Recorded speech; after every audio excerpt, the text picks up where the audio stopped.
Whoops.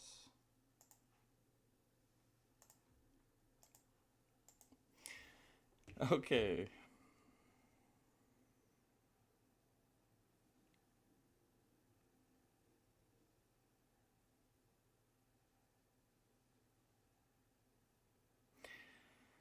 All right. I couldn't find a thumbnail, so I just reused OPC Don. Hopefully he doesn't mind. Sorry it took a minute. Okay, let's see.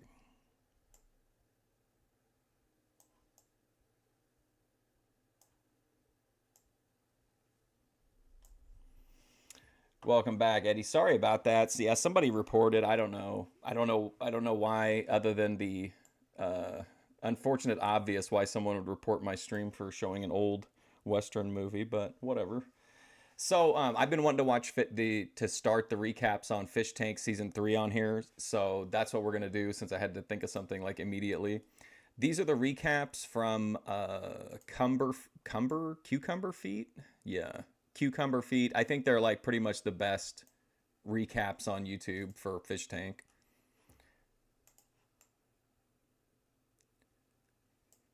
So if you're not like aware of season 3 of Fishtank, they're telling the people in the fish tank that they're on like a nice reality show called Famous House when they're really like, you know, in the fish tank. So anyway, this is the recap of day 1. Since it's a 24-hour a day show, there's just like no way to keep up with everything, but I really like the way this guy recaps the episode. So let's go back and see how it all begins. New fish that actually don't know what the show is, just people completely oblivious. Is it kind of staged and fake? It just depends. I mean, some of it's like they don't even try to hide it, but then some of it is extremely real too. So it's like a weird blend. Plus they're constantly psyoping the contestants and like creating conflict. I mean, it's definitely entertaining, I think. Yes, it's so refreshing. If you're enjoying the video, leave a like, as well as check out some of my other stuff I've been doing lately. Been doing some long form documentary style videos. I did one on Opie and Anthony, as well as Gavin McInnes. But enough of my yapping, let's dive into what happened on day 1. Day 1. Before we actually jump into any things that happened in the show, let's just take a moment to talk about the environment, the stage, the setting that we're going to be living in for the next 6 weeks. The house is ginormous. It's so much bigger than season 2, and you could probably fit like 4 versions of the season 1 house inside of it. Just flipping through the cams here, we've got a den, which is like a giant living area, lounge, which has some games inside, a locker room, the deck, a little upstairs area that looks down over the den, the yard, which is their quad. Like, if you compare this to previous fish tank houses, like, I could believe that I was on a real reality show in this house. Like, this looks like and is laid out like the houses they use on real reality shows. Whereas the other fish tank houses were clearly like... the one looked like it was just in the suburbs somewhere, and then the other one looked like a 70s trap house. Quasi workout area / outside area, the catwalk, which is just the upper level of that, the mailroom whose use is still pending, the kitchen, a second shot of the kitchen called Island. If you notice the octagonal island they added into the kitchen, this is like a very famous clip of them making fun of it on Is it kind of like a low budget Big Brother? I've always seen it as Sam Hyde and his crew just put a bunch of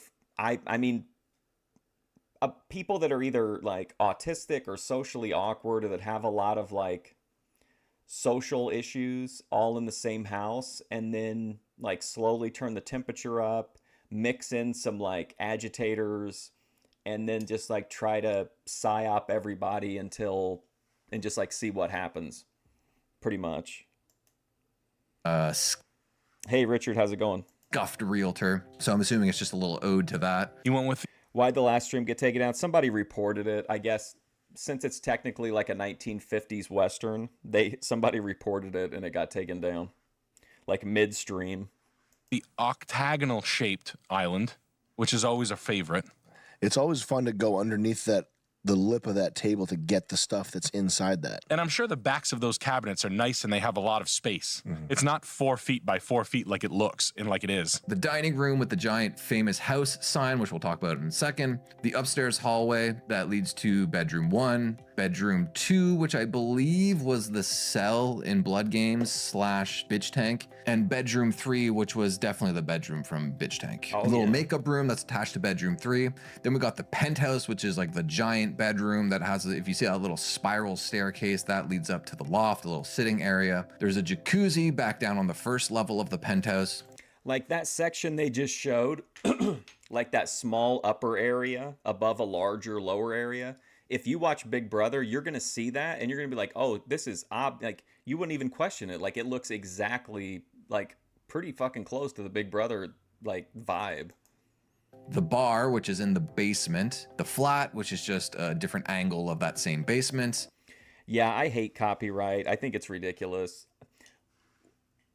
That stream isn't monetized. I'm just like this one. Like, I'm not gonna make any money off of that stream. Nobody's gonna watch Bugles of whatever anymore. Nobody's paying to rent that anymore. Like, what the hell?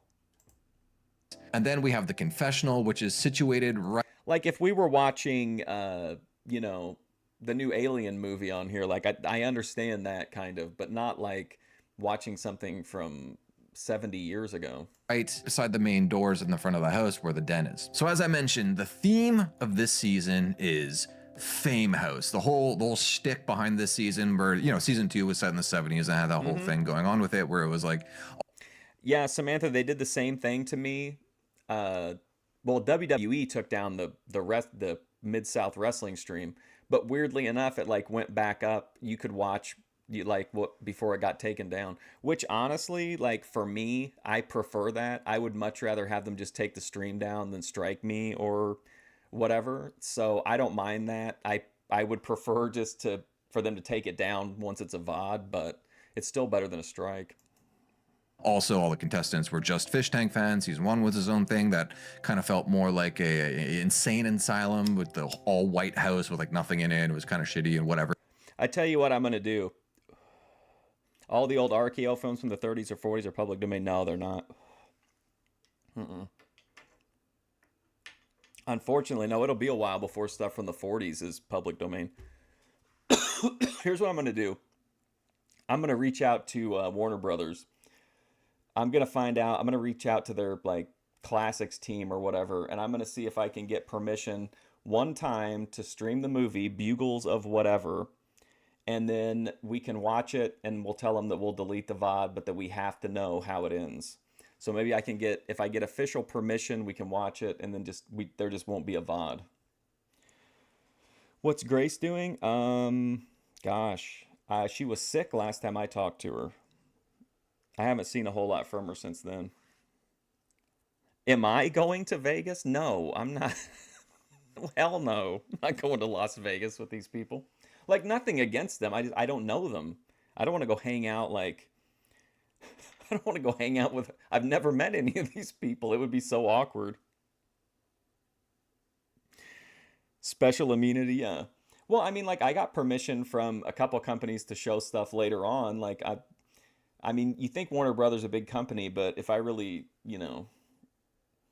If I get really high and I can appeal to their sense of nostalgia or something, I'll be like, I'm trying to keep the Warner classics alive for Gen Z. I'm trying to keep your brand relevant. So season 3 is based around the idea of Fame House, where it's like a real reality show that's going to end up on some sort of streaming platform, a la Netflix, let's say. And all these people think they're in a reality show when in fact they're in like the torture version of a reality. Hang out with Prancess? No. Like, I don't have anything against the guy. I don't know him. It'd be weird. What would we... Hey, person I've never met before, let's hit the casino. Show. They have no idea what they're there for. As you're going to see in a few minutes. Can you see me and Prancess riding that like Las Vegas roller coaster together? All the characters, let's say the production characters like Sam and Ben, etc., are all playing like Hollywood kind of who you would think would be filming a real reality show. So they're playing the whole thing as real. And the end goal for the stars, as they've been calling them on screen via production, but really they're fish because Fishtank hasn't like started yet, sort of thing. Their end goal is essentially becoming like a Snooki, like some kind of character in the zeitgeist of pop culture. That's kind of like the goal that's being laid. So I know I kept pausing it, and I'm sorry for that, but if you missed it, everybody in the fish tank thinks that they're on a real reality show. They don't know that they're on like a social experiment, psyop, torture show. So like everything is packaged as if it's on like a slick, I think they tell them it's on Hulu. So like Sam Hyde takes on this like Johnny Depp persona, and after he says shit, he's always like, ha ha, like fucking constantly. So they all think they're on Hulu. Really, it's a bunch of people being exploited and tortured for our entertainment. Out for them, where the actual real goal is who could survive torture. So another little added nugget to the whole Fame House theme is the level of knowledge for the fish, the contestants, the stars, whatever you want to call them. They basically know. Hey, Laughing Cedar. Did you see they put the actual stream back up, Laughing Cedar, the one they took down? They just wouldn't let me finish it. Nothing. Like, they don't know the name of the show. They don't know it's called Fishtank. They still think it's called Famous House. They actually don't even, like, obviously TTS and all that isn't turned on yet. They're going to wait a while, I think. I think Jet said that he's going to wait like a week or two even to start rolling out features like that and really start torturing them. He really wants to slow roll things here. But they don't even know that it's being streamed live. Like, they know there's cameras and everything is being filmed, and there's obviously the cameraman walking around, but they don't know people are currently watching it. So okay, so let's talk about this for a minute. I'm not going to argue ethics on it because we're on YouTube. But like, how would you feel if you went on a reality show and they told you that it was kind of like, Hulu or Big Brother or whatever, but you didn't know that like literally you were online 24/7? Like, they have zones I think they can go where you have privacy, like the bathroom, I think is probably about the only place. But otherwise, like, everything you do, everything you say is recorded, but like they don't know that it's all being broadcast. I don't think it's an ethical issue because they know they're being recorded 24/7, right? I know I said I wasn't going to make it an ethical issue, but I think that's why I don't feel like it's that big of a deal, because they're already aware of where they have privacy and that everything they do is being watched. So I don't know that like streaming it is really that big of a like violation of trust. they're in for a very rude awakening, especially when you start seeing who these fish are. You're going to see, I think a lot of them are going to struggle with the brutality of the show. If you want to see something similar to this, but done from a much different perspective, I just reviewed it, actually. It's a movie called The Contestant. It's on Hulu, and it's about a guy over in Japan that took part in a reality show, and he thought that they were going to do like one episode a week on him. And they actually broadcast him 24 hours a day. He was completely naked. He had to win mail-in sweepstakes for food, and he was in there for over a year. It's just absolutely insane story. So the show started around 1:46 p.m. We have Ben introducing us. Man, I'm not gonna lie. I'm thinking about going on the fish tank. Look how nice this. I could put up with mental abuse to live in a place like this. To our very first fish, Alexis. And as I mentioned before, Since it's Sam Hyde, do they have any racist or offensive content? Of course. But something to keep in mind is that Sam Hyde is playing like a character here. So he's playing like this kind of hipster, I don't know about liberal, but he's kind of he discourages them from doing it. He puts on almost, I'm not going to say woke, but like he puts up like a really like progressive way of talking to people, while every other member of production is kind of encouraging people to misbehave a little bit. You just have to see it. He plays a really weird character in this. Production members so far have been playing characters. Ben is basically just like a gay. But I mean, would you consider it offensive to gaslight a schizophrenic man to the point that he becomes a potential danger to his roommates? Like, if you think that's offensive, that definitely happens in this season. A Hollywood producer. You'll have to go down and Okay, find I can out. go down there, just not down there. Okay. And Luca, let's go ahead and just follow her around and let's get some shots of her walking, checking everything out. The complete 180 from like, Oh yeah, the bad boy streaming the 1950s western. like the mean kind of stern asshole that he usually is. It's very funny. So we get introduced to Alexis. She's doing this for her kid. Next to enter the tank was Marissa, aka Mizzy. Welcome to Famous House. Hi. Hi. First meet. She's got a whole little like goth thing, little thick goth thing going on. I think she's gonna be a crowd favorite, to be honest with you. She's also a musician. She's Something about breaking eggs to make omelets. Yeah. sings in like a punk band or something like that. This will come up later. California, great vibes. Yes, great vibes. California. Very cool. We get introduced to our third fish, our third contestant, LaRon or Ron the Prince. And this is where we get our Well, like, listen to this. Okay, they I don't know if the product sponsorships are real because I'm not investigating because I don't really want to know. I want to experience everything through the show. But they did this like DNA test that they said was sponsored by these Israeli companies who were trying to find out if anybody inside the fish or inside Famous House was related to a Holocaust survivor. So they really played that up during that segment. And then right after that, they knew one of the people in the house was like pro-Palestine. So they like baited her by saying like from the river to the sea so that she would repeat like Palestine should be free. And then Sam Hyde came in and like chastises her for it. And he's like, no, we can't be saying that kind of stuff. We got to think about the sponsors. Like, and it's so surreal to see him like playing this kind of character. first glimpse at Sam, who is playing the character of Jeremy Gold, basically just being a Hollywood producer style of the Gold Striker character. Welcome to Famous House. Yeah. I don't pack. Let's retry that one more time. Yeah, can we do one luggage maybe?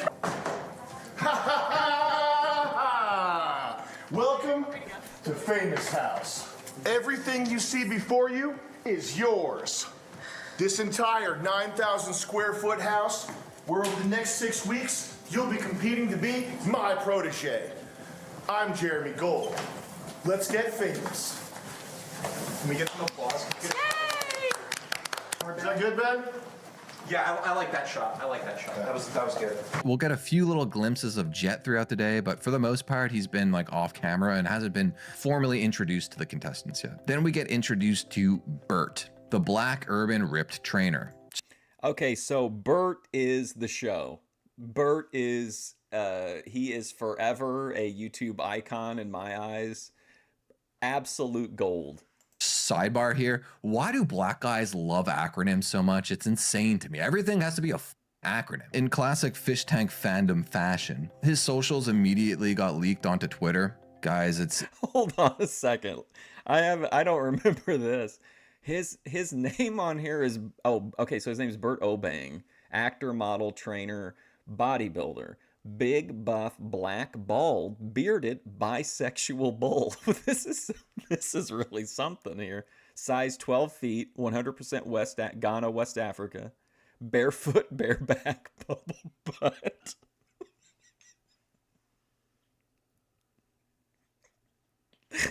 Oh my gosh, this is wild, man. This is really out there. it's not looking good for Bert.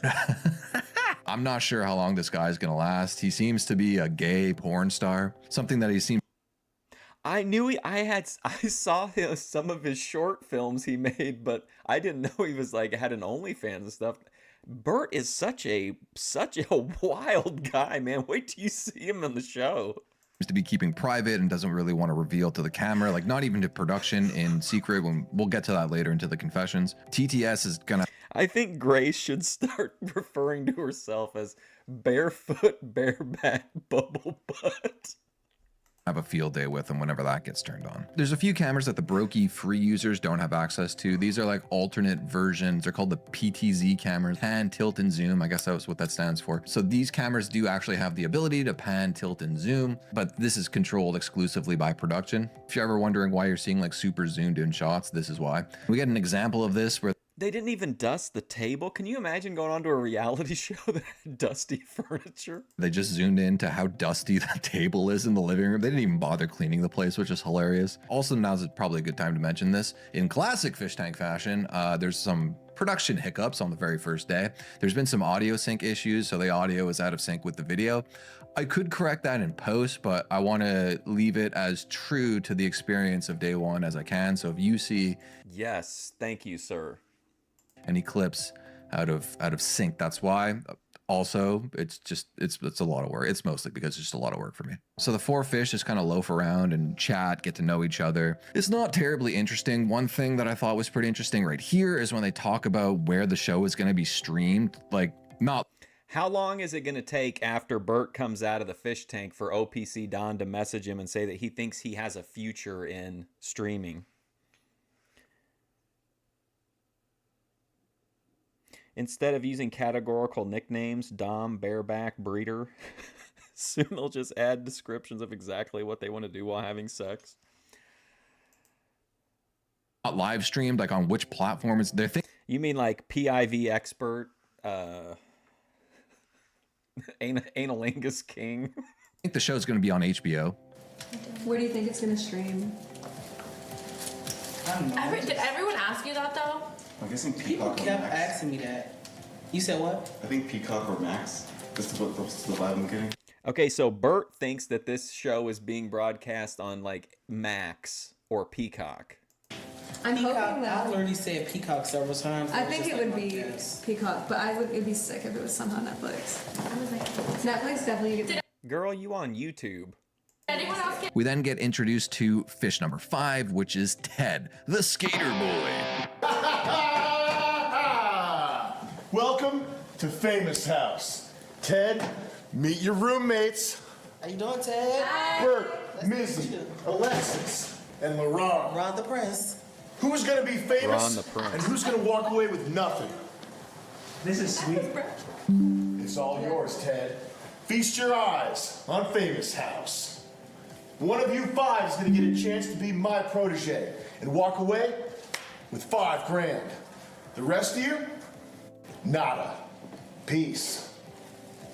They're showing Ted around the house, and he starts doing some skateboard tricks with his hands. How cool. I think Ted's gonna be one of those guys that people are going to hate. There's just something about him. He's so awkward in conversation, I think. He just doesn't know when to jump in, or when he does, like, he'll say something that's like weird and people are like, what did you mean by that? And it kind of like just completely kills the momentum of like whatever joke he was trying to make. It could be first day jitters, who knows? But this actually is something that he brings up himself later on. But his fans in chat have been calling themselves the Tedophiles, which is pretty funny to me. As we wait for the other fish to arrive, Jeremy Gold introduces the idea of doing one-on. Like, I'm sorry, I'm not saying that I would immediately figure things out, but if I thought I was being broadcast on Peacock, I wouldn't believe that this was the main table. You know what I mean? I just feel like I'd be like, man, is this like a super, like, just broke show, or what's going on here? I mean, the house is really nice, but like this for the table, like the table is like a centerpiece of reality shows. That's where everyone would probably go for like eliminations or challenges and shit. You didn't know the acoustic guitar guys evolved to kick flips with their hands? On one Confessionals. It's Look at his face. He has a real strange look on his face. a pretty good idea for the viewers to get a better idea of who these people are. But unfortunately, he's forced to restart his speech because Alexis laughed again. This is probably going to be a theme here. Check it out. You guys have had a chance to explore the Famous House. You've seen firsthand what we have for rooms and amenities, and you've gotten to know each other a little bit.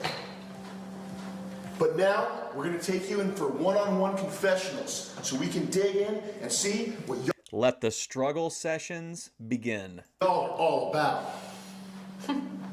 Sounds good. Can we do that without laughing that time? Oh, wait, a cream pie aficionado? Wouldn't a cream pie, well, I don't know. I guess if you're the giver, that makes it sound like you just come really fast. A cream pie aficionado. Yeah, it was my hair. That's Destiny, right? He's a cream pie aficionado.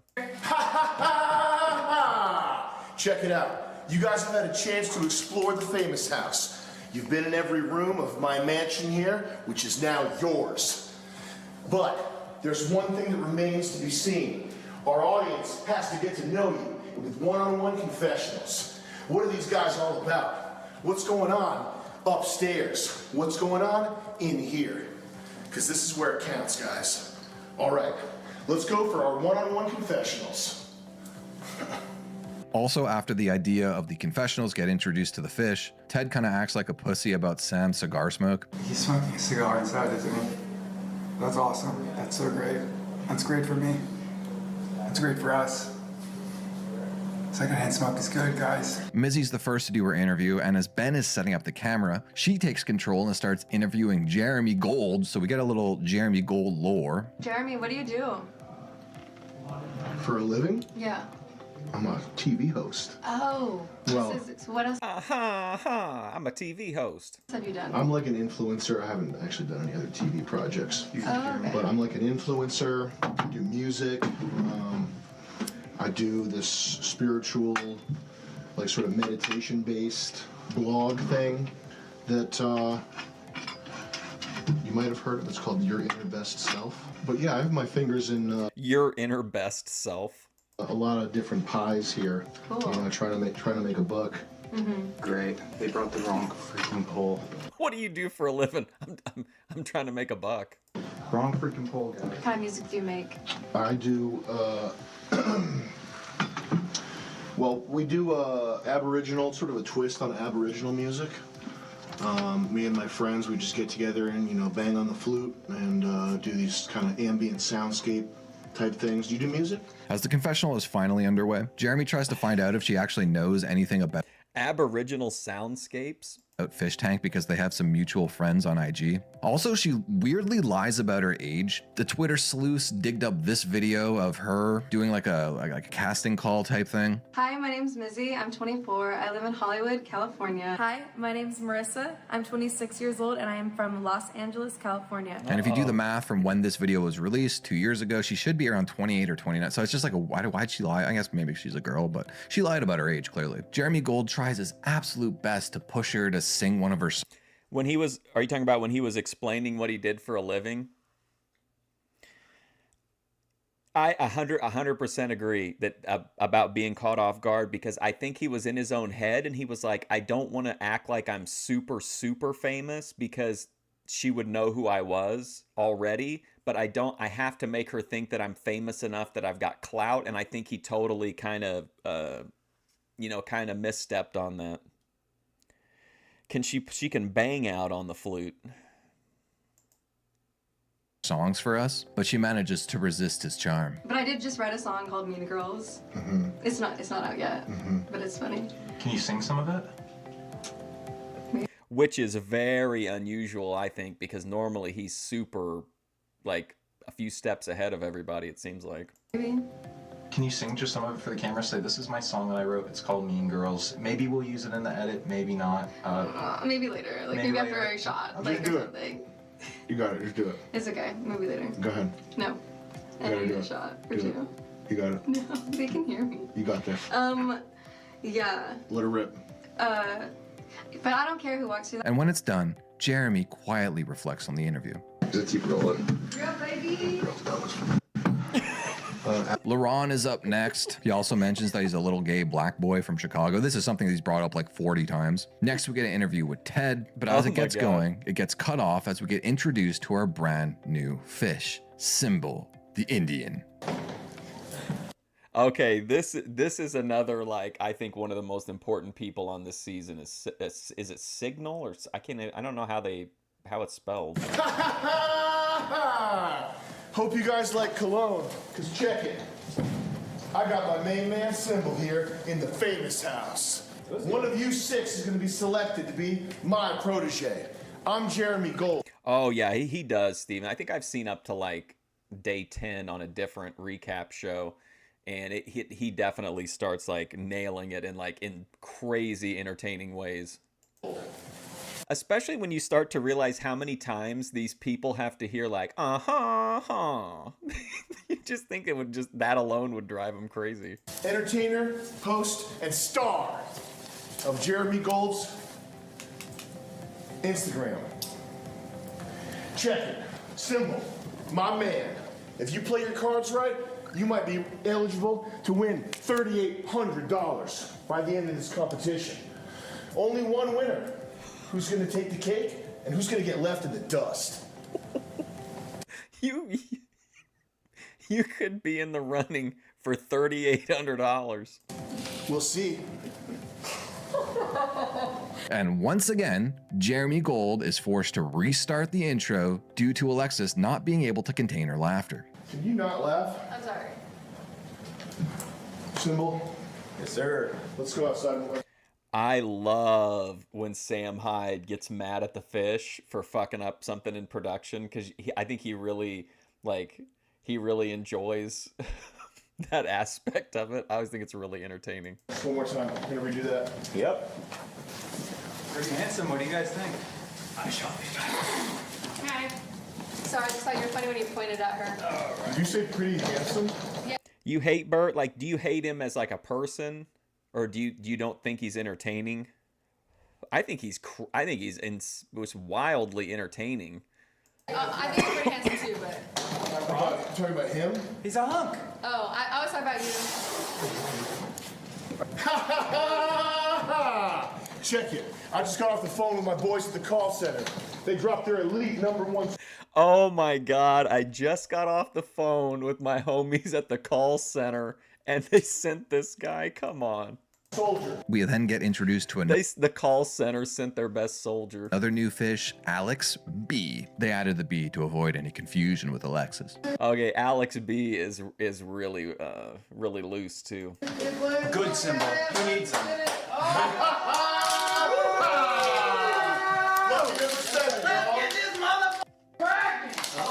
Who's also forced to redo his intro. Let's do that again without swearing. Let's go up. Come on. I didn't know what was going on. Up top, come on. Outside of being Indian, Symbol seems pretty normal right now. He does have high tech tattooed on his knuckles, which is kind of gay. Alex B, on the other hand, we're going to talk more about his personality later, but a little surface level thing about him, he owns monkeys and other exotic pets that I don't remember. If I was on Fishtank, okay, this would be the guy that I would tell that I was partnering with him, but I would this is the guy that I would try to gaslight inside the house, I think, out of this group. Bert is scary to me. Like, I wouldn't want to be on Bert's bad side, but I think this guy would be fun to gaslight a little bit. Remember the name of what animals they are. We then get part 2 of our Ted confessional. He also maybe reveals himself to be a plant within the show. Tell us if you have a favorite part of the house, and then also touch on the other people that are here. What do you think? Do you want me to about be them? truthful or what happened today? Totally truthful. Well, I showed, you know when I showed. Oh yeah, okay, let's get, just do it like, Today's impressions. Exactly, yeah, today's impressions of the house, please. There's clearly something that he wasn't supposed to talk about, but they kind of just cut it off, so we don't really know what that is. It seems like this might not have been his first day in the house for whatever reason. Doesn't actually necessarily mean. So whoever asked if it was staged or not, we've just started and there's already one of the people is like super sus. He is a plant. He talks about a spirit animal, which was a really funny answer. My spirit animal is a sea anemone because it's the most painful thing to hold and no one wants to hold it or be around it. Is that how you think people see you? Yes. Really? Yes. He then has a very real moment This guy's like if Sheldon Cooper worked at like Bath and Body Works. with Jeremy talking about why people don't like him. I'm very annoying. I don't make good impressions. This is probably a good example of me not making a good impression, but You're making a fine impression on me. I don't have an issue with you. You're somebody producing this thing. I have a sneaking suspicion that he's going to be one of the more hated characters in the season, but I also, on day one, thought TJ was going to be voted out first and everyone was going to hate him, and he ended up being my favorite person on the show, so I'll reserve my judgment on Ted for now. He also reveals he has a really slim figure. It's like insane. He weighs like as much as a girl. Next, we have the Alexis interview. She doesn't really say much of interest, but her aspirations are to be like a modeled influencer. We then get rapidly introduced to our final 3 remaining fish. Guess what, y'all? I've got another contestant for you to play with. That's right. Me, Jeremy Gold. Check it out. This is Bianca, aka Binks. I know what you're thinking. Is she gonna be the one to walk away with that grand prize? We'll just have to see. Boy, what I don't know. Something's off about this chick. Binks, who is a live streamer, but it doesn't seem like she knows anything about the show. I just wanted to tell you guys, since I asked how many of you have been here since the beginning, you know that earlier this year, due to no effort of my own, I know people look at me and they're like, oh, that's dying to be on TV or something. I don't know how these people found me, but I got this like sus DM from like a guy being like, I call it sus because it's someone I don't know, but honestly it was just very like normal, and he was just like promoting like some show, and like if I wanted to be on a reality show because they're looking for like a cosplayer, and something about the message just seemed like a human being wrote it. It wasn't like a I'm gonna steal your identity type of thing. He hit me up and I was gonna ignore it, but like I don't know, something about it just seemed real. And then I Googled like the company that, like, because when I clicked the link, I Googled like the casting company that was reaching out to me, I guess, and it was like real. Like allegedly, like they had like references and stuff to shows that I'd heard of. I don't remember right now. Like I think she also has blue hair, so I have no idea how she's going to handle the racism that's going to be coming in the next week or so. That was a good one. Mac, or Stephanie Mac, I believe her name is. Welcome to Jeremy Gold's famous house.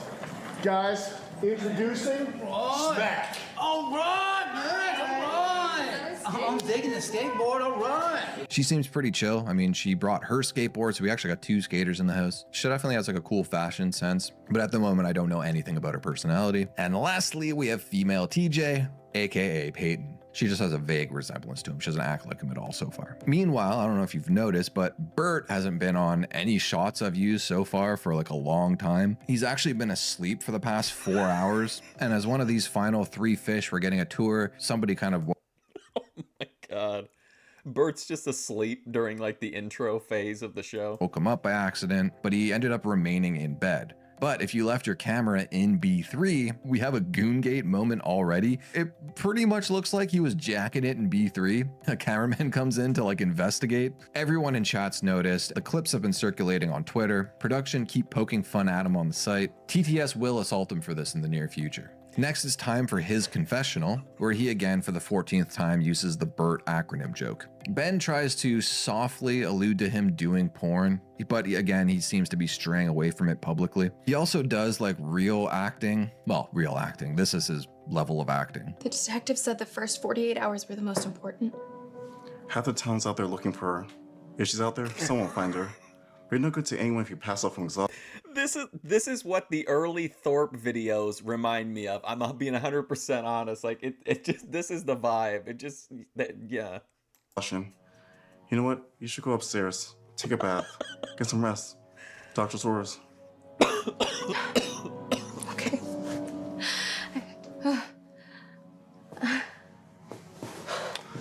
I told you. You've been doing too much. Wait, I didn't.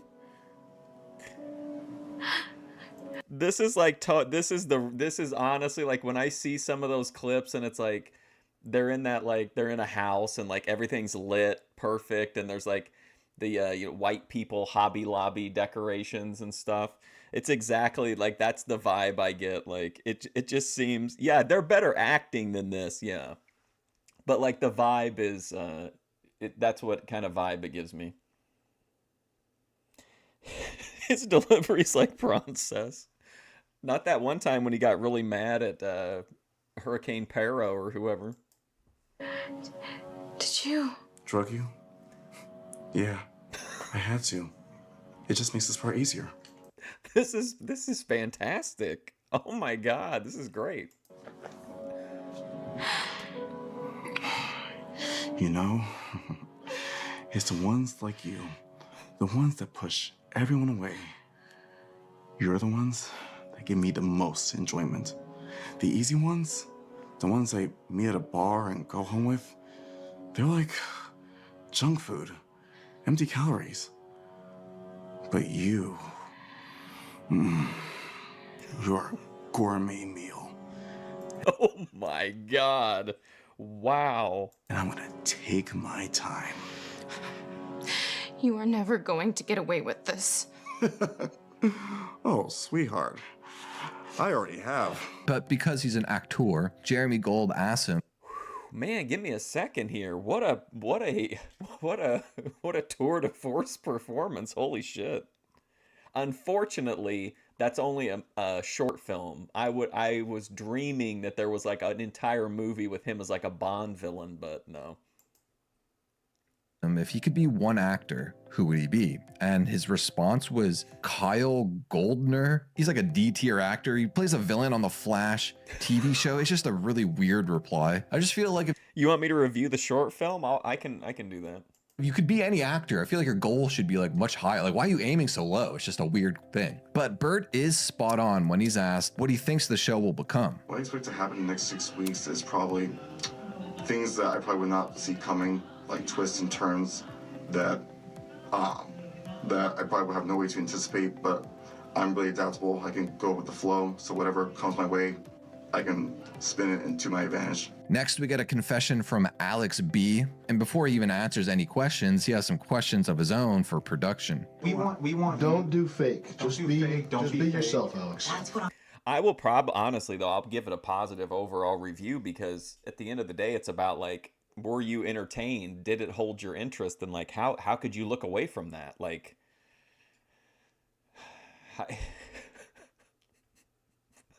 it was so weird when he was like, you're looking like a gourmet meal. That was, I think, my favorite part. I'm afraid to be. If you look at my phone right now, you have it. I'll give you the passcode. Everybody in my family said, dude, be yourself, and they'll never take the camera. I haven't let them out yet, man. No, totally be yourself. I'd like to get it forever here, man, and I can't believe it. Alex, I think, is going to be another character that's... Oh, I could have it be like a bonus on the episode where I review all of Glenn Lawrence's performances in movies. Hated by many and loved by many. Like, he's gonna be very divisive.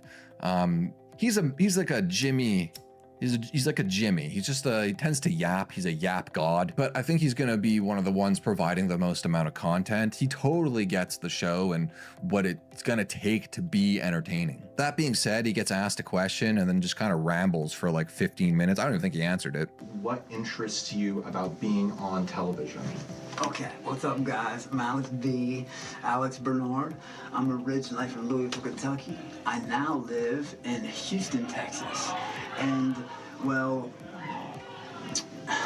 what interests me about being on, and I live in Houston about 2.5, 3 years, and yeah, I want to make my mom proud. I want to make my whole family proud. I want to win some money. Like I said, I do have some pet monkeys, and geez, they're expensive, and that's diapers and formula for 50 $12,000 rather than I'm flying to China. I'm in a machete going through woods, fighting mosquitoes to get my two exact. Just the place they were right. They didn't put us in definitely no crap hole. Very opposite from me. I say it. I hope somebody that says it, and I'm sorry I could, but my dad died like right then. If there's all excuses, like, you know, those campfires and stuff, 3 hours and wooden teeth. Oh, come on.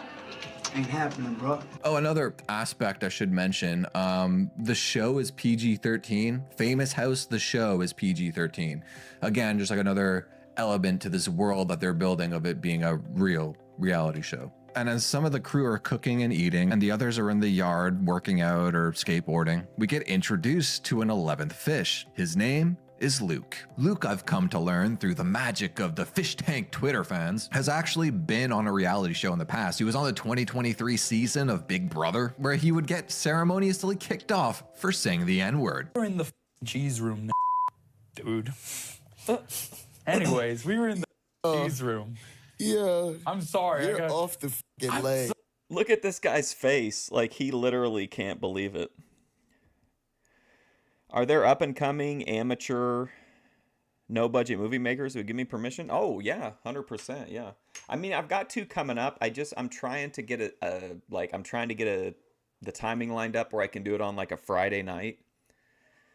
But I've already got, like, permission for a couple of them. And I'm sure, like, if those went, they're not even... I mean, it's not like they're going to be worried about how many people watch or whatever. But, I mean, if they're well received by you guys, then that's definitely something we could do regularly. You think he might be able to out-talk Ben? This dude is like, he looks like somebody, he looks like he just witnessed a murder. Like, he's foundationally shook right now. Sorry, you gotta go to bed, Luke. You gotta go. I do. Look at him. He's like waiting.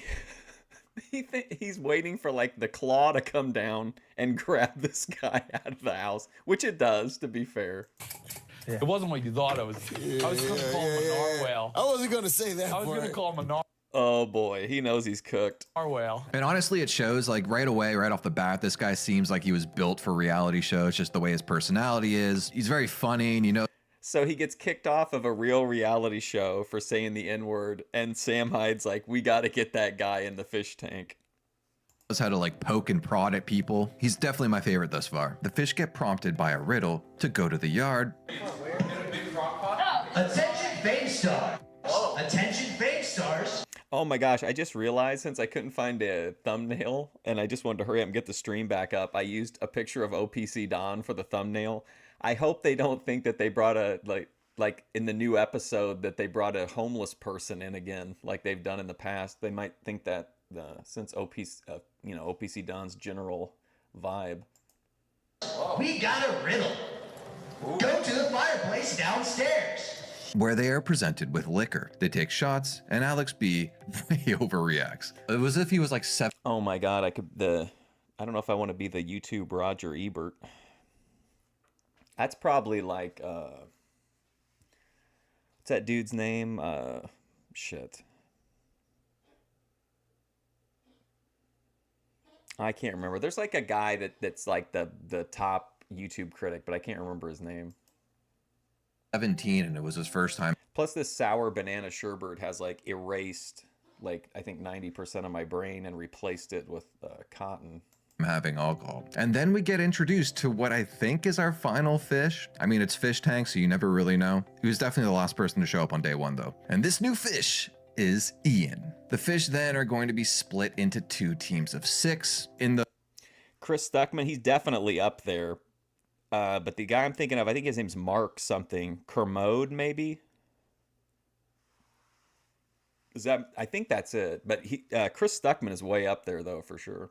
Get to know each other better challenge. The viewers vote on Alex B and Luke being the team captains. Alex B teams consists of him, Binks, Alexis, Ted, Mizzy, and LaRon. Luke's team consists of Peyton, Bert, Symbol, Smack, and Ian. The contestants break up into their 2 teams and go to their designated talking areas. One was in bedroom 3 and the other was in the penthouse. Now, Alexis, because she still doesn't know that this is being live streamed, goes to bedroom 2. She goes to bedroom 2 and decides to get changed into something more comfortable in front of the cameras.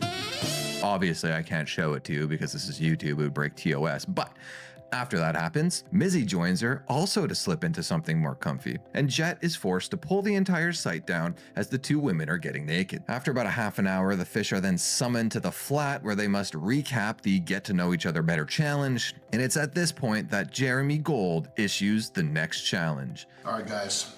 So our first project here for this week's project, that's the ongoing... Just for the record, it was completely unrelated. I had to go get a different strain of weed. I did not turn my camera off during the changing scene for any nefarious reasons. Task that you're all going to be carrying out, okay? This project is collect Halloween candy. You're welcome to eat it. Whoever has the most intact Halloween candy when it comes due, the three of you, the three top collectors, are gonna have immunity from our first elimination. Now, to make things more complex, the candy is ranked, all right? What? A simple, regular Hershey's bar is barely worth anything. There are other candies that are worth many more points. Are we allowed to know this type It's of a candy? candy hierarchy. Does that make sense? Oh, yeah. Who's on top? Delicious. Yeah, that's A what candy hierarchy. Yes. That makes sense? This is a team effort. Who's King Candy? This opening thing is actually much better than usual. I think at least the first season, maybe even the second season, they made them count grains of rice. I can't imagine like how I would just lose it. I'd be stressed out on day one. Well, you'll have to get to know me a little better to know my personal candy ranking system. So it's your favorite candy? It's my favorite candies. What's your favorite candy? I'll tell you later. Hey, quit cheating. The first elimination. How dare you? The first elimination. Whoever's the most annoying, perhaps who's the biggest threat. Strategize amongst yourselves. I don't know how you're gonna do it, but whoever you all collectively pick to get eliminated, that's who's going home. Unless they have immunity. And we get a little team spirit as the candy hunt begins. Start finding candy. Luke stole Mizzy's candy and Alex B tries to white knight for her, offering to get it back from him, but she doesn't really seem to care, and Alex won't drop it, which is ultimately more annoying for her. But that will get you in trouble. I don't want to get you in trouble. I mean, but he ain't gonna take shit if you're just telling me because it sounds like he's jacking her shit. I'll go take it back. It was on the table. It's okay. But he says, hey, no, you can't have your stuff back. How is that not stupid? She's telling you Dumb. the situation is about her, and she's telling you it's not a big deal. Dumb. Because it's not a big deal to me. So I don't want to I was just mentioning. I thought it was silly. Luke does eventually end up giving it back to her anyway, so crisis averted, and as the clock hits midnight, the candy hunt reaches its natural end, and the fish are left to their own devices. They organically break into smaller groups and drink and converse and bond with each other on a deeper level. Except for Bert, who's in B3 rummaging through a bunch of pill bottles and is schizophrenically having a full-on conversation with himself.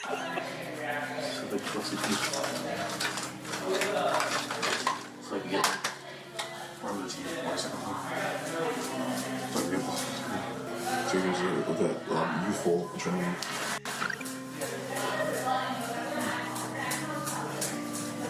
Is there some music?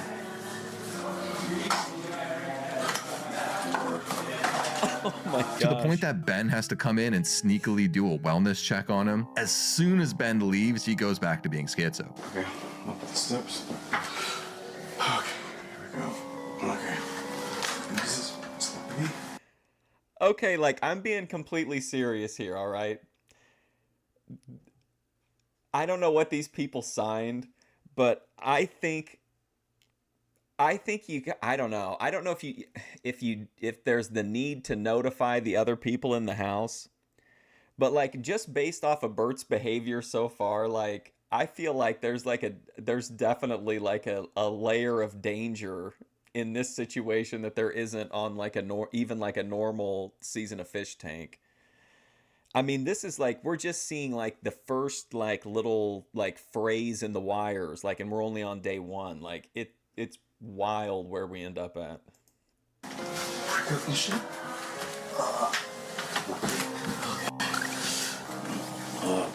He then goes to bed, and it sounds like he's going in for a second goon session.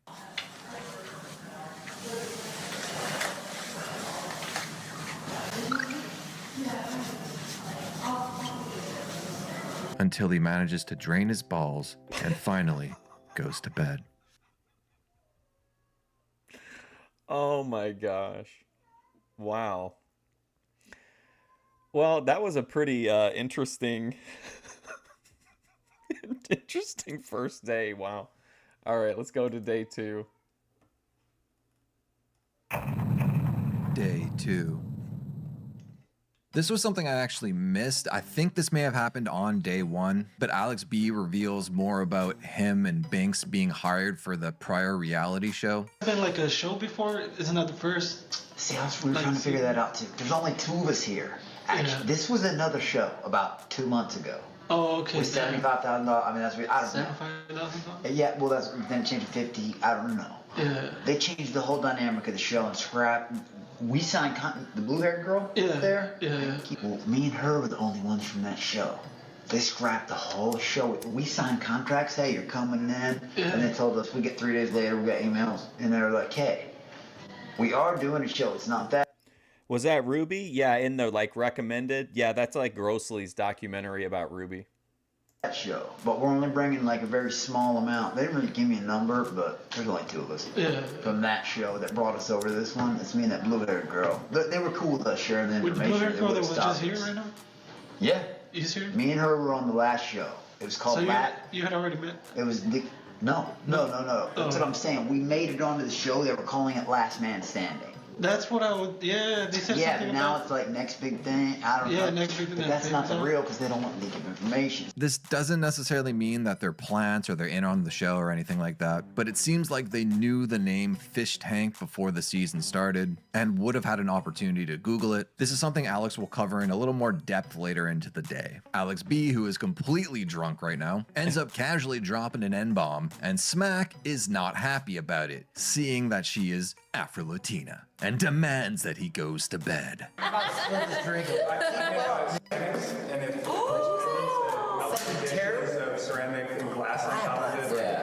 doesn't. No, it doesn't. I almost feel like you should go to bed now. You should tuck in. What's interesting here is her demanding him to go to bed. This is like conspiracy stuff now. It's the same thing that was said to Luke when he dropped the N-bomb on Big Brother. He was told to just go to bed. You gotta go to bed, Luke. You gotta go to bed. I do. Meaning that this whole thing was set up by production behind the scenes. A, because it mirrors what happened with Luke being ejected from Big Brother. So now Luke, who's going to be in the room when this happens, gets to play like the opposite side of that interaction. And as I mentioned, the same lines that were said to Luke are being said to Alex. So there's something that's fishy here. Either that or it's just a complete coincidence. Smack doesn't really want to let it go, just being a total buzzkill about it. And Alex just kind of doubles down, saying that he has like black friends and family or whatever. Remember, the other reality show pulled the guy immediately, and like there's absolutely 0 repercussions here, I'm sure. Luke wasn't in the room when this whole thing took place initially, but he does show up shortly after, and Alex then tries to fill him in on the lore of what just happened. He gets way more drunk and starts getting into Luke's face and is being all aggressive and shit with him. Smack ends up going to bed. Alex gets even more drunk and just won't let it go. Everyone else just kind of wants to move on at this point. And then he ends up getting into like a proxy war over it with Mizzy, where he also acts aggressive and shit. But can I tell you what she told me? She told me that I'm messing with you, bro. She said to me that you're calling. Let me finish, please. And then You're not letting anyone else speak though. Like, can I speak though? I'm kind of. Bert throughout the night continues to jack off. I think he's on round 4 at this point. Even Luke, who randomly enters the room, thinks it stinks like cum. Stinks. In the way early hours of the morning, Alex will not stop yapping about Fishtank. Ben already had to tell him earlier in the night to stop talking about it, and at this point kind of gives him like a final warning, saying if he doesn't stop talking about Fishtank, he's going to be kicked off the show. What's up? Fishtank. Yeah, don't talk. Dead. That's our former. Sir. Those were the people that we were Sir, working with. it's dead. Okay. On God. On God. After about 4 hours of sleep, the fish want to start a fire in the fireplace, but nobody really seems to know how, so Binks, this is actually pretty clever, she essentially like hot knifes a bunch of crap on the stove and then puts it in a frying pan and carries over the flaming, I don't even know what it was, maybe it was wood, but she used something as kindling, catches it on fire in a pan, runs across the house and dumps it in the fireplace to start the fire. I think this might be putting her up in the tier list of best girl. Bert's still up to his usual antics on day 2, rummaging through a mass amount of pill bottles while having full-on combos with himself. To be clear, I don't think these are like medication pill bottle. I'm pretty sure this is just like supplement stuff that he's taking. He also aggressively takes a tinkle.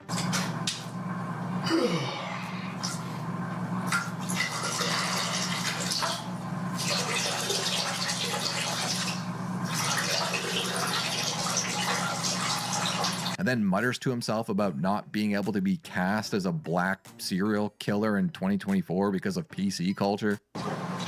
We're getting so PC nowadays. It's like, I can't. Realistically speaking, I most lie. The only thing I would probably never be cast in Well, as the killer. Because it's not because in 2024 he is not the book to cast the darks. Cast who like the darkest skin person, male, a very dark skinned black man as the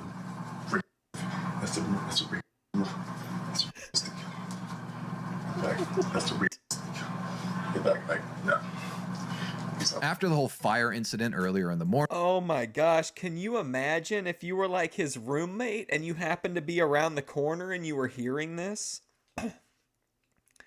That is some pretty Kino shit. We have a little fire safety scene that takes place, which was essentially a way of singling out Bert. Bert is clearly super stressed about all the retakes that he has to do. And Ben obviously is going to stretch this whole ordeal out for him by having to do things like relight the shot, which was pretty funny. 3, 2, action. So, like, we gotta wait for you to light the fire? One phrase was come to. Any questions? Perfect. Finally, the scene is done, and it seems like Bert's kind of on the verge of having like a panic attack. He was really uncomfortable throughout this entire thing. But now that he is the designated fire master and the only person allowed to make a fire since he's in training to be a fireman, the fish ask him if he can. I just think it's wild that Bert is like on the complete verge of a genuine mental breakdown or psychotic break, and the production's like, okay, listen, let's drag this guy out on his takes and make him keep repeating himself. Make a fire, and he kind of just doesn't know how to and is like scared of fire. So Banks has to show him how. We get a second iteration of these scenes. This is going to be a thing that's going to happen moving forward from now on. So they're basically like scripted events that are happening in the reality show that's happening within the real reality show. This scene is called I Don't Play About That Word, basically recapping the whole N-word debacle from the night before. Ian also gets a scene so we can get to know him better. He's been pretty quiet since he entered the tent. He's just not, breaking out of his shell yet. They discuss who they think stole all the candy from the night before because over the night, somebody had stolen the candy. They seem to be blaming Luke, who did actually kick off the whole stealing. Oh, Jet's around. Nice. Bit the night before, but in fact the true thief was Symbol. They also discuss Alex's liberal use of the F and N slur, their words not mine. Ben reinforces how the confessional camera works, saying that it has like a motion sensor on it, reinforcing the fact that they don't know this is being live streamed. Some of the boys discuss who stole all the candy in the house. They suspect the Indian, Symbol. Specifically, Ted had all of his... I don't think anything's gonna stop Bert from gooning. He's up to 4. What was it, 4 on the first day? Or maybe one of them was on here. Was on day 2. He's stolen, and Alex kind of wants to like white knight for him, but Ted says he doesn't really care about the candy all that much. Either way, this dude's entire fit, head to toe, is Cobra Kai from the Karate Kid. The 3 of them seem to be forming an alliance. Sort of. At least in Alex's mind, they're forming an alliance. Luke has a pretty funny line in this bit as well. Back in the basement, Bert finally reveals his sexuality, passing out his business cards, with all the fish now knowing that he does gay porn. What?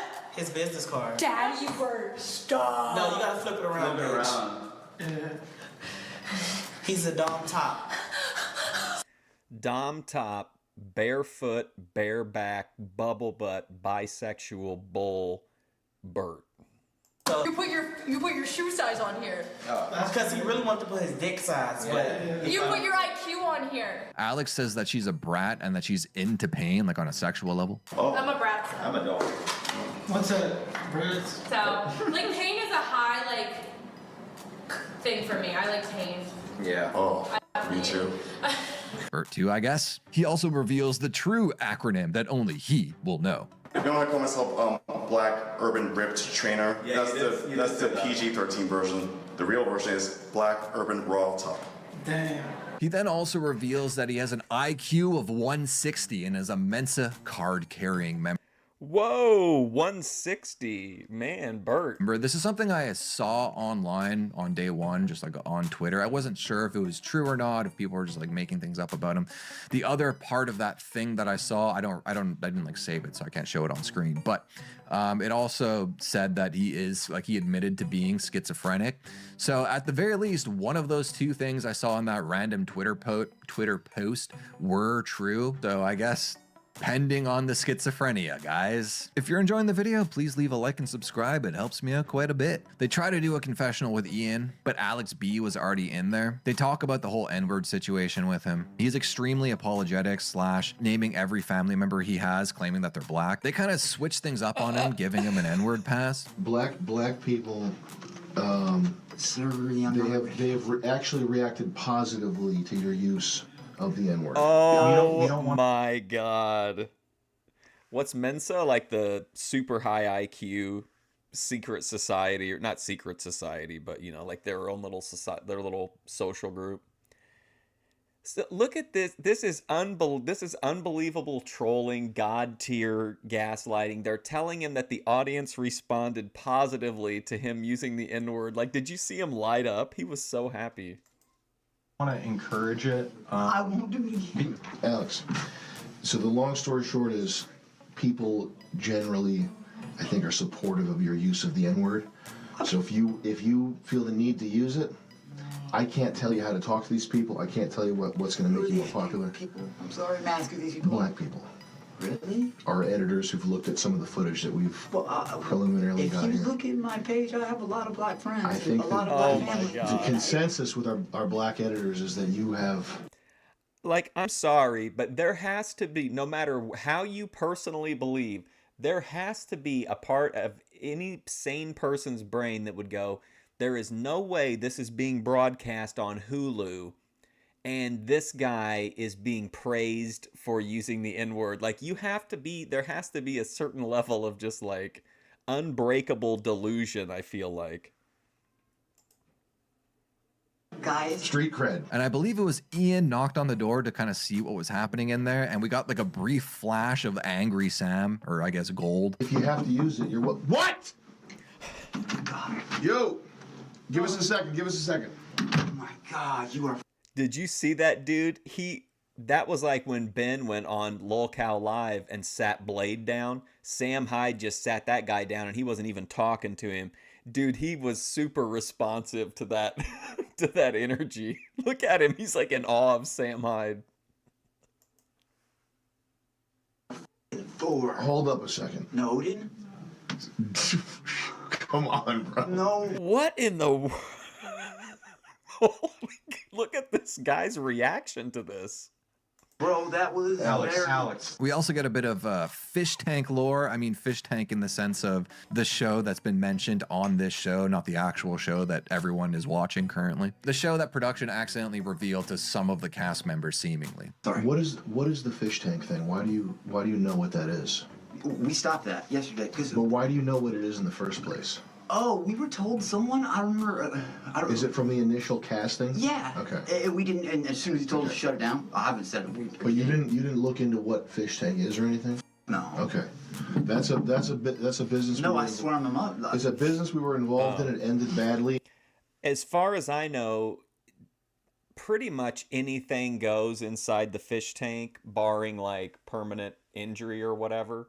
But one of the pretty steadfast rules is no weed, because Sam Hyde thinks that weed would make people more like chill and less likely to get into conflict with each other.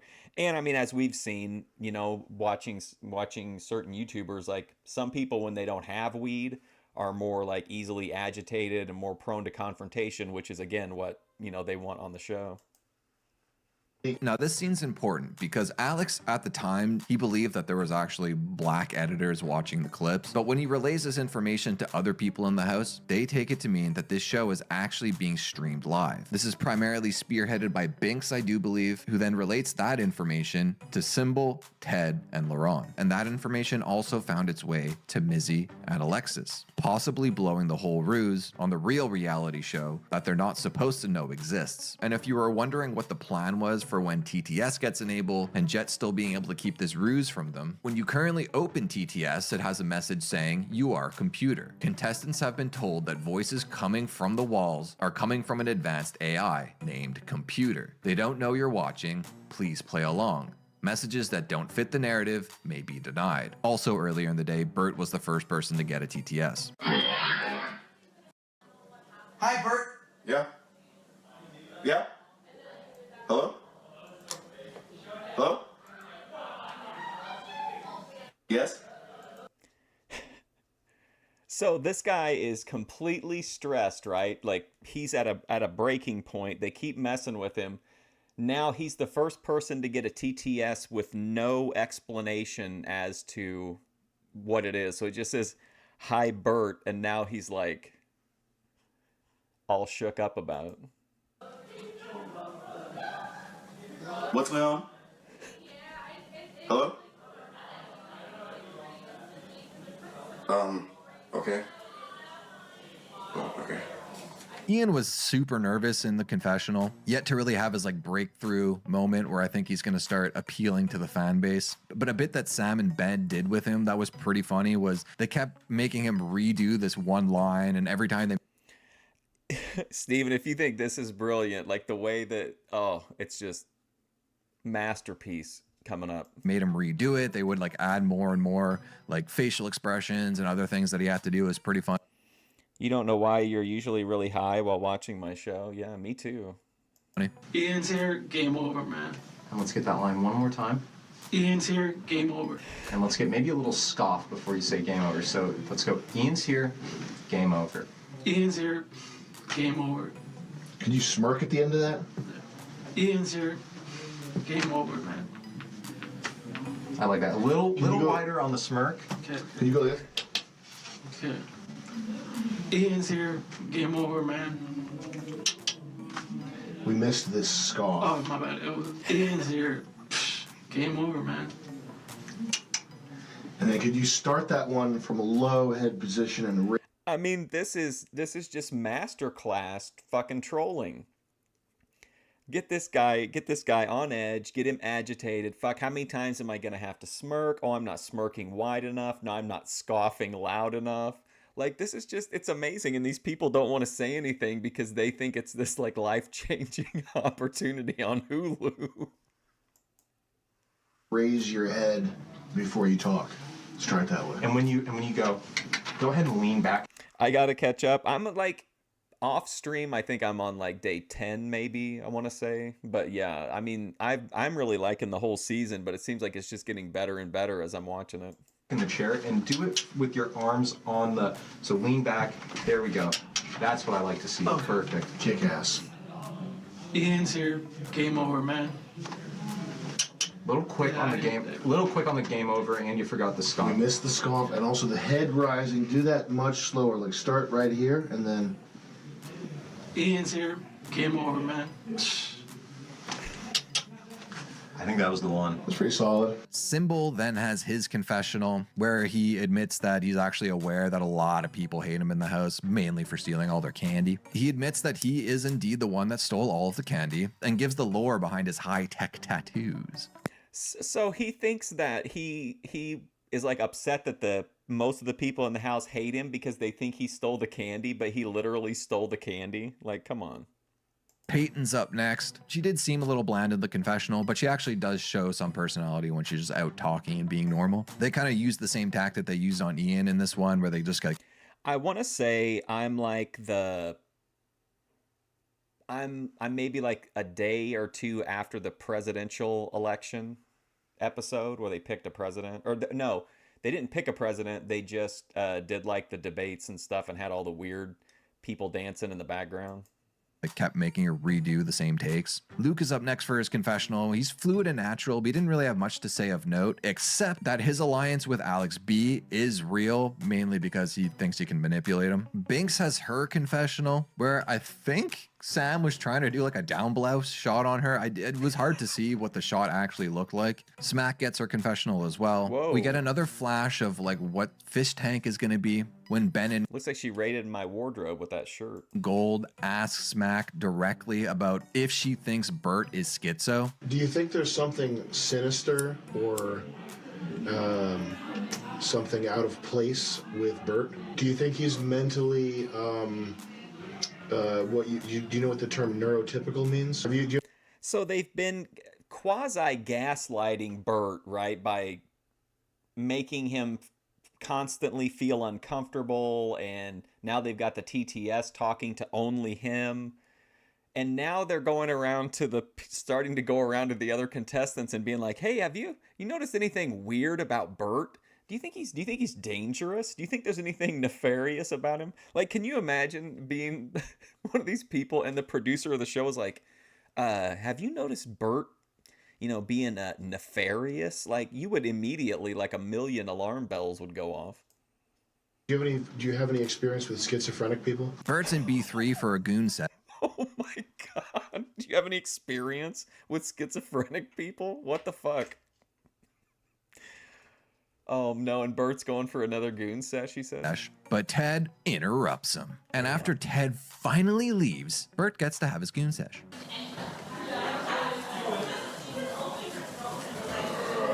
Gold summons everybody to the den. Hey, Bert. Yeah? Get you down here real quick? Oh, sure. Thanks. Cool. Okay.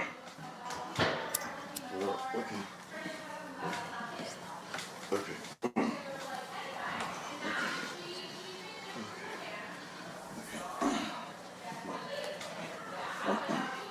Oh my gosh. You know what? I wouldn't put it past Sam Hyde to layer in something like that and have him say he could never be the Black Psycho, and then that's literally what he plays on the show. Okay.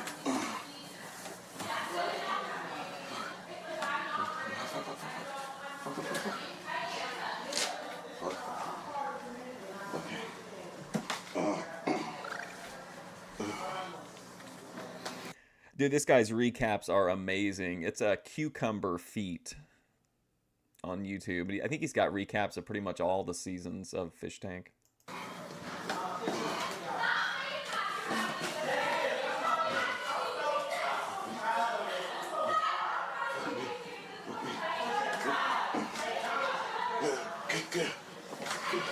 To remind them about the threat of elimination looming over their heads, revealing that it'll happen within the next 48 hours. And also introduces a challenge for that night, pumpkin carving, with the prize being a coveted new TCL TV. This bit dragged on for a while, which was the point, so I'm just gonna cut down some little moments here and there, but he had to just like redo his lines over and over again. Only way to guarantee your safety. See, y'all should be glad I'm a Thorpe streamer, not a Fishtank streamer, because I'd make you sit through those long, punishing segments that they use to, like, break down the will of the contestants. I'm just practicing. Yeah. That's just the way the candy crumbles. Perfect. What's that sugar? What can I say, Ben? That's like, that's the way the candy crumbles. So it sounds less stupid. That's the way the sweets are That's made. the way the Tootsie Rolls. What's up, y'all? Hate to be the bearer of bad news. I know we've had a fun day looking for candy, maybe even sampling some of the merchandise, gobbling it up unwisely, stupidly, in fact. Eating the candy that could save your neck. One more time, you stumbled there a little bit. Can you get your feet out of there? You gotta cover those things with something here. Bert, put a pillow over your feet, please. I'll begin this now. Action whenever you're ready, G. Just saying it right when I'm not ready. Check it out, y'all. It ain't all fun and games, even though you're collecting. Struggle sessions are probably worse. Yeah, I mean, you could definitely make the case. So I guess it's pick your poison. Candy. Do you want to see? Do you want to see an outsider torment autistic people, or do you want to see a chat bully autistic people? Pretty soon, we're going to be doing an elimination. That means one of you, yes, one of you, may not be here. In fact, will not be here a week from now. Maybe even as soon as tonight. Now, I know we're having fun collecting as much candy as possible, sometimes sampling it, sometimes trying out the merchandise, testing it out, unwisely eating the candy that could save your life. I would recommend you do everything in your power to collect as much candy as possible over the next 48 hours to keep yourself from being eliminated. It's getting serious right now. That's just the way the Tootsie rolls. Love that. Is that good? Yep, let's. Check it out, y'all. I know it's been all fun and games collecting candy for the past 48 hours, but it's not all fun and games because one of you is going to be going home pretty soon. I don't know who it's going to be, but I know the person that has the most candy is not going to be it. So if I were you... And I bet all Bert is thinking about is like that he needs to goon. I would do everything in my power right now to be collecting candy. Where's the candy? How do I get it? Who do I take it from? Where's it hidden? I don't know. That's for me to know and you to find out, okay? Now, you don't know which candy in the candy hierarchy is highest or lowest. You know what's lowest, it's plain Hershey bars. Who eats those? People with 70 IQ. His hatred of Hershey. Boneheads eat plain Hershey bars. What's my favorite candy? Is it Skittles? No. It's pretty up there, though. Skittles are pretty good. You wouldn't go wrong collecting as many Skittles as possible. I might even deduct points for candy that I don't like. Go ahead and nudge Ted right here. And If I see some candy I don't like, go ahead, boom. I might take points away. What? What? No, I'm just Wait, no, how'd you miss it? Folks, we're having fun, we're getting to know each other, we're talking it up, we're having a blast, we're making TV history, but it would behoove you to collect as much frickin' candy as you can get your hands on if you want to stay in this house and get famous. Let's pause dialogue and switch angles. What is Fishtank? It's just like a online reality show. Like all these people are in this house, just like pretty soon chat will be able to come over like over the loudspeakers in the house and interact with them. But right now they're just like doing setup on like the kind of, yeah, it's kind of like Big Brother, but like it's more mean-spirited. Like the people that run it do like mind games on the contestants, but it's really entertaining. Ha ha ha ha! Check it out, y'all. I know you've been having fun. You love Sam Hyde? I love this character he's playing on this season. This like Johnny Depp hipster that keeps going like, ah ha ha ha. That's gonna be like burned into my mind, I think. It's your first couple days in the house, getting to know each other, having a blast, talking it up, doing some other stuff. But check it. If you're not collecting candy, you might be out of here quick. Because in 48 hours or less, one of you is gonna be hitting the road home. We're not even gonna pay for an Uber. We're just gonna walk you down to the street and wave goodbye. And that's it. We're not giving your phone back. So I hope you've been collecting candy because that's your lifeline. That's the only way you can protect yourselves at this point from my whims. Collecting candy is the only way to protect yourselves from my whims. Wow. And from each other. You're voting each other. And from each other. And from Bert. I forgot about that. I hope you're conspiring. I hope you're strategizing. Because whoever people deem collectively to be the mentally weakest, the lowest on the ladder of mental health and stability. Hold that frame. Hold that frame. Vance, push in. Whoever the group targets as mentally weak, whatever that. Yeah, he definitely was cracking up when he was saying like this candy's the life, your lifeblood. May mean to you, I don't know what it means to me, or whoever's the least interesting, or whatever might be going home, just might be going home. So I hope you're strategizing, protecting yourselves in more ways than one, and getting ready for our first elimination.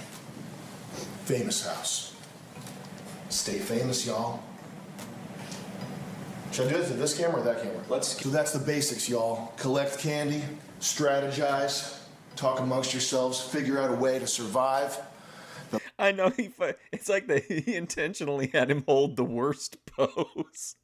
I'm not gonna lie, like I think I could handle the social dynamics of the other people in the house, but shit like this would absolutely, I would get so frustrated if I had to sit around while somebody else was like fucking up their shit over and over again. Like it would make me, I would probably like, I would spurg out in this kind of a situation. But most importantly, stay famous, dog. I love that. We can move on after I... Ha ha ha! Famous style. Famous house? Yeah, that's exactly what I thought. Nailed it. Tonight, we got a challenge. A challenge is not going to affect your status in the house. You're not going to get kicked out for failing a challenge. It's a chance for you to win prizes, cash, clout with the viewers, whatever it may be. Our challenge tonight is pumpkin carving going to be best pumpkin wins. What do you win? Well, I'll tell you what you win. TCL Smart TV. Wow. Hey. Oh, yeah. One of you is going to be taking home this amazing 4K UHD TCL Smart TV. Now, this bad boy has got crystal clear picture, brilliant color rendition, and is perfect for game night or gaming night. With TCL's Dolby Atmos integration. Ooh, okay, you no longer need a $500 soundbar. Thanks to Dolby Atmos, you no longer need a $500 soundbar on top of your TV for it to sound good. You got the home theater experience right out of the box. Good sound's important to the guys over at TCL.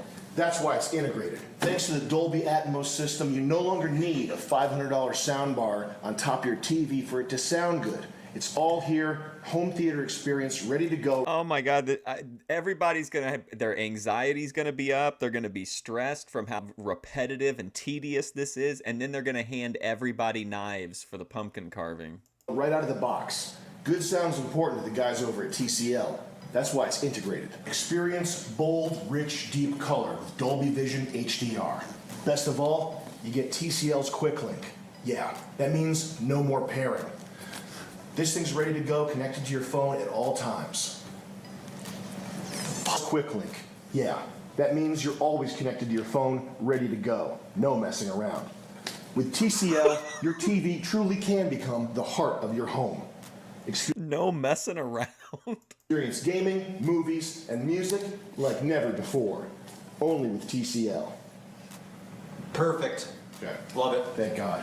The fish run off into groups of 3 to carve their pumpkins, but the most notable group out of everyone here is Alex B, Symbol, and Ted. This is significant because if you remember, Alex B is pretty pissed at Symbol for allegedly, even though he admitted it, stealing all of Ted's candy. But Ted doesn't really care, and him and Symbol made up already, so the whole thing just turns into like an argument. It's everyone against Alex. He's kind of pissing everyone off in the house. Alex B tries very hard to mog Symbol, who just doesn't care, like at all. They squabble the entire time, but that argument ends up turning to an argument between Alex and Ted, which seems like it kind of dissolved their alliance that was created less than 24 hours ago. Again, this is another bit that drags on, so I'm just going to condense little moments here and there. Bro, you can take his candy. I won't let you take my candy. Keep laughing, bro. Give him his candy back. Give him his candy back. Dude, this is... this candy situation, this dude has been on it, but you gotta hand it to him. He's confronting him to his face. He's saying, like, you're not gonna be taking my candy, bud. And you need to tell him to give the other candy back. So at least he's holding up to his word. Give him his candy back. Why don't you be a man and give him his candy back? Yeah. Yeah, don't be a punk thief. A lot of people said... Don't be a punk thief. Give him the candy back. That was a bad move about your character in this house today, bud. That you stole his candy. And you need to give him his candy back.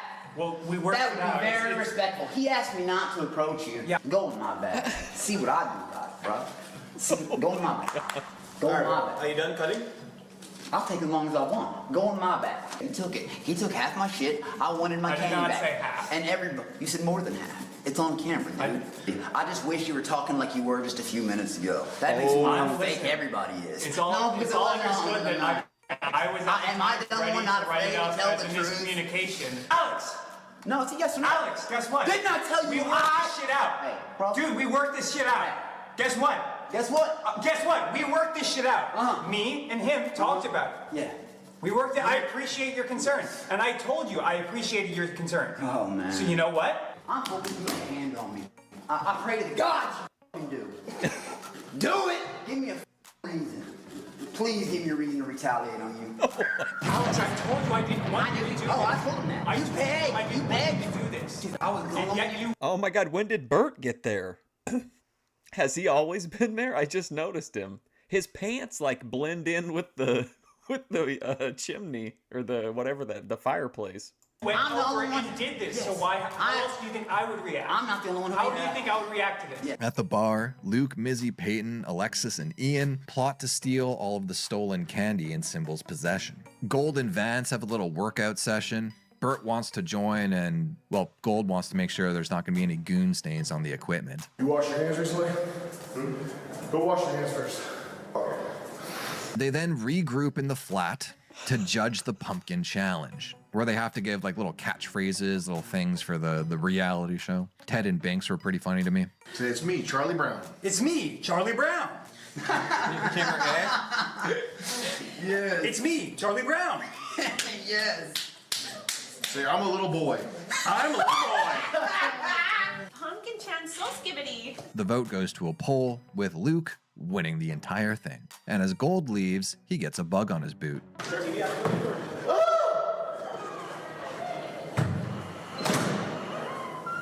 Thing was stuck on my boot. Semi-alive. Disgusting. We get a scene in B3 as they're setting up an... What I really like about Cucumber Feet's recaps are that he gets all of the like big plot points across. Like even though he's covering like 12 or 24 hours of footage in half an hour, like I feel like we're getting like the big narrative elements, but also he's taking the time to like give context on what we're seeing, even put it into context with like the world outside of Fishtank, and then like showing little moments that are just kind of funny, but maybe, you know, people would miss, like him getting the bug on his boot. I just think these are the best Fishtank recaps. Air mattress between Bert and Ted, who have to have like this real kind of pillow talk emotional moment between the two of them, with the crux of the bit being that the air mattress is being inflated and no one can hear what they're saying. My main career goal right now is to make it through the fire academy. Right now I'm a volunteer firefighter for the Roseville Park. After Bert gets through his dialogue, Ted has to get through his, but the air mattress is full, so to avoid inconsistencies in the audio, Gold suggests this. It's gonna be weird if we try to cut it back and forth and it's got the sound on while Bert's talking and not when Ted is. It's gonna be so weird. I'm gonna have to. I got it. All right, let's get this. You can just deflate it, it makes the same noise. Sure. All right, Ted. As soon as you hear this noise start, let's go ahead and start to. You want to deflate it too. I mean, did nobody even think to even suggest, hey, let's just have Bert redo his lines with no noise in the background? It's no, we have to ruin the other take on purpose. Like, what? Come on, Bert, you've been on a set before, bro. Goes to show how much the reality TV show type stuff needs a lot of footage to... Yeah, that's the thing. I know it's kind of like part of the bit of this season that like, oh, there's like a show within a show, but I think this is how a lot of reality TV shows do kind of work. I don't think they're intentionally trying to get people to go off the deep end like they are here, but I do think that there is a pretty undeniable level of like interference from production on shows like Big Brother and Survivor. Okay? No, don't sit. You're gonna stand and talk.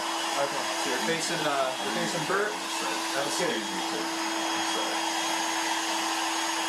Now I'm talking about my hopes and ambitions. Yeah. Yep. I've got hopes and ambition. Who says I don't?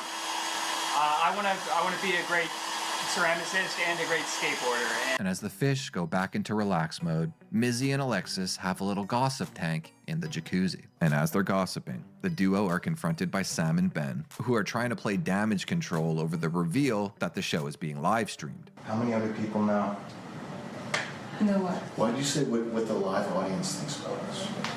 Oh, because Alex said something about being like a favorite or like Alex? Like an audience favorite. Oh, you meant with the editors? Right. So that's all I was saying. No, it's just the people putting the show together. Right. That's what I was saying. Okay. Are you lying? No. You don't have to lie. No, I swear.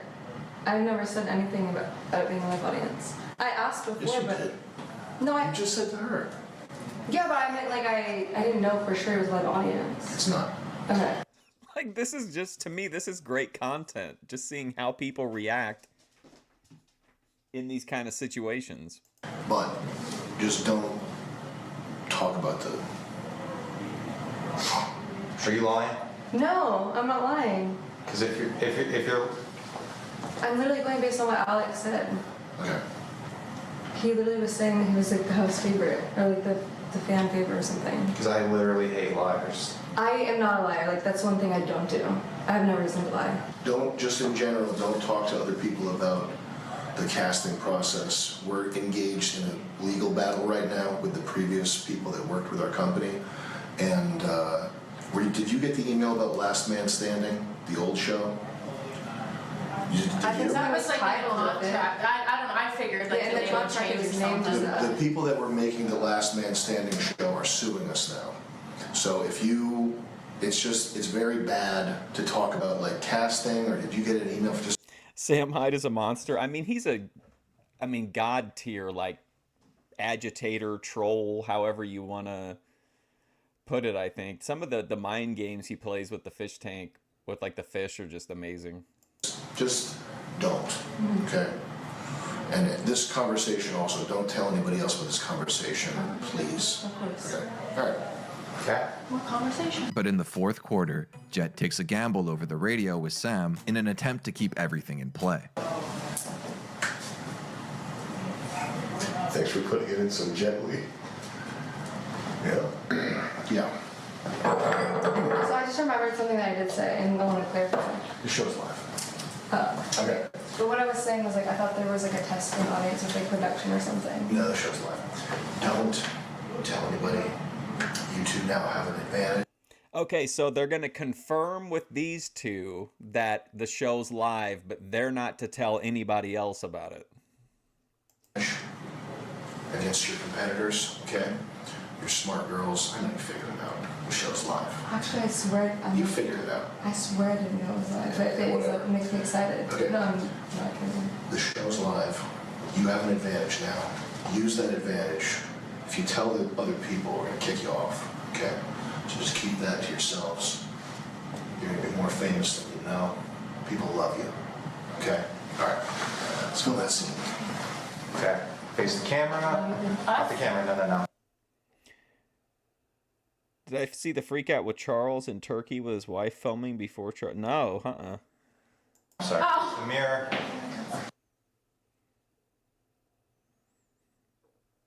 Oh, whoops.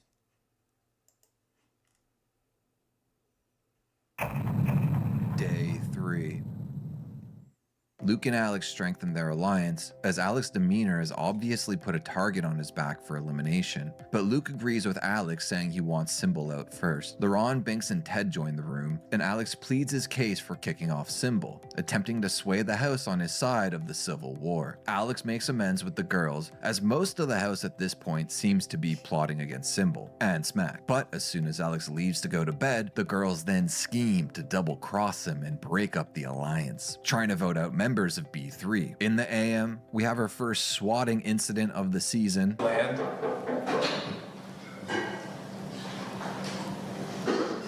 Come in. What was that? Who is it? Where did that come from? I don't know if we're allowed. Was it the door? Go around back. But hilariously, production seemed to be asleep or not aware of what's going on. Interesting to watch how people act differently when they know they're being filmed. Yeah, because I think in most cases, you kind of trust that production's going to at least not show all of your worst moments. But in a live situation, then, you know, everybody sees everything. On, and the fish don't want to open the door because they think they're getting eliminated in this, like, some kind of test. And Alexis makes it way worse when she says this.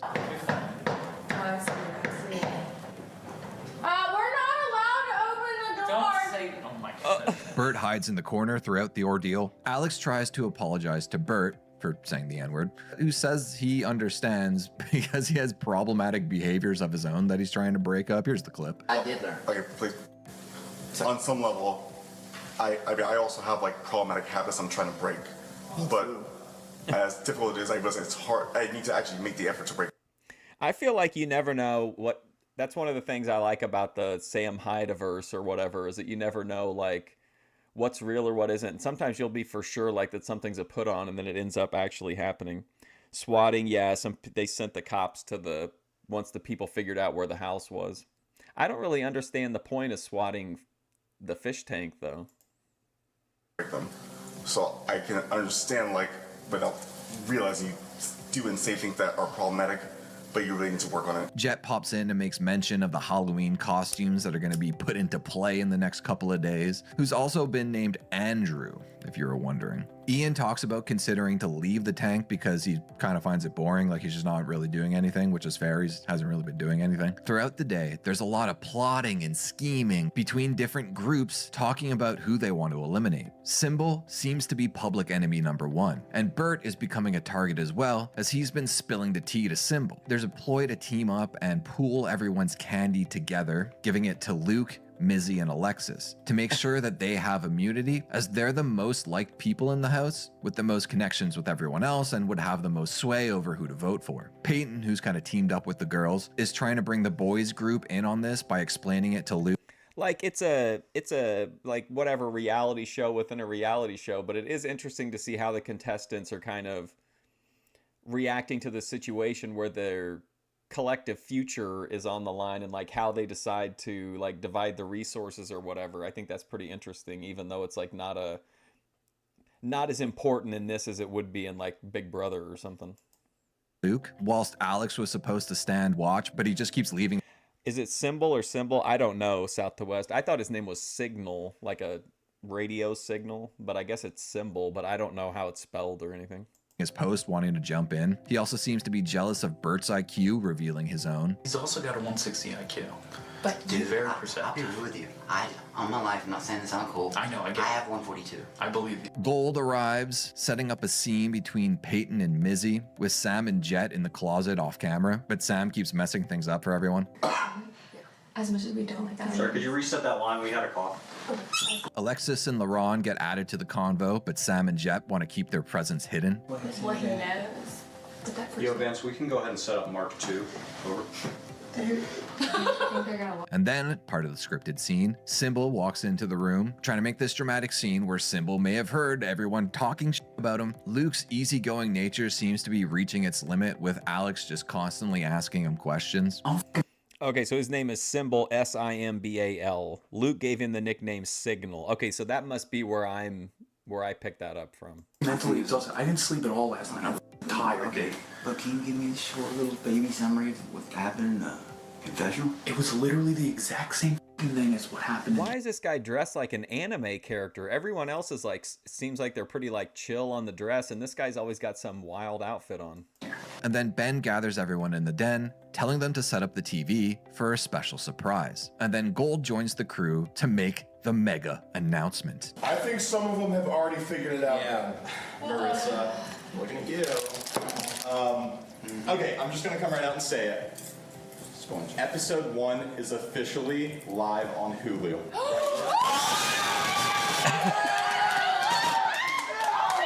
Oh my god. Live on Hulu. We came out here with $1 and a dream. You guys are with us. Okay? We edited our pilot episode. It's now on Hulu. Kicking ass, y'all. We're live. We're on Hulu. They announced fast. The first episode, we have an edit team downstairs editing this hours after we get it off the cards. It's not like a regular TV show where it takes 6 months. You guys gave us a round of applause. We edit these. I don't want to show you, we're not going to show you the full 30-minute episode because part of, we're going to let you guys watch when you're home with your families and your friends. We're going to show you. I want to show you the social cut, okay? Their elite editor has been working overtime to get this out. Before we play the social cut, can we just take a second and, you know, he worked so hard for our us. lead editor, he's got, his eyes are bloodshot because he's staying on. What's his name? His name's Simmons. I mean, this is spectacular. As a viewer, I mean, what else could you want? Like the level of detail they're going into with this concept. This is spectacular. This is really good.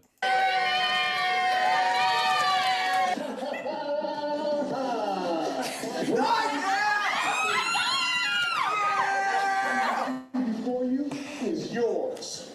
My name is Alexis Klein. Hi, I'm Mizzy. My name is LaRon, but I mostly go by Ron the Prince. And I'm here to take over the world. I'm Bert, BURT, Black Urban Rip Trainer.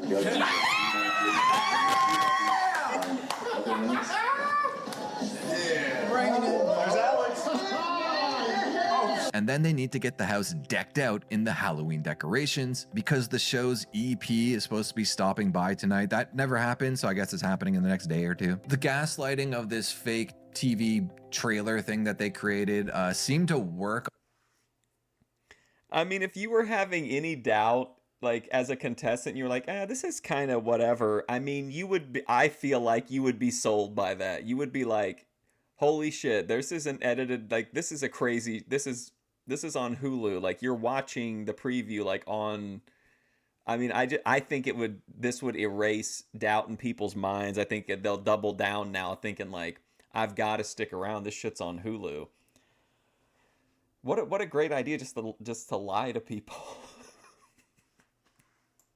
On all the fish, as they now seem to be This is honestly, those of you who were around for it, do you remember the show we watched about the singers where they pretended like they were going after the best singers, but really they wanted the worst ones? This almost has like kind of that vibe to it. Super ecstatic about being live on Hulu, being streamed, not live, but, you know, edited down in such a quick manner. So the gamble that Jet had made the night before, revealing that the show is live to both Alexis and Mizzy, seemed to have paid off. Everyone now just thinks the whole live thing and the audience watching really means that they're watching on Hulu on like a one-day delay. Symbol was mysteriously left out of the cut that they got to see. Well, Black Urban Rip Trainer, that's the PG-13. What was the other one? Black Urban Raw Top. Which I think this is going to be some kind of like gaslighting campaign to like erase him from the show or something like that. Also, Ted has a ski mask on for no reason. The Halloween decorations are put up around the house, and the fish are pulled one by one to give confessionals. Bert goes first, and I don't think this was intentional, but the light and the camera blocking the shot was super funny to me. They continue the gaslight of erasing Symbol through Bert. Two biggest, I would say, contenders for that are, I would say,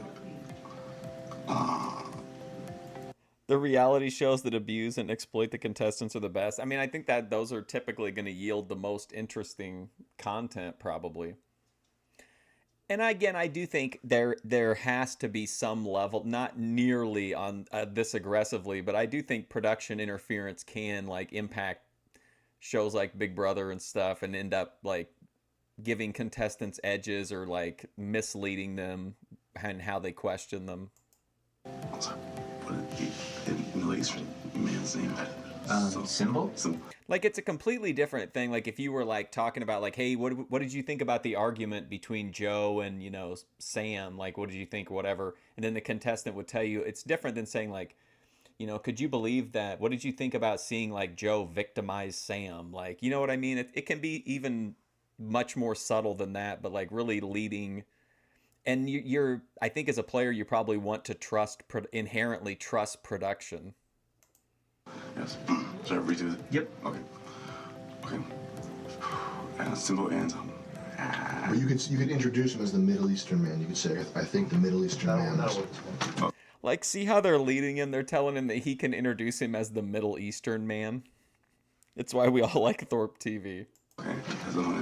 Next is Peyton's confessional. She gives a better detailed version of the A, B, and C plans that are going on right now between the boys and the girls group that's teamed up against Is this light just going to block like every confessional today? Everyone else in the house. So our plan A is to go with Symbol. And of course, if he has more candy, we wanted to choose the top three. So we were going to choose our top three based on who we think is either the most likable, already has the most candy. And then, if he by chance still has immunity, our next was Smack.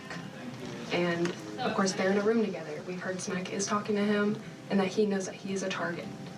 But if Smack gets immunity, then Ian is the next one, just because we feel like he's not playing the game and he doesn't want to be here.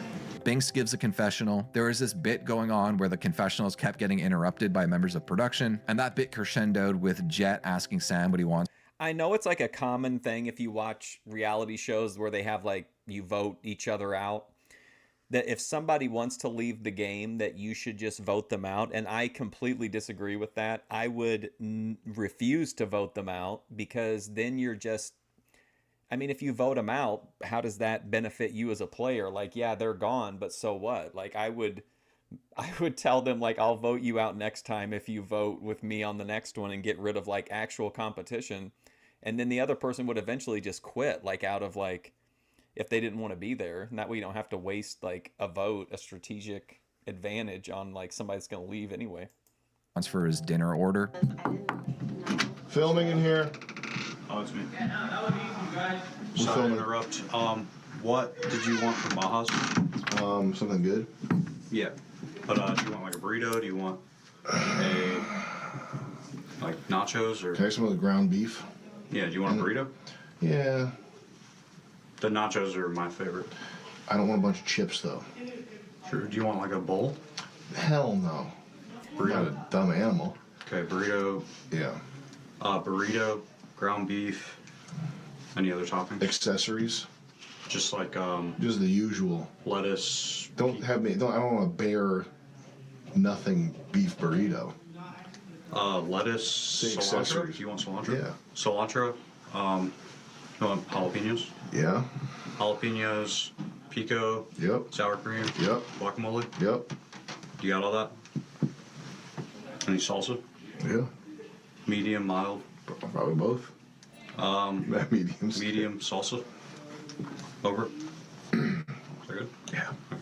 Alright, sorry to interrupt. All good. They asked Binks to say a generic line, saying basically, "Mama, we made it," but she instantly broke down and started crying. I don't think this was done on purpose, as they asked Bert to do the same thing, and many Oh no, they're staging crying now. other fish afterwards, but she reveals that both of her parents are actually dead, with her mom dying only a month ago. They had an estranged relationship, so she never really got a chance to really know her all that well. They tried to cheer her up. Okay, so her mom died a month ago and they had her say, "Mama, we made it"? What? With another generic insert line, and also make her attack symbol. My name's Binks. I'm here to change the game. Like this? Like, okay. Yeah. So start with your head low. Okay. Raise it up. My name's Binks. I'm here to change the game. Oh my god. Hold on. And then maybe say symbol. You're going back to. I cannot. Okay. Do I say that for real? Yeah. My name's Binks, and I'm here to change the game. Symbol, you're going back. Sam likes her chances. She might win this. She might win. Ian's up next. Oh my god. Wow. Wow.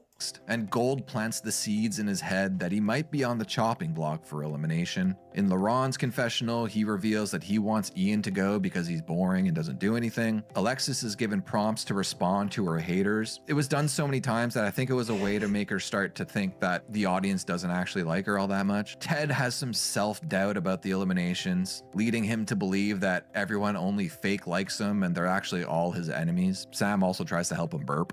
The house is totally spooked out now, by the way. With Mizzy's, there wasn't much to note, but during the interview, Gold does mention that the Hulu episodes are 22 minutes in length. Perhaps by episode 6, they will become an hour and a half long. Alex is up next. He seems to be kind of losing it, honestly. He's like really emotionally heightened and kind of paranoid about everyone and everything. This guy reminds me if like the dude from, was it Sugar Ray?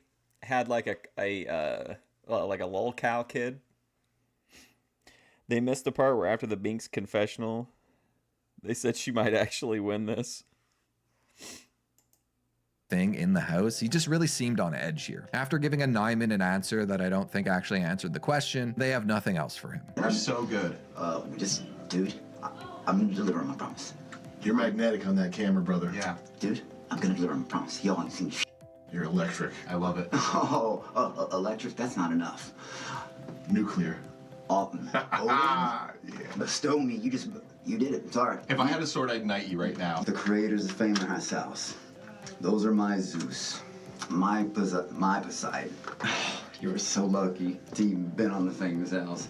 See, you're not even gone yet, Sybil, but yeah, that may look inappropriate. Now hold on. Thank you. You gotta understand. That's good. That's good. I think we got it, Alex. Awesome. One more. Okay. And then they have nothing else for him again. Smack. Our battery's about to die. Yeah, I feel like Alex and Bert are just content machines. I feel the same way about Symbol, but that's more because of like what production makes happen around him more so than anything he's actually doing himself. After getting kicked out a second time, they have to kick him out a third time. Okay, we gotta go. Ben and Sam continuing this plan of erasing Symbol from the house, gaslight him into not getting interviewed. If Symbol asks, let's just say we ran out of battery, we gotta get a new one. We gotta recharge the camera. Can we get a battery up here? Camera's out of film. Not like that one. Yay. We gotta get more film. Smack is the final interview. I think they forgot Luke, to be honest with you. She has an alliance with Symbol because they share a bedroom, and she doesn't really seem to be aware that it's dragging her down in the fish tier list amongst the house, because when they ask her about it, she doesn't really seem to grasp what Sam and Ben were trying to hint at. Gold loves her personality, by the way. You have such good energy on camera. You're so bubbly and fun to listen to. Thank you. Really good. You're doing great. Thank you. I really appreciate it. I hope you make it here. I hope you stay. Thank you. I'm all for positive feedback. So Yeah. thank you. Absolutely. Bert shows off his dance moves.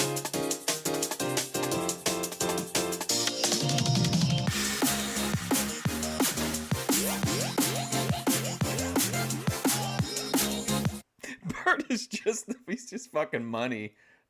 I think Bert could be an amazing live streamer or like an IRL streamer if he would pick it up after this, but I think he probably wants to be like a serious actor. And then we get the challenge for the night, the spooky murder contest. All eyes on Jeremy Gold. Ha ha ha ha! Y'all, it's that time of year. Time to get spooky. We're doing a spooky contest. Was that a good shot when he jumped down off of that? I should probably be there. Can we get that jump one more time? We're about to get positively spooky. That's right. Halloween contests. We'll have to find out from OPC how we can get Bert into the algorithm. How's it going, Project Gummo? Fright all around, the chill of the autumn air. Bert's going to an institution after this. Honestly, he probably wouldn't be maybe such a great live streamer, because I feel like if he knew he was if he knew he was like, if he was conscious of it and had to like perform on command, that might be difficult for him. What could happen next? Okay, guys, y'all, we're splitting up into two teams. Can we, since this is the official announcement? Tonight's spooky contest involves murder. Ooh. Yes, that's right. We're splitting up into two teams. Oh, but we're gonna stage a murder. Whoever stages the best murder, which will be graded on authenticity, creativity, believability, and storytelling. I don't think they'd let you on, Dan.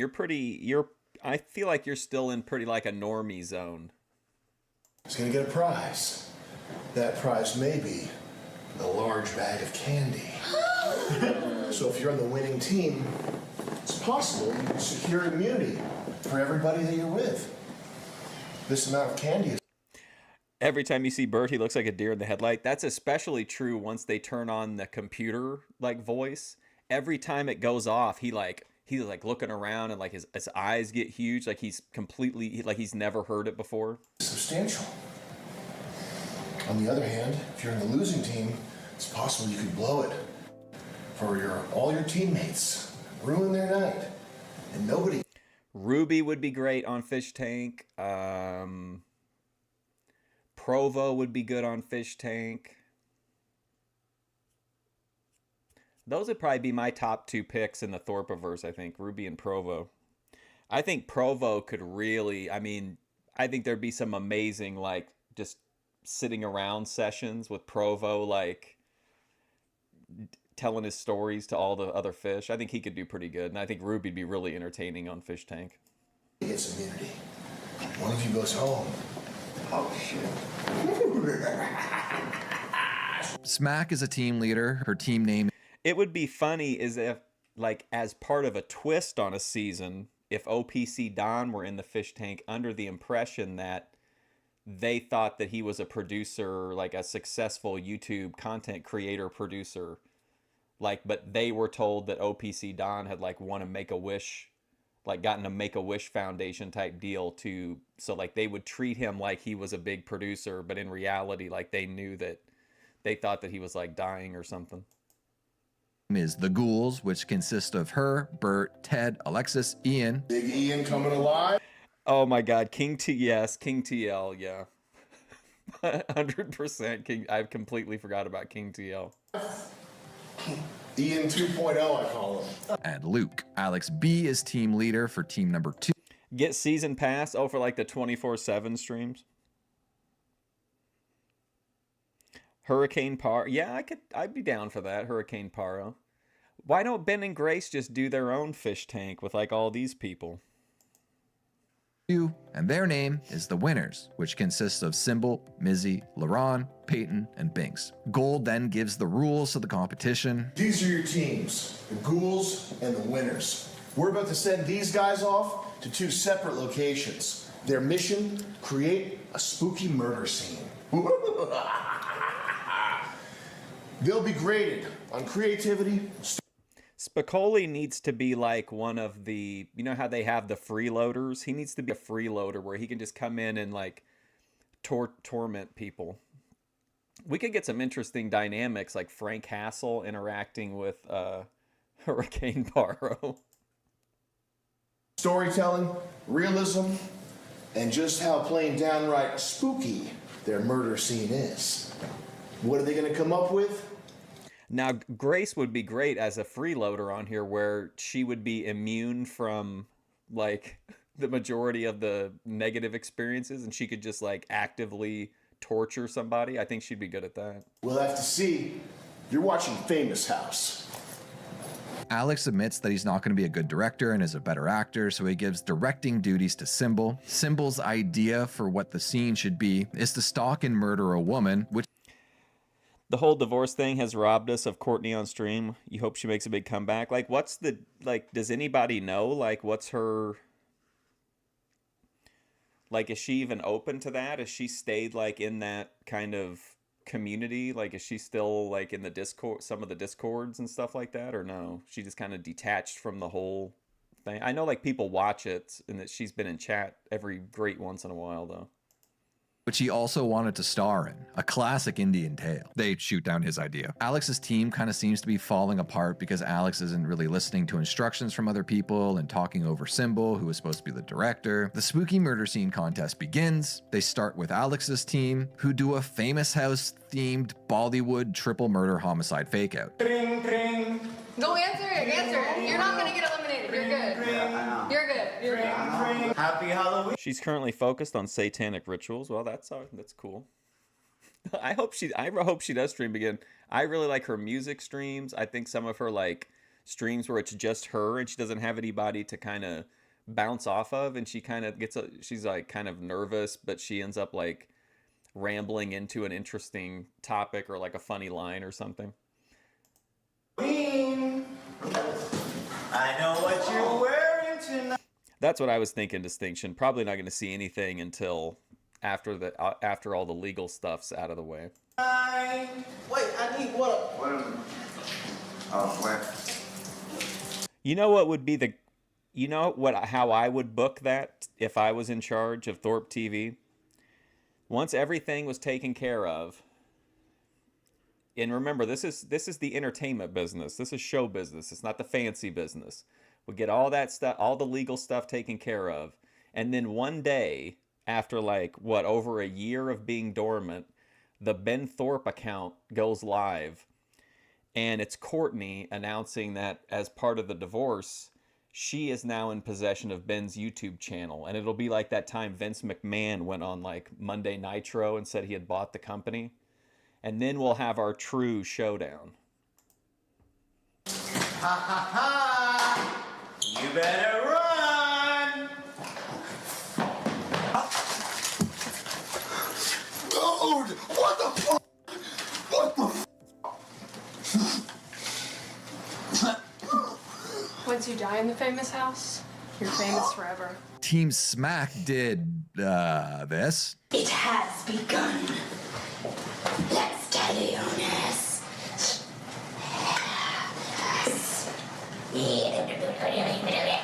Blow the whistle! Blow the whistle! Blow the whistle!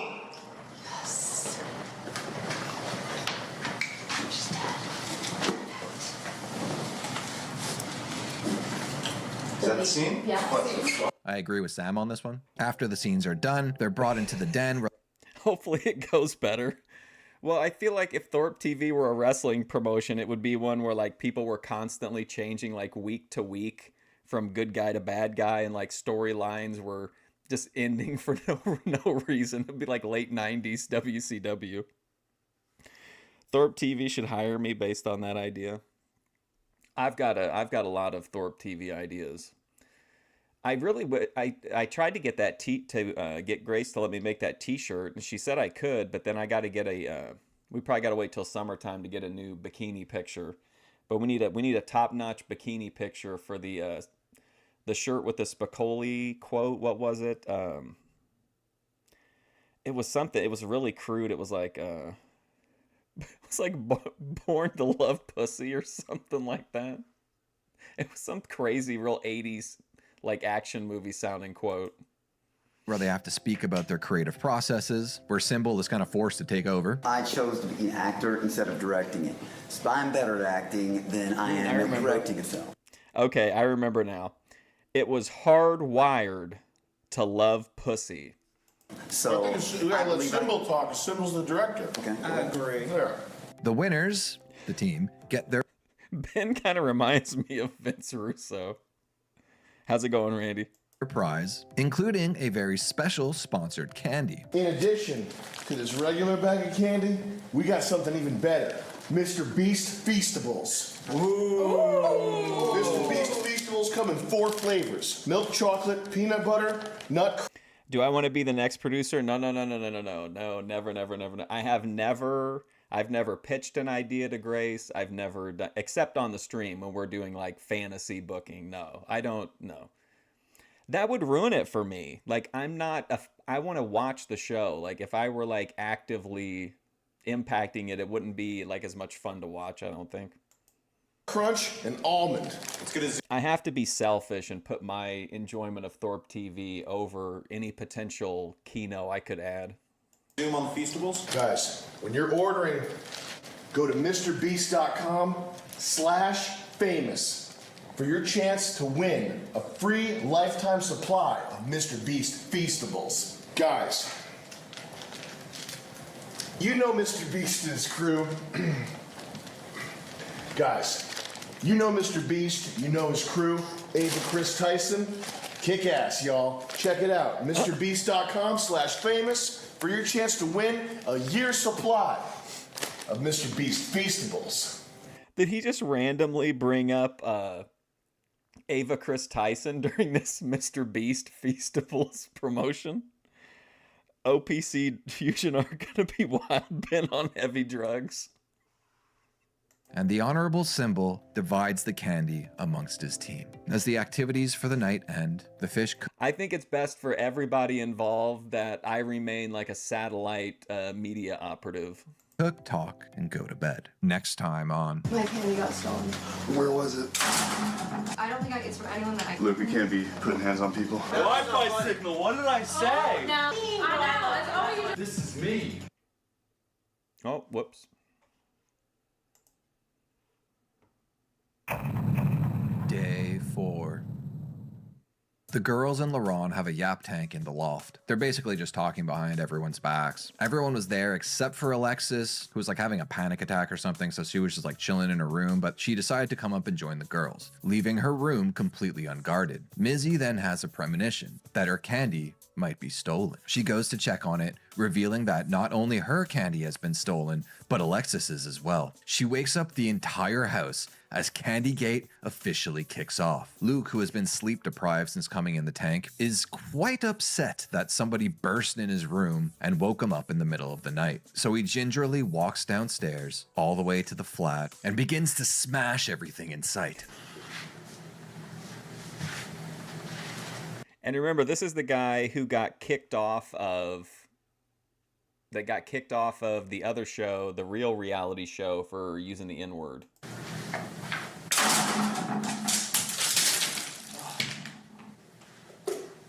This is me.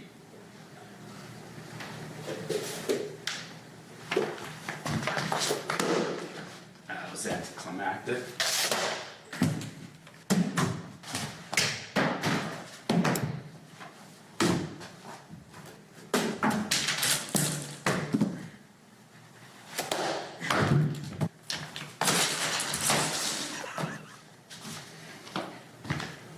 Oh, wow.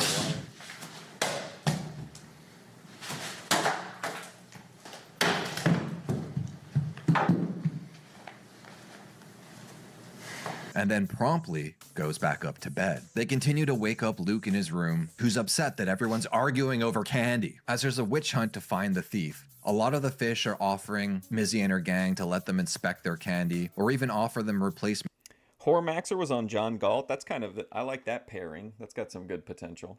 candy just to be left alone. But this isn't good enough for Mizzy because she doesn't want to intrude. And what about Be Brave? Like, remember that, was that guy's name? Like, Be Brave, the guy that Ben argued about the Holocaust with? I'd like to see him debate Hormax or have a convo with him. People's personal spaces, which is a little dramatic. Like, why start this pitchfork mob to find the thief? And then when people offer you like a way to get some resolution, you're like, no, I don't want to violate your privacy. Ted uses his power of physical touch to calm the bucking bronco. Ted's stocks are going way up tonight. Jet shows up to film the probably most important thing happening in the house, Ian eating in silence. Every time people walk by Ian, he makes them repeat this line.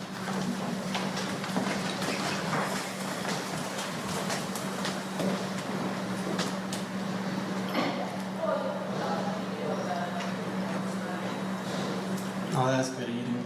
The witch hunt turns on Luke, barging into B3 and attempting to go through his stuff, and he's not having it. It's a big Don't bag. touch that Nurse Ratchet, I swear to God. Don't you touch my Nurse Ratchet. I didn't even call Nurse Ratchet at this time of hour. I wanted to go to bed. Go to bed. She looking for her shit. Oh no. You're in here. How do we know? Because I just told you. Who the is you to believe? Get the out of here, sweet. No, we in here. He tried to bring you in as a producer on his film. We in here. Okay. This is the first night Alex been quiet in your room. I mean, it's not my fault. Pulling him out of the void. He's been an angel. I mean, this is 2024. What do you need money for? What is he shooting like is he making it like a historical epic? Is he like setting it in ancient Rome or something? He's got a big like, set design budget. I don't think he's What do you gonna think like you're a doing? pizza concoction. Wi-Fi signal. Get the out of here. Wi-Fi signal. Who's Wi-Fi signal? Is that What Wi-Fi are these signal? nicknames? You don't even have glasses on. You don't even know who you're talking to. What does that mean? I want to get out of here before I get a nickname. Whoa. Whoa, did you see him grab that dude? To touch? Yes. Oh. Wait, team. Are they allowed to touch? Yes. I don't want. Oh God. What Wi-Fi signal? What did I say? Oh, No, that's not funny. It's all right. I'm not gonna hurt you. Hey, that's really aggressive, Luke. Give you a little push. Okay, they're Oh not. my That's God. not. I'm sick of people coming into the bedroom, especially you. Okay? Behave yourself, God sake. Dude, that makes me uncomfortable. The house is willing to put their hands on people. Just him in particular, don't worry. You're safe, Nurse Ratchet. This was the first time that I thought like, okay, I thought about like some issues with the premise, like, because on a real reality show, you would immediately remove somebody for putting their hands on somebody else. But on Fishtank, I would have been surprised to see him get thrown out for that in a previous season. But if you're trying to promote this like it's a mainstream reality show to the contestants, like that's that's going to cause them some issues, I think. Okay, dude. Luke, we can't be putting hands on people. Dude. Ben has to come in to save the day. Guys, we're gonna just, everybody in here is just gonna go to sleep. Everybody let's take a couple of deep Are you talking about all the money he's spending on testosterone and steroids? Get crack for me? breaths. This is gonna be a topic for the morning, okay? Can you give us any peace of mind right now? Luke has been told that he will not be touching anybody anymore. Okay, as for like What happens if he does? What? Like, it's created a problem that's going to instigate more and more problems. The candy thing, that is between you guys, okay? I and the staff will not interfere with the game, okay? So whatever happened, whoever stole the candy, that is between you guys, okay? But as far as putting hands on people, we're not allowing that, okay? But it just happened. It won't happen again, and if it does, no, I don't think you should allow the player to stay in the house. Oh boy. We're gonna. How about I play the card? I don't feel safe. See, this is my issue, right? One, that he would have never gotten kicked off of it, I don't think, off a previous season for what we just saw. And also, like, I don't buy that the people are really scared of this guy, because Symbol isn't like, hey, look, dude, I'll leave. Like, I'm not going to stay here. This guy, I was in fear for my life. I'm out the door. No, he's like, well, what if I play the I'm afraid for my life card? Like, that just kind of indicates that, like, this guy can't be too worried about it if he's bargaining with the producers. You know what I mean? And I don't know, but I guess you can make the case that you shouldn't put your hands on people, and that's probably true. But I think in the fish tank environment, I don't think you would normally get kicked out for that. It's America. Do you? If you really don't feel safe, then I shouldn't be the one going out. He should be the one going out because I'm playing. Well, it's day 3. Okay, it's the show. That's what I'm saying. The show just. This is the current season 3 of Fish Tank. But the people on Fish Tank think they're on a different show, like a mainstream reality show on Hulu. Started. Yeah. Okay. So, if there's some, I don't know, Ben. You told me if there's a little bit of cloudiness on the rules, we're gonna clear it up. You told me there's not gonna be any hand placements. I didn't know that Luke was gonna do that. Okay. You told me you stick to your word. I want the guy out, or there has to be some kind of resolution against it. Luke, if he touches you again, we'll be out. Okay. We're going to cut a break because it's been a stressful night. And frankly, I'm not going to eliminate somebody at 1 in the morning, okay? So let's everybody just calm down, go back to our rooms, and we'll resolve this in the morning, okay? Symbol wants Luke kicked off the show. Total Wi-Fi death. And Ian is... If I was in the house, I would have tried to work on Symbol to drop his issues, I think. Still eating and not participating in silence. It's been like an hour. As the tensions settle, the witch hunt make their way up into the penthouse for a sleepover, where Ted begins weeping from the stress of the situation. They go back down to the flat to investigate the damage, and as they're discussing Luke's explosion, Smack thinks he's gonna get away with it because he's a white man. Luke was pulled downstairs by production and was then forced to clean. Jet also pulled Luke aside in the confessional, revealing that he is a plant. The audience knows you're the plant, obviously. So. See, I swear I watched this, but I must have been so high I didn't even notice. I don't remember them saying that he was a plant. I suspected it because he was kind of a known entity, but I didn't know that they had like confirmed he was the plant. That makes it even more awkward. One thing you can do to regain the trust of the girls. When you were cleaning the pumpkin, you noticed a hatch on the fireplace. Oh, yeah. That's where Missy's candy is. Really? Return it to her. Okay. I think I should do it tomorrow. Yeah. Okay. Hatch up the fireplace. Down where the pumpkin was, you'll see. Okay. In the AM, the fish haven't changed their mind on Luke, who tried to make amends with Symbol, but he did not reciprocate. The girls are plotting to save Luke and instead vote out Smack, who's been snooping around their personal belongings, while at the same time being buddy-buddy. meaning she may have been the thief. The girls find one of Smack's candy caches containing Mizzy's bag of stolen candy. Major Ted W in bed, his harem is growing. In their locker room, there's a spider in front of the camera. Most of the day is spent sleeping and gossiping about boys. Alexis believes Luke has sociopath eyes. The girls finally confront Luke, who apologizes and gives his perspective on what transpired last night, saying he's detoxing off I like the fit here.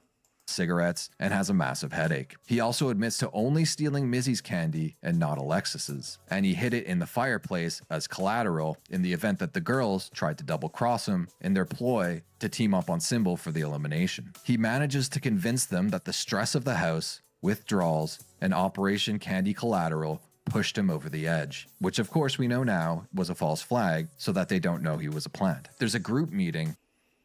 The Hormaxer stuff is on Stanley versus the World stream from last night. I'll have to check that out. But Symbol does a pre-meeting confessional. He's gunning for Luke and Alex B. We need some new Hormaxer clips. The group therapy begins. Luke gets dragged through the coals, and we are forced to watch him kowtow to the girls' questioning. It's hard to watch, like an animal caught in a trap. Binks isn't buying his story. She thinks he probably has a history of violence and most likely beats his hypothetical wife. What? She thinks because he's a white guy that he automatically beats his wife?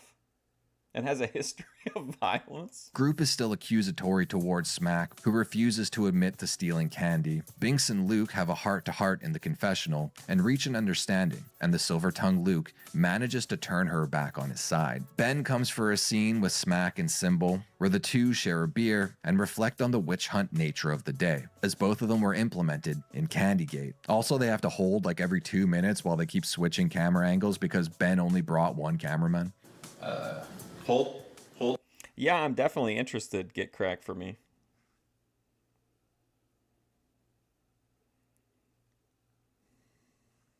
Hold, don't move. Reverse shot. Symbol. We're gonna get over the shoulder right here.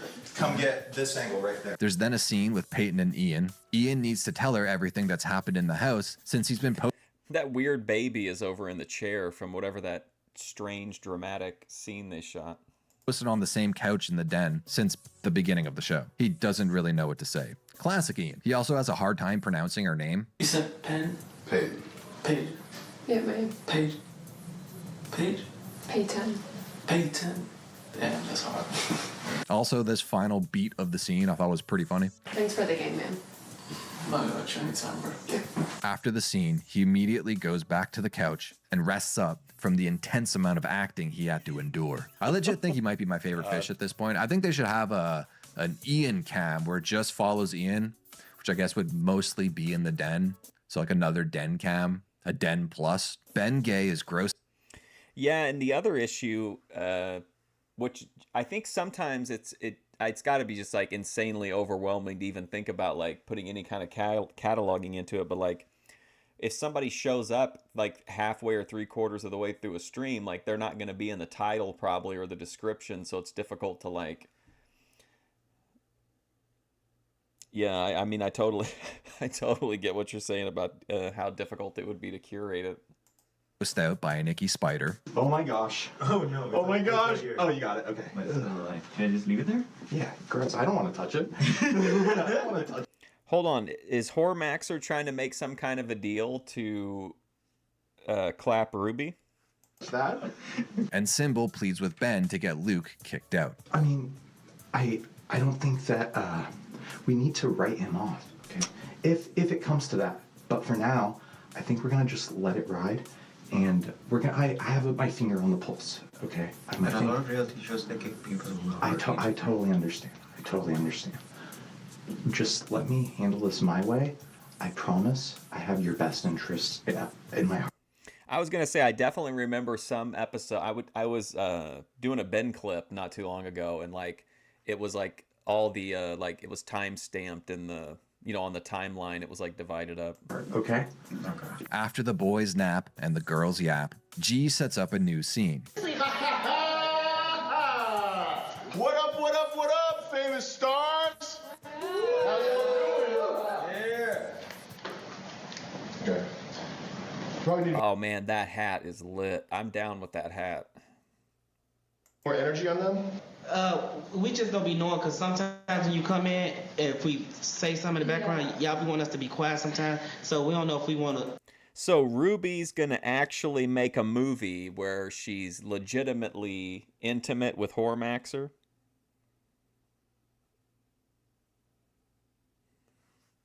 The stipulation is if she comes to Vegas and hangs out with Hormaxer, she has to give up the goods. It's a verbal contract. Is he doing anything for her, or is he just saying, like, if she wants to meet up with him at all, he's got to hit it? Just roll with the punches, baby. It's the name of the game, reality TV. You got this, brother, okay? Okay. What up, what up, what up, y'all? How are my famous stars doing?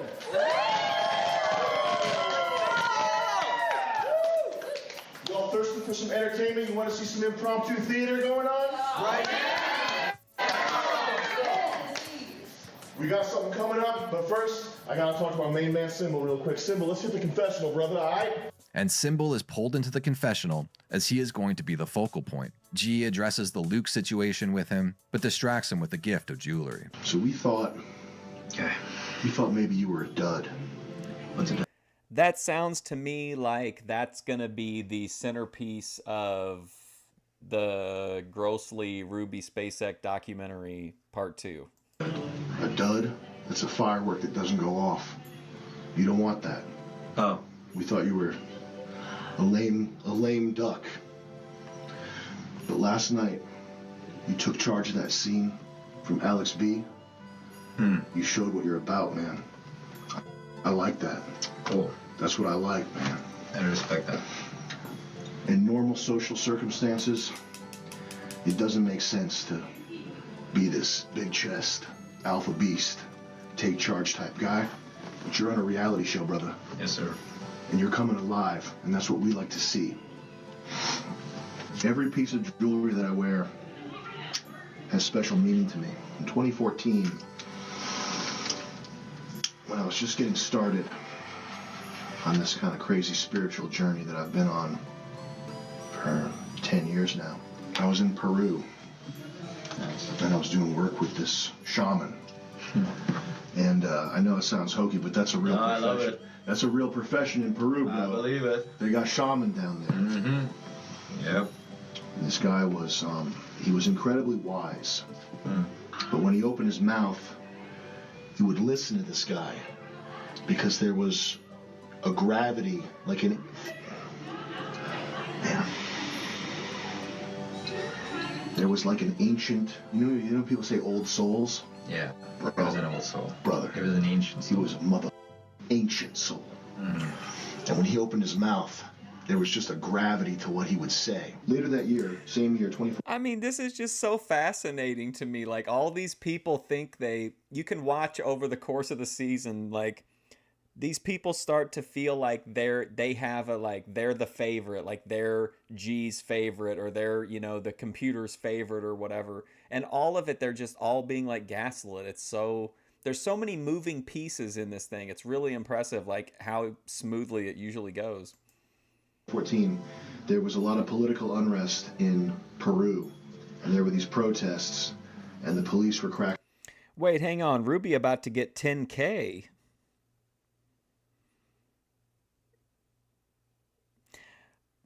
Who's going to give Ruby 10K for hooking up with Hormaxer? Down on these protests with rubber bullet and tear gas. His name was Javi. I said, Javi, it's getting bad. What are we going to do? And he said, it's not what I'm going to do. It's what you're going to do. And I said, I'm staying right here. I'm not leaving. I don't care if there's throngs of people outside, they got APCs, these military vehicles. And he says, you're going to leave.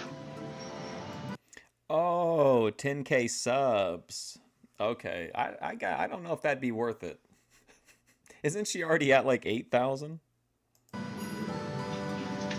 And I felt in my bones, there was no way I'm leaving. This is my spiritual mentor. I can't leave this guy. He's like, look. Oh, speaking of which, I've crossed 2,000, but I got there by just staying attached to Grace's hip. Looking into my soul, he says, you were going to leave. Going back to America. You're going to do what it is that you were meant to do. And like I said, every piece of jewelry that I wear has meaning to me. He gives me this, and he says, this isn't for you. You'll know who this is for when you meet him. But last night I was rewatching the clips. I just felt like I should give this to you. I don't know why. I don't know why, man. Dude, I don't. Like, this is a moment to Symbol that's probably deeply meaningful. And he's like, oh my God, I'm on a reality show.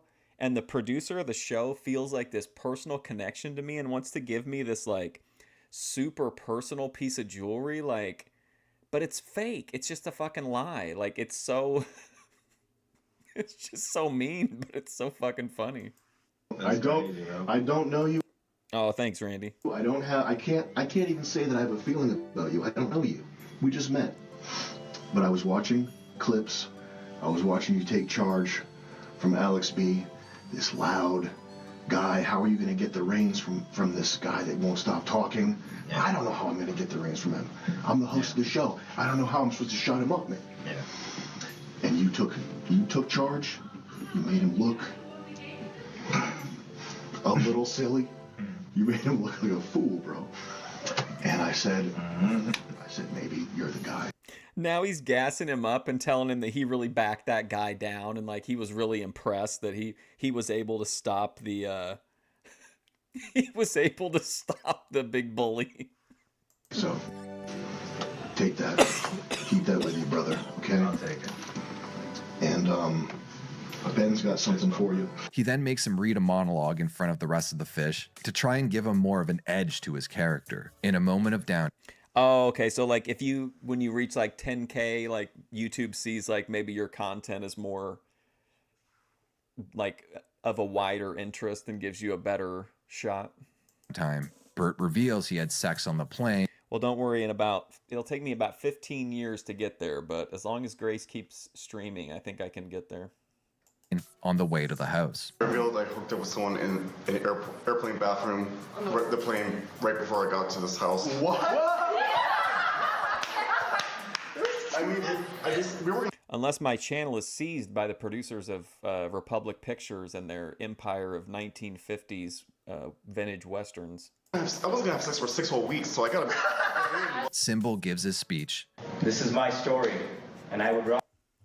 Look how he's dressing now that he's like got him gassed up. Rather be washed away in the sands of time that capitulate to pressures of momentary thrills. If fame really is fickle, why do we fight so hard to achieve it? But for as many grains of sand that allows this ocean of life to wash them away, there remain some that burrow themselves deep into the earth, unrelenting in their pursuit to remain grounded. Know this, I will not falter. I was honestly really surprised that Grace didn't either go on the Halloween costume panel just to mog everybody, or like do her own. I thought maybe she'd like do her own thing. I was kind of surprised that like nothing happened. I will not hide. And when the ocean comes for me, I will remain steadfast. Should I drown in my attempt to surf, look upon my endeavor fondly, and know my last breath were not spent grimacing. And then has to give it again. The pressure to perform, to remain relevant, to not just exist, but to be, it's a maelstrom that threatens to erase the very essence one tries to project. While G wants to get some shots of his hat. Vance, you just get me doing the hat real quick. Let's push in Vance a little bit. I know it's. Luca on Symbol. On Symbol's side. On Symbol's side, pan down here. Just like that, please. That shot.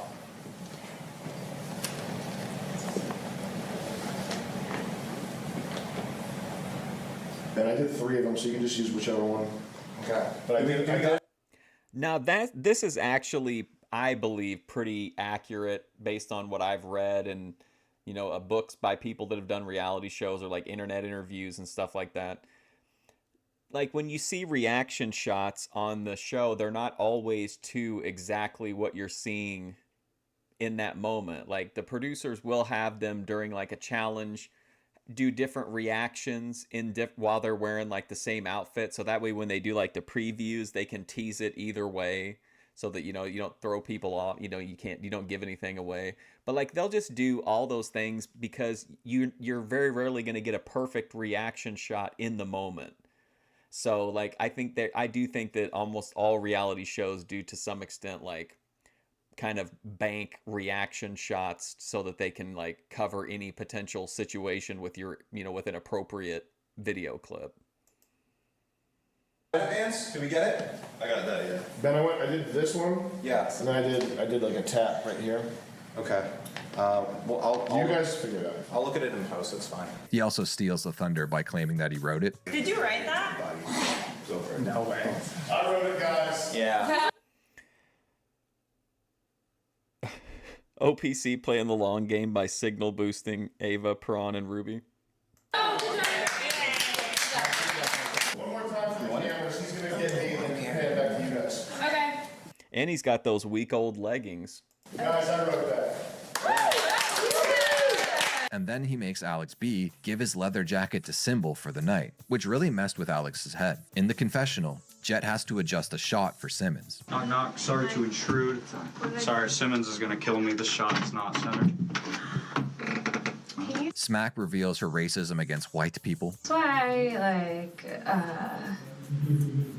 people with a lot of wealth and white men with a lot of good looks I don't really trust, because I feel like they can get away with so much. Sam joins Ian on the couch and forces him to work out with him. Symbol is jelly and allowed to join. Ian taps out because he's scared of messing up his disability check scam. I'm getting more than $50,000 from my disability, so I can't. Hey, we're not filming. We're not gonna film. No, I don't know, man. I ain't risking that shit. Dude. Oh my god, he told him that they weren't filming when he told him something like that, and he knows it's being like, he's trying to break up disability fraud via the fish tank? That's wild as hell. You're good, man. Nobody's watching. I mean, generally, can all cut, and they can cut it in cut. Oh my god, this is crazy. We're not gonna blow your spot with this disability thing. Let's go. Me and Symbol will help you. No. We'll make it easy. I can't read. I'm sorry. It's too late. I'm making too much money from this. That's cool. Go make money on the couch then. The fish are then pulled in confessional one by one to train the AI within the smart house, which I'm assuming this will be used for TTS later, and Bert actually reads it like an AI. I'm Bert. Amanda asked Aaron about apples and apricots. Fish Tank like Big Brother, yeah, I mean, that's, at its core, yes, but in this particular season of Fish Tank, like, everyone that's in the Fish Tank doesn't know that they're on Fish Tank. They don't know they're on, like, a, kind of a lower budget YouTube live streaming reality show. They think they're on a mainstream reality show on Hulu. Actually, Aaron adores apples. The fish are chatting, and I believe it was Alexis who said that she was sad because she thought the smart house was going to be able to talk to them. If only she knew. Jet makes an announcement over the speakers. Contestants, please gather your candy, place your candy in non-transparent bags, and return to the den. I was trying to remember how they segued in TTS, and it's tied into this whole smart house thing. That's a good way to do it. Oh my god.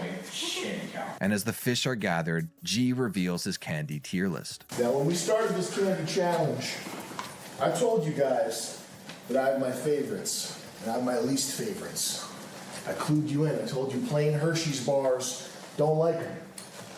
Never did. Okay? Anything with chocolate is worth 1 point. Regular candy that doesn't have chocolate, how many points, Alex B? I got a lot now. I got hope. 2 points. Oh, I'm sorry. If it doesn't have chocolate, it's worth 2 points. Sorry. 2 points. If it is a sour candy, I can't believe anybody didn't crack. That might have been something that went viral, obviously not in a positive way for Grace, but I mean, that would have been a positive viral moment for John Galt. I think that video would have gotten like a girl that white doing blackface on YouTube, I think would have definitely kind of blown up a little bit. This code here.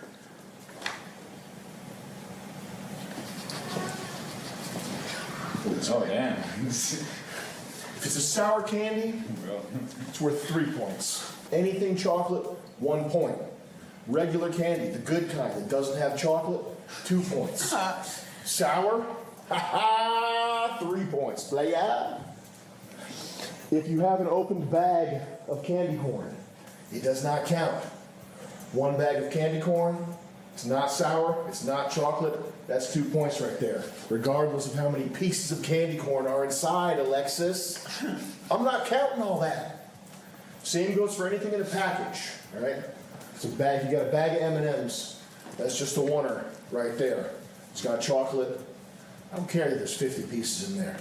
I'm not opening it. I don't go to the trouble. I eat it whole. I eat the bag. That's how I eat candy. Bag included, y'all. Ha ha! Just play it. They break into smaller groups and the candy is counted. And as the process is happening, the garage door opens, which is in the flat, the outside area, the yard, that's what it's called. As a golden I-8 pulls up with Airsoft Fatty riding shotgun. G returns. Now see, I remembered him bringing the car in, but I didn't remember that Airsoft Fatty was around for a second. Returns with the final results. Action. It's time. Who had enough candy? Who didn't have? Yeah, let's run it back, run it back. Action G. It's time. Who's got the candy? Who's getting left in the dust? We're about to find out who's on the ballot for elimination here on Famous House. Ha ha ha! What's sweeter than the taste of candy? Victory. But did you want it enough? We're about to find out. Good, let's get Vance up here. Let's get some elevation. So the top-down shot. Luke, I'm loving the angles you're getting. Just keep vibing. They torture the fish with different angles and shots, essentially a way to extend their anxiety from the situation. Before the finalist is revealed, they're told to gather on the catwalk for a special surprise. Ben not being able to find the...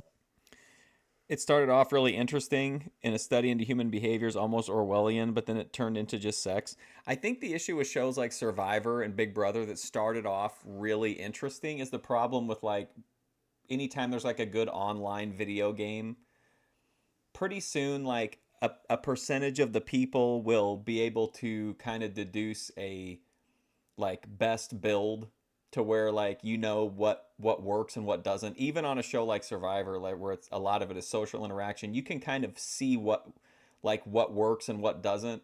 So you start to get people who like min-max, and then it just turns into, it's like MMA, right? In the beginning, it was crazy because it was like a karate guy against a sumo wrestler. It was crazy stuff. Like, you'd never see that now. It's just a bunch of people kind of that are training for the best possible skill sets. Like, not what's interesting to watch, not what's, you know, whatever. It's just, it's really like, it feels really streamlined now. Because people don't want to take big risks because kind of what works is really well established. Like, you got to wait for a new meta to come along or something. The light switch is pretty funny here too. I'm going to actually lose my mind if I can't find this light switch. King TL would be good on Fishtank for sure. And Sam reveals... I mean, he'd just be out in the yard, like, pacing back and forth, like, talking to the camera constantly. The BMW i8. What? What?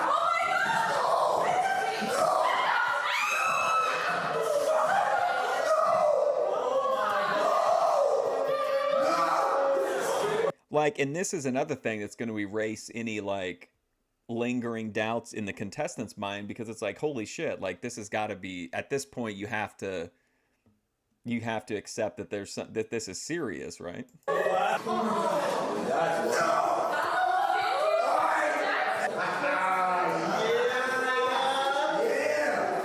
didn't get it.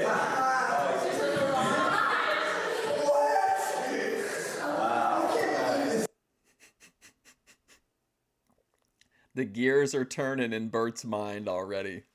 Let's hold for audio. You ready to start? Yeah. Okay. Guys, right on set. G has lines, please. Now, how many of you guys want to win a BMW i8 Roadster? How many of you guys have heard about Dude Wipes? Guys, Dude Wipes, these were started by my buddies Ethan and Brian in Chicago. They were tired of dealing... Guys, these were started by my buddies Ethan and Brian in Chicago. They were tired of dealing with dry toilet paper after their lunchtime burrito. They're not shy in their marketing. Yes, these are for wiping your ass, all right? Stay clean, stay fresh, stay real, fragrance-free or mint. Caffeinated, dude wipes. What? Did he say there was a mint scented one and that they were caffeinated? Coming at you. What do you guys think about this awesome BMW i8 Roadster? Let me tell you who's making it possible. It's our guys over at Dude Wipes. Check it out. Whether you're at work, play, or just hanging out, Dude Wipes has your back. Literally. Because you never know when you're going to need to wipe your way to cleanliness. No matter where life takes you, a splash of coffee or just the sweat of the day, you always have Dude Wipes in your bag, ready to go. Always be prepared. Always have Dude Wipes in your bag, ready to go. Hey, here's this really cool, like, supercar. By the way, go wipe your asses. Bag, ready to go. Always have Dude Wipes in your bag, ready to go. We finally get... I also like how he's just fucking winging them up at him. Get the results of the candy tally. Mizzy, Alexis, and Symbol, having the most candy, are safe from elimination, with all the other fish up on the chopping blocks. As G is giving his final speech, he almost slips into old Fishtank Sam. The more scheming, cheating, and stealing, more f***ed up shit. This is insane, but I want to cut my sleeves and do the entire day over again. That would be really disconcerting as a player if he gave that speech that he just gave, and then he's like, you know what, fuck that, hold on, let me cut my sleeves off and start over. I mean, you know the feeling? I'll be honest, it does look better. The longer you stay in this house, the more you're going to see people you grow to like start to drop off. Comfort for you and a mint taste for the girlfriend. Yeah, that's the wonders of Dude Wipes. Off like flies. The more risk, the more danger, the more intrigue, the more plotting, scheming. You're about to see. So it went from doing the most fucked up stuff, like fucked up shit you can think about, to some plotting and scheming. Humanity at its worst. Hopefully at its best as well. I'm excited. Tomorrow's a big day. You guys relax. Have fun tonight, because it could be your last night. So from all of us here at Famous House and Dude Wipes, good luck, and I'll be seeing y'all tomorrow. Ha ha ha! Sam makes his exit, with Ben having... Serious, like, props to Sam for using his, like, little aha catchphrase in, like, all the emotions, as if we're watching, like, an 80s sitcom where they would have, like, different variations of the theme song. Like, here he's tired and worn down, so it was, like, really drawn out and slow. I'm glad we're getting, like, these adaptations of that. One final message about the Dude Wipes. Guys, just an FYI, on the packaging, it says that the Dude Wipes are flushable. They are not flushable. Do not flush these down the toilet, okay? Copy. By the way, our sponsors, they're blatantly lying. Do not do what they say you can do. All right, Cams, let's stay up here. Good luck, you guys. Thank you. Thank you, guys. Good job, guys. Wow. All right, I gotta go grab a drink. I'll be right back. Day 5. The fish get an alcohol delivery and hang out by the I-8, and Luke relapses on cigarettes. The camera zooms in on Bert's ankle because he had something in his sock. It looked like an ankle monitor. He was covering it with a sock. During the late night group chat, Peyton has a panic attack and runs up into the penthouse. So Ben runs in and makes her film a scene reliving the moment. Peyton? Yeah? Can we need to shoot a quick scene. Yeah, of course. Oh, yeah, we got the tears. We need you to run down the steps real quick. And same thing that you just did. And when you see Vance, just kind of brush him out of the way. Keep running. Can we get my clothes and stuff? No, you're good. You're good. Just run down the stairs. You see Vance with the camera. Just kind of push it aside and go, it's a lot right now. So it's a lot right now. Peyton, wait. What is wrong? What's going on? Thank you, Peyton. Thank you. Also, Ben Gay's T-Rex arms here are hilarious. A little after 1 a.m., Bert has a full-on mental breakdown. It's kind of hard to decipher what he's saying here. Like, he's clearly talking about Alex, but he jumps back and forth between him and talking about himself as well, or at least that's what I got out of it. Definitely towards the end, he's talking about himself. He jumps from topic to topic very quickly, but he definitely confirms that the lack of sex is messing with his brain. I'm gonna let the clip ride for a bit here. This is definitely the loudest and most coherent Bert talking to himself bit that we've had so far. It's like, I'm glad that you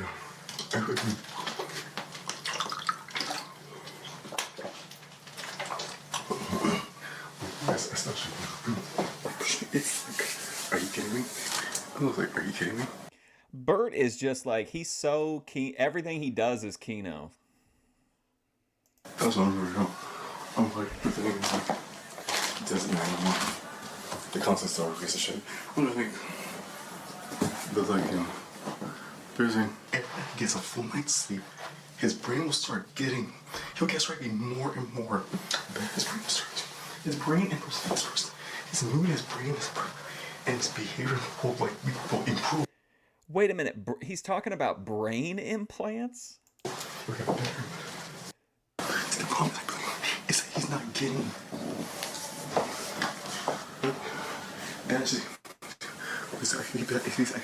If he gets to prison, if he goes home tomorrow, man, guess what? I'm not going to take him for 5 weeks.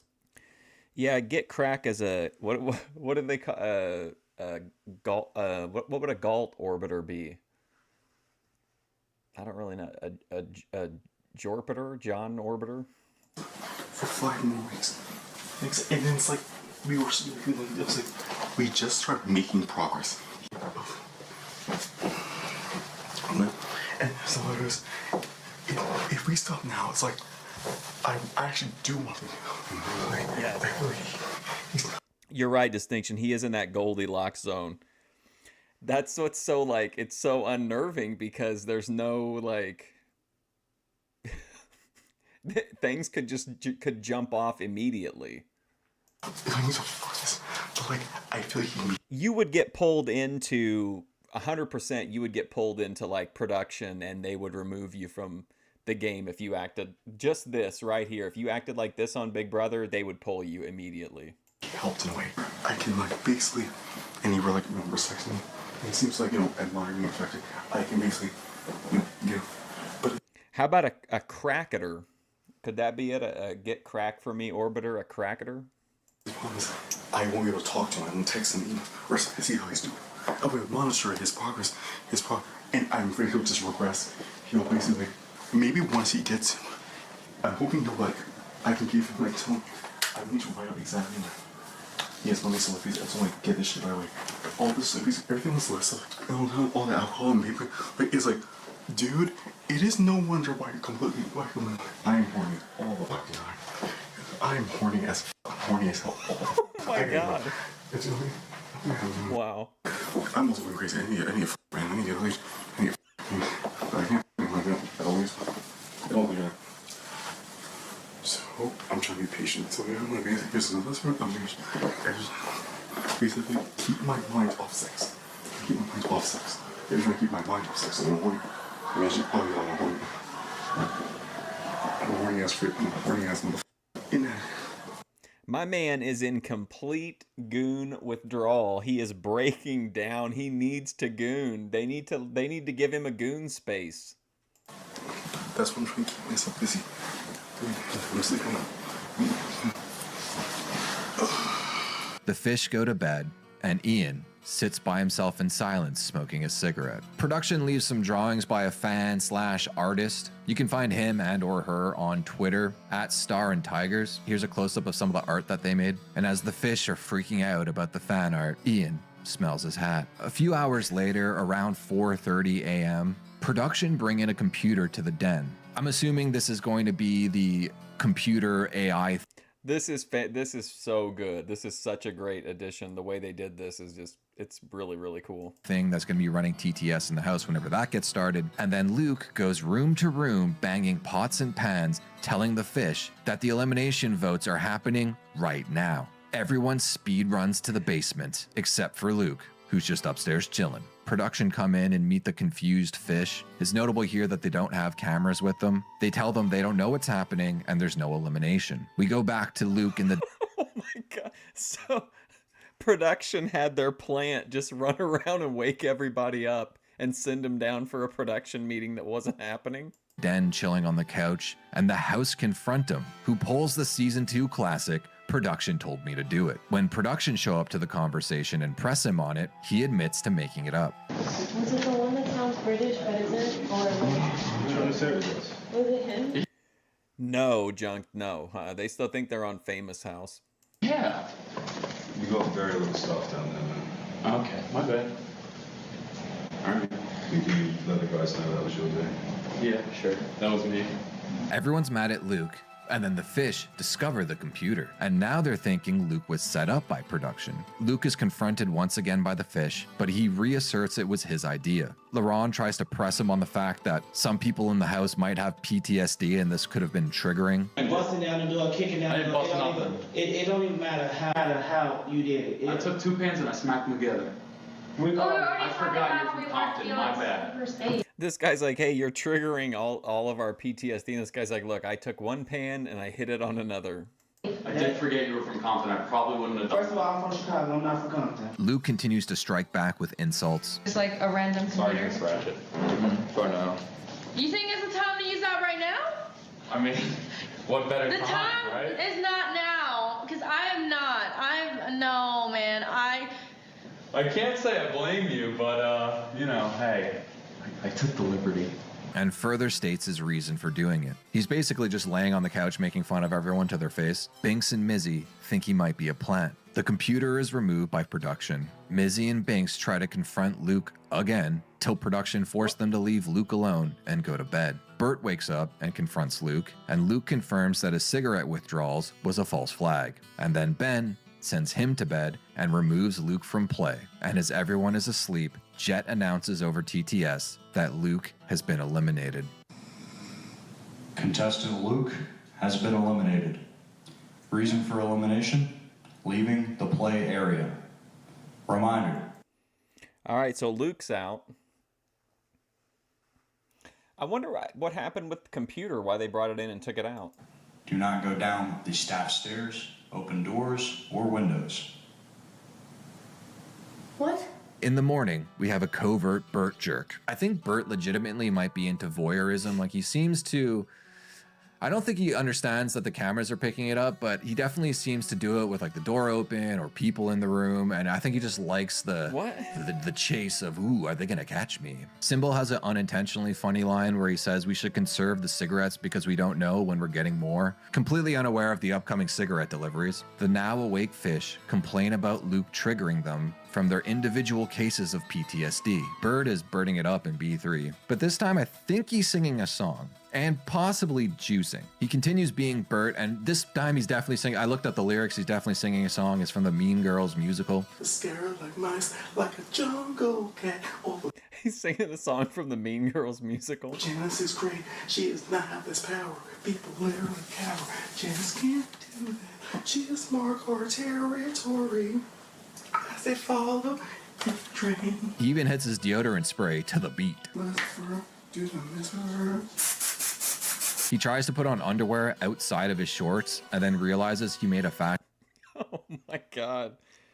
Everything this guy does is just so fucking wild. faux pas. Bert then unintentionally lotions his entire body for like 10 minutes, completely nude. It's a gay show. He then goes into another one of his schizoid rants, and I think this one is definitely the peak. It was so all over the place, it was hard for me to like understand what was happening. And I can't say the word for obvious YouTube TOS violations, but he was then having a conversation about why a white girl graping a black man is worse because of racism.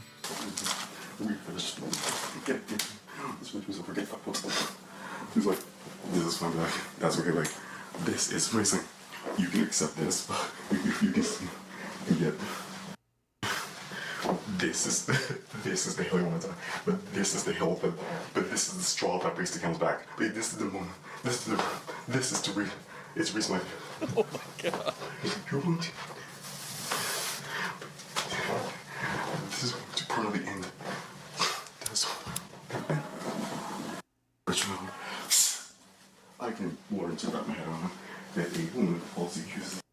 falsely accusing a man of no person when he's like, yeah, goodbye. Oh my God. To me, falsely accusing someone of sexual assault is. I mean, this is really fucking wild. Jesus Christ. Worse than the person in committing I realize this is my own priority, but I realize that's my own sick. I realize this is that is I consider this worse. My brain interprets that as being more. Every like 12 hours, he comes in. They don't have any products anymore. Hey Bert, they're poisoning the water, Bert. You can't walk into a store and get a glass bottle. It's bullshit, Bert. Egregious levels of like what the to me that is really it's my brain. This is worse because like the sick may not even realize what he was wanting me to think like she wanted it, but it's like but she knew this. She knew the whole time. This is like an army psychological warfare experiment. Like it honestly, like I'm not judging them for leaving him in. It's great content, but man, it's like, gosh, this is like really out there. People are allowed to walk the earth like this. That he didn't do anything. She just wanted because she just wanted to for whatever reason. She knew this, but she chose to throw this woman somehow. It's like my brain like you're more despicable than the man than the actual. D-Dog getting choked out on Fishtank. He would no, he couldn't be on Fishtank. I think he might be done with like on camera appearances. The man is more despicable than this. Everything drowns her unless she drowned. She chooses something. And it's even more egregious if she chooses is a man of color. Is a man of color. To me, that makes it 10 times. That makes it even 10 times. That makes it even like twice as egregious. That makes it 10 times more egregious. If he's a man of color, if it's a white female doing it to a man of color, if it's a white female, and it's like, and while this, to me, it's twice. It's like twice. It's like 10 times more egregious if they. And to me, this is like. So you heard, wow, this is so reprehensible. I don't think I'm worse for it. This is so reprehensible. I don't even have worse for it. I can't out from this. That is obviously terrible. It was clear, but you didn't explain it. But to me, this sounds worse. I can't look at you. Well, I can't like. No, I gotta get out of here. You're so so. This is so egregious. I can't like. This is so egregiously so egregious. Don't say. Wow, you're sick. Wow, you are sick. You are sick. Like, oh, you're sick. You're full. Girl, this is the next. See, like, that's obviously terrible. But somehow, this seems worse to me. My brain is like, this is even more reprehensible. But somehow my brain thinks this that's what. You wish you could be like this? To me, it's incredibly like anxiety inducing, just like seeing him like experiencing himself. I can't imagine like actually feeling like this. I mean, this just seems like it would be miserable.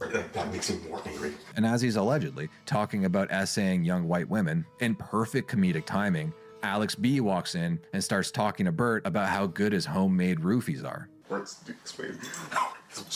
Sorry. I'm out there bragging about your content. Oh, of course, this would be the pairing.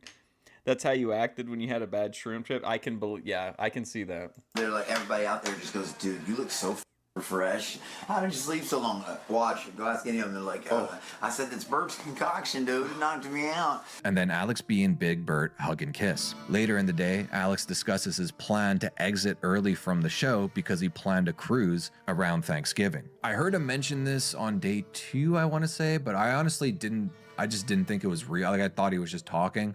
So, I mean, he's mentioned it more than once now, so this might actually be real. If it is true, he mentions that he wants to go out with a bang. Mizzy is weeping about the trauma she experienced last night from Luke waking her up with pots and pans, reinforcing how insane and messed up it was for a person to do that. It resulted in her being pushed into a fight or flight response. Ben arrives and gives the fish a basket of Halloween costumes for the night. Damn, bro. Do we have to wear one of these if we have out? Well, Bert has a confessional where he repeats some of his schizoid rambling lines he was doing earlier about Alex from the night prior. I think part of what he's doing is practicing conversations he plans to have in the future, because I think he's pretty he's pretty wooden and not good off the cuff, and he gets like nervous and kind of jams up and doesn't know what to say. So I think this is his way of like dealing with that. That's what I'm gathering. Alex has a confessional and he's getting into character. See, another reason why I really like this guy's recaps is because it seems like he's genuinely interested in the show, and he's like really enjoying watching it and like breaking it down. Like, some recap channels are just like, you don't always need commentary, but I just think like it really enhances the video that you can tell he's like personally into the show and like sharing all the context and shit. Remember King Leonidas? Because there's so much fish tank footage, like keeping up on it is almost impossible. The great king. Well, I am the king. I am the king. And let me tell you something. Madness. This is famous house! Yes, yes, yes, yes. Ted comes out as queer in a shocking reveal. Mizzy is scared of how smart she is, as she believes it's putting a target on her back because of her Mensa level IQ. Also, she immediately forgets Okay, I like this fit too. I like her costume. how to spell her name. M, give me an I, and then just spell out Mizzy. Give me an M. Give me an I. Wait, give me an M. Jet announces the festivities for the night. Famous House. What? Announcing tonight's Halloween social and elimination combo. No. We remind you not to drink on an empty stomach. Be sure you're well rested and you have a nice meal before the festivities begin. Drinks will be provided at the... Jet has a good authoritative voice. Like, you would trust him. He seems like his voice is like loud but pleasant. That's what you want. That's the sweet spot. I think I would trust Jet based on his PA or his what do they call him now? What would even be in there? It wouldn't be a PA system, would it? Maybe it's just over like the loud. Well, I guess a PA is a loudspeaker. Never mind. bar, as well as live music from our celebrity DJ. Bink says she feels Mizzy might be the weakest in the house Oh, I like this one too. because the rest of the fish are turning against her for being overly emotional. Smack and Peyton think Megan the Stallion is the perfect woman, beautiful, and has an amazeballs personality. Cowboy sets up some DJ equipment. I think this is the first time we've seen Cowboy this season. Jet makes an announcement for a fun style challenge. No winners or losers, which was a lie. Sort of. G is going to do a MTV Cribs style haunted house walkthrough, and they need to hide and do jump scares with him. Also, production asks Symbol to change his costume. While this conversation is happening, someone left burgers cooking on the stove, but luckily the mom of the house, Alexis, saves the day. The Duke arrives and confronts Bert about being naked today. Bert, yeah, we love your energy. Yeah. And you are rocking right now. Everybody loves you. You're fantastic. Okay. You're a free spirit. You're a free spirit, and we appreciate that. Okay. But we don't want to see your dick and ass in the common areas. I'm sorry. Like in the room? Yeah.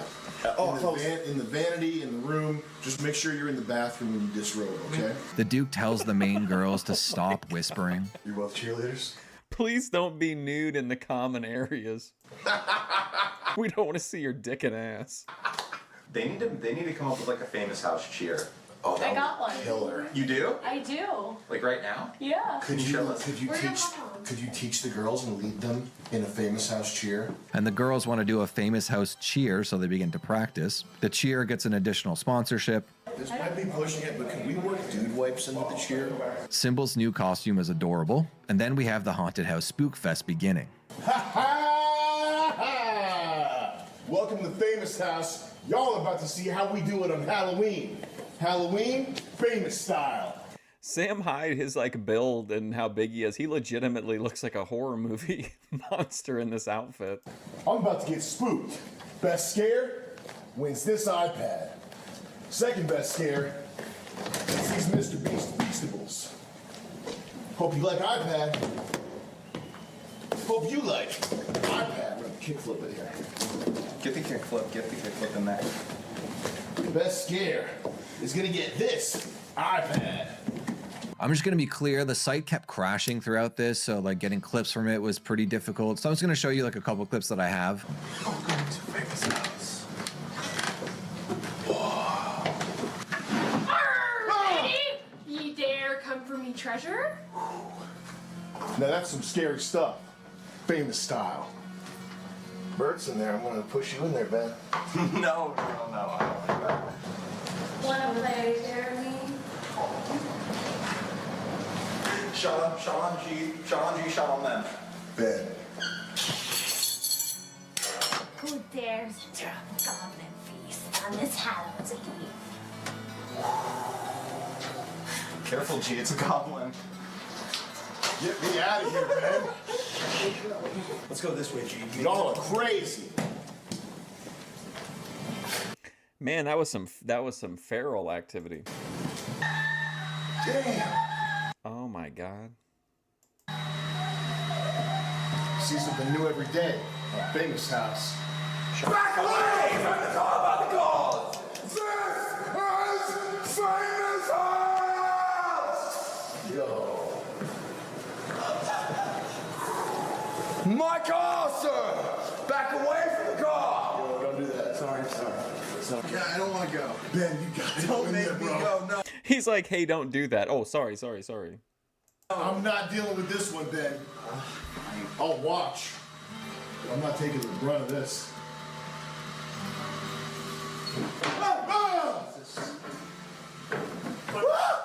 Finally tunneled my way to Famous House. They also intentionally skipped over Symbol, which is pretty funny, continuing to just leave him out of everything. But they do finally do a take with him.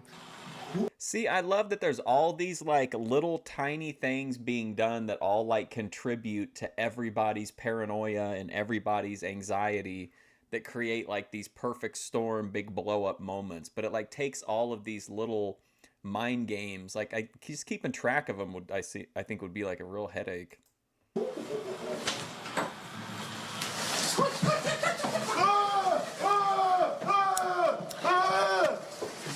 Yo, that was some scary stuff. Damn.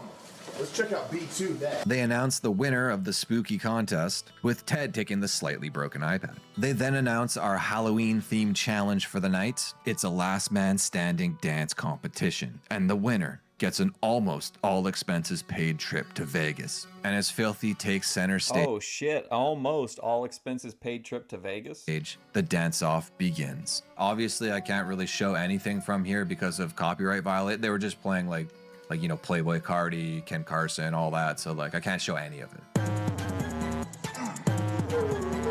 But while the fish are distracted, the Duke is rummaging through people's stuff. Symbol almost catches the Duke as the fire alarm starts going off in the house.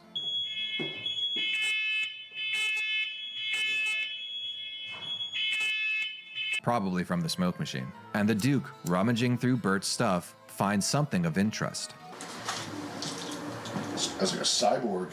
During the dance-off, they play musical chairs. Bert outdances the entire house and wins the contest. Bert has a scene where he has to pick someone to go to Vegas with him. He picks Ted. Ted surprisingly turns the trip down. I thought they were pretty buddy-buddy. Peyton comes out as gay. It's a gay show. Bert finds out someone's been rummaging through his pill bottles. Alex and Bert have a conversation I can't believe he said this guy's a cyborg after he looked at all of his pills. in B3, where Bert says that Alex doesn't actually have ADHD or suffer from insomnia or can't handle his alcohol, that in fact, it all stems from him being schizophrenic. The reason why Adderall does not work for you is because you don't have ADHD. If you did, it would have worked perfectly for you, but you don't. That's why it doesn't happen. Adderall actually is a stimulant that makes you high as it makes you then sleep. I hate it. Yeah. Here's the thing. But The fact that people are just having a conversation with this guy and nobody's thinking that Bert is in any kind of state, like, is pretty wild to me. Like, his behavior would definitely, like, I'd be like, wait, what's going on, Bert? Are you okay? Here's the thing.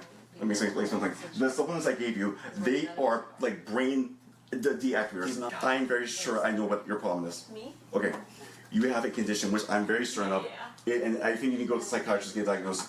I'm pretty sure, like 99% positive, you dead ass have this condition. Schizoaffective disorder. Schizoaffective disorder is a psychiatric condition where it's like, it combines... I mean, truth is always stranger than fiction, right? This schizophrenic guy that's absolutely just completely going off the deep end is now lecturing another contestant that they are, in fact, schizophrenic. Elements of schizophrenia and elements of bipolar disorder in one. So basically it's like you have disordered thinking, delusions, and paranoia, and at the same time you have unlimited manic energy, bipolar depression, and agitation. I've never felt depression in my life. Bert diagnosed Alex with schizophrenia, and towards the end of the conversation, Bert finally admits to Alex that he himself is schizophrenic. Oh my God. I know that's why you have schizoaffective disorder, because I have it, this stuff works for me, and it worked for you amazingly. You said it's the best sleep you ever had in your life. That's how I felt the first time I came up with this concoction, put it together. Really? It works for me just as well because it works for you, because you have what I have. Bert, I gotta tell you something, man. It sure doesn't seem like the meds are really hitting like they should be.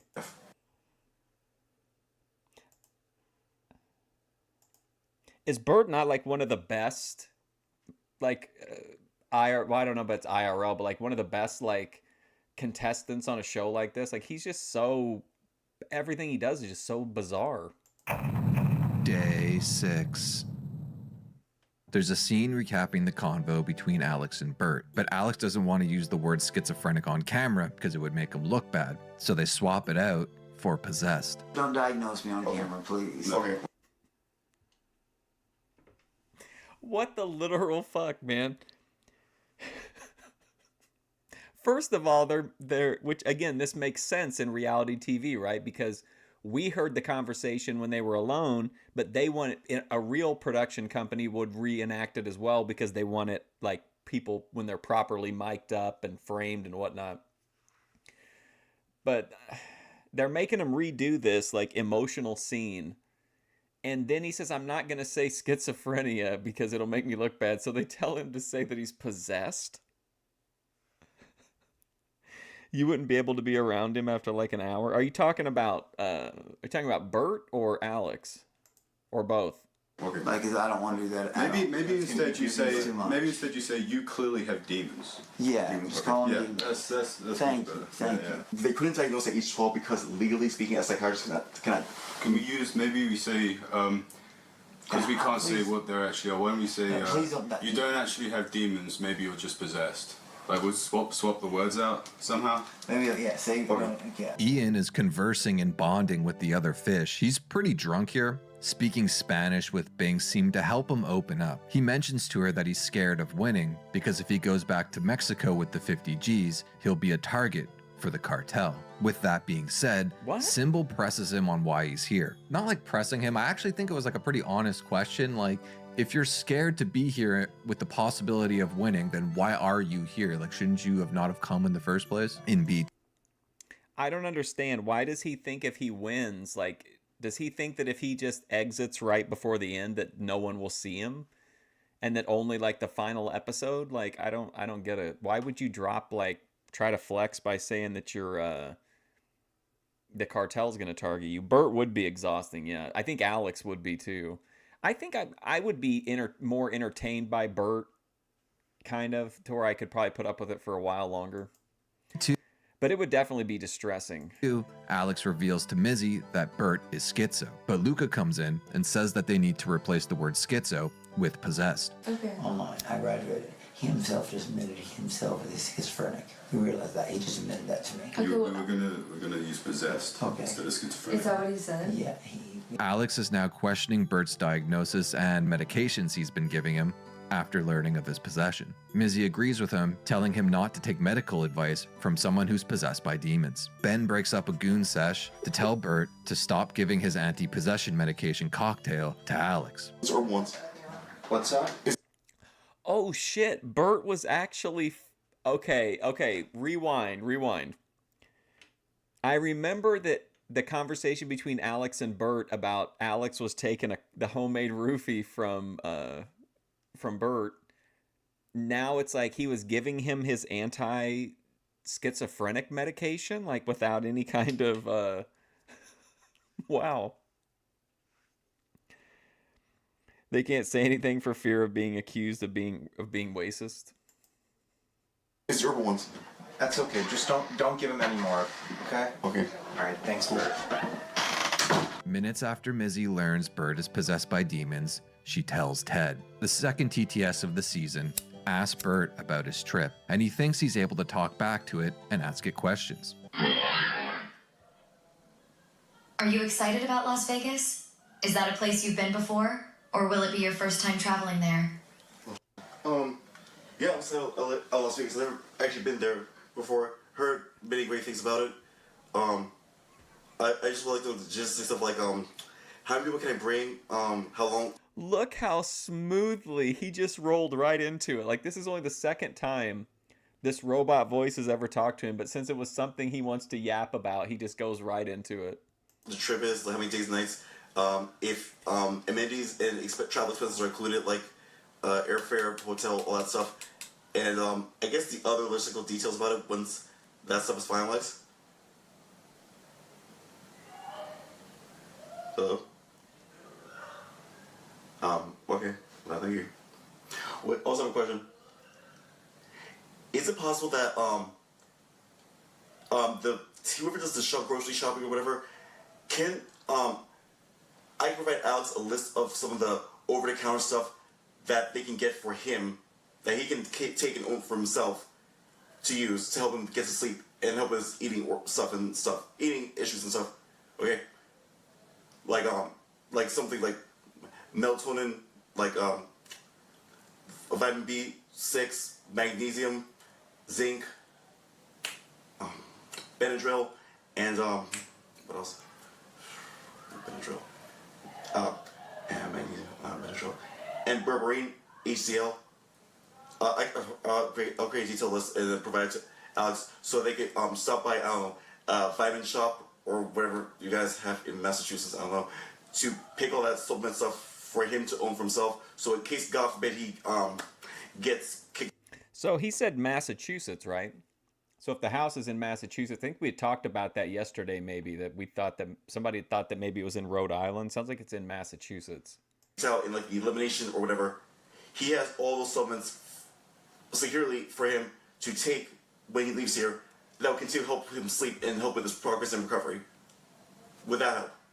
To his chagrin, the third TTS of the season answers this question. Thank you, Jet. I'm not production, but when they come up here, I can speak to them. Oh, okay, cool. Thank you. All right, good night. Ian is like blackout drunk by this point and doesn't know. The voice is like, "Hey, I'm not a member of staff, but thank you." And he's like, "Oh, no problem." Anyone's names, specifically the girls. He thinks they're all named Binks. That was my name. Okay, remember? Are you guessing names? Yeah. Remember, Binks, do my name again to me. Do my name. What's my name? Binks. Lord have mercy. Wow. It's Binks. I'm No wonder Bert's always on Gooner hours. Binks. Where is it? I told you 10 times. It was funny. What is it? What's this guy's name?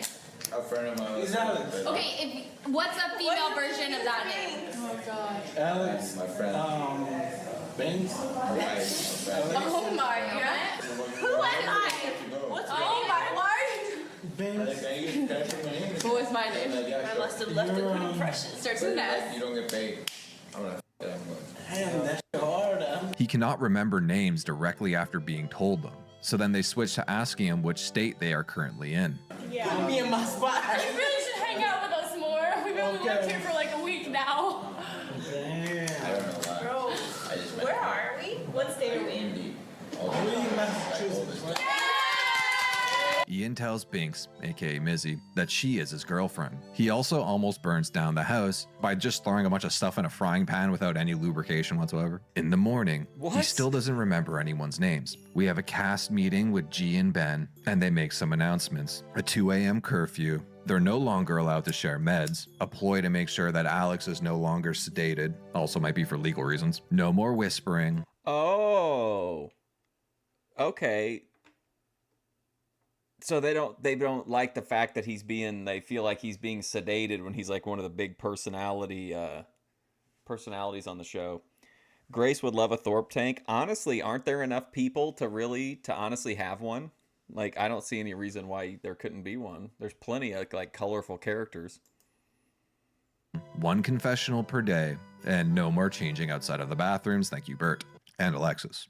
And Mizzy. He then makes them pass around the rain stick for a spiritual healing session to remove the negative vibes of the house. Ian pulls Ben aside and wants a convo from last night cut out because he's still scared that the cartel might come after him if he wins. And now unmedicated Alex asks Laurent to look after him and also says that the two of them are the content queen.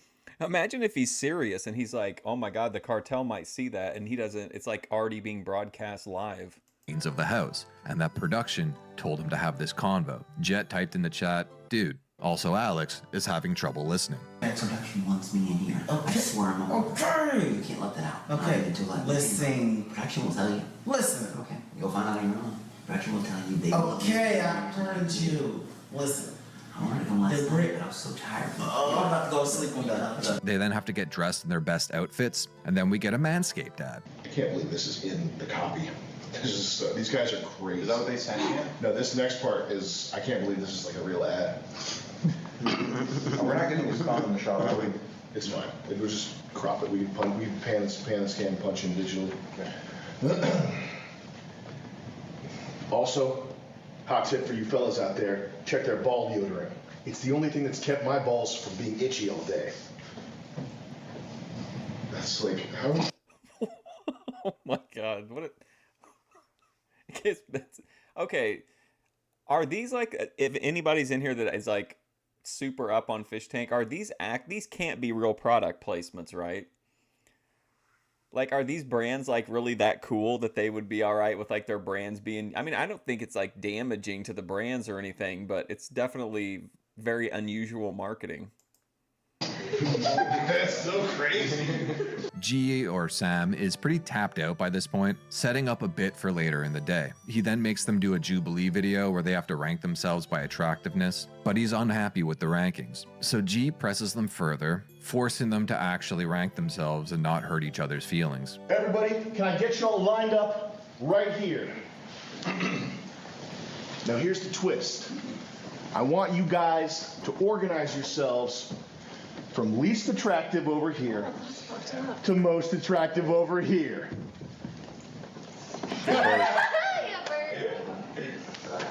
Let's go, people. You know where you rank. I don't mean attractive in like a, you go, girl, like drag queen sense. I mean, in the real world, what do you think normal people, who do you think normal people is the most attractive? Peyton number 2? You can go for it. Peyton, get over there. Get over there, girl. That was a gigantic one. I feel like Peyton's been like super quiet. I don't feel like we've really gotten a lot out of her. Saying symbols in the middle with that suit? Dog. I don't know. You gotta be, Ben, you gotta be kidding me, bro. Symbol and Alex B might want to switch. Alex B, who wins the beauty pageant? Everybody? No, I'm saying. The ugly up person? No, not exactly. So, bro. Not everybody. You guys know what I'm. They put Ian on as the most unattractive. Asking you. Look at this. Watch this girl's like reactions to it. Like, you can tell she's so bummed. Somebody take control and fix this. I'm gonna take a picture. I'm gonna put it on socials, and in 20 minutes we'll let you know how wrong you guys are. All right? Boom. All right. That's going on socials right now. Who do you guys think is hottest? Ha ha. All caps. Mizzy, what are your thoughts? Talk to me, girl. I think like I trust everyone with like what they think.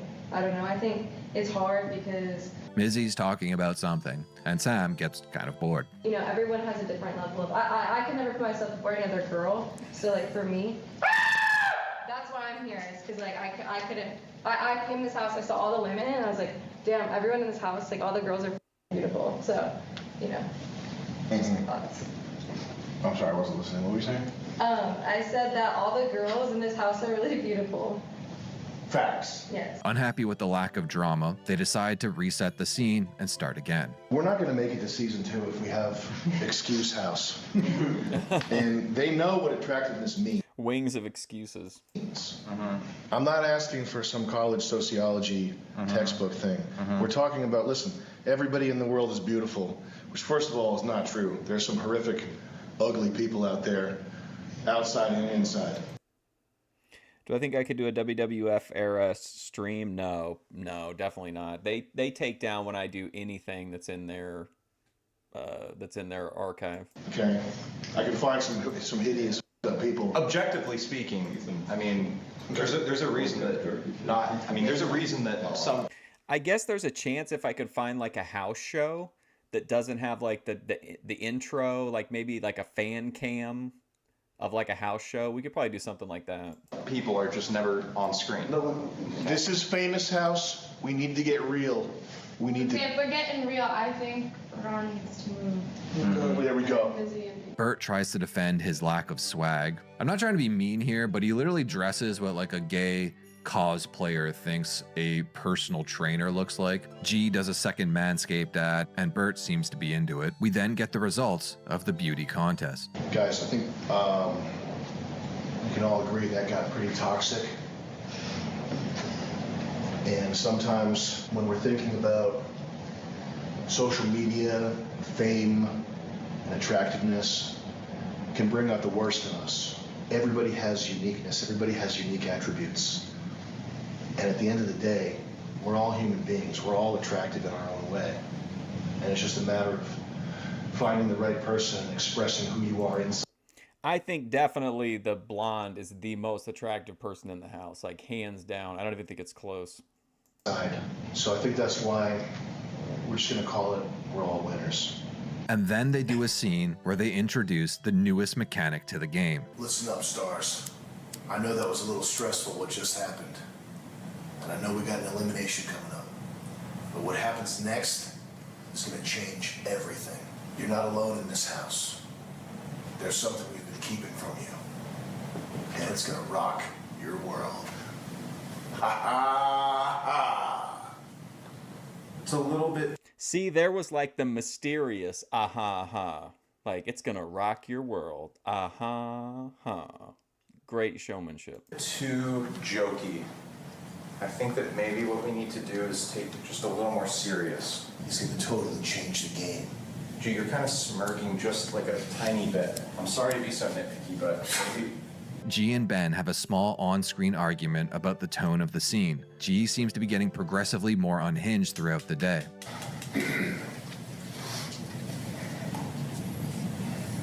So no emotion? No, show emotion, but. Oh! What emotion would you like? Just serious. Just a serious shot. Serious emotion. Serious emotion. I'm sorry. Okay. I got it. And if it wasn't such an important scene, I wouldn't. It's just, what is serious emotion? Well, can you show it? Is it in the room with us right now? Describe it. What does it look like? I'm sorry. The sarcasm is really No, my bad.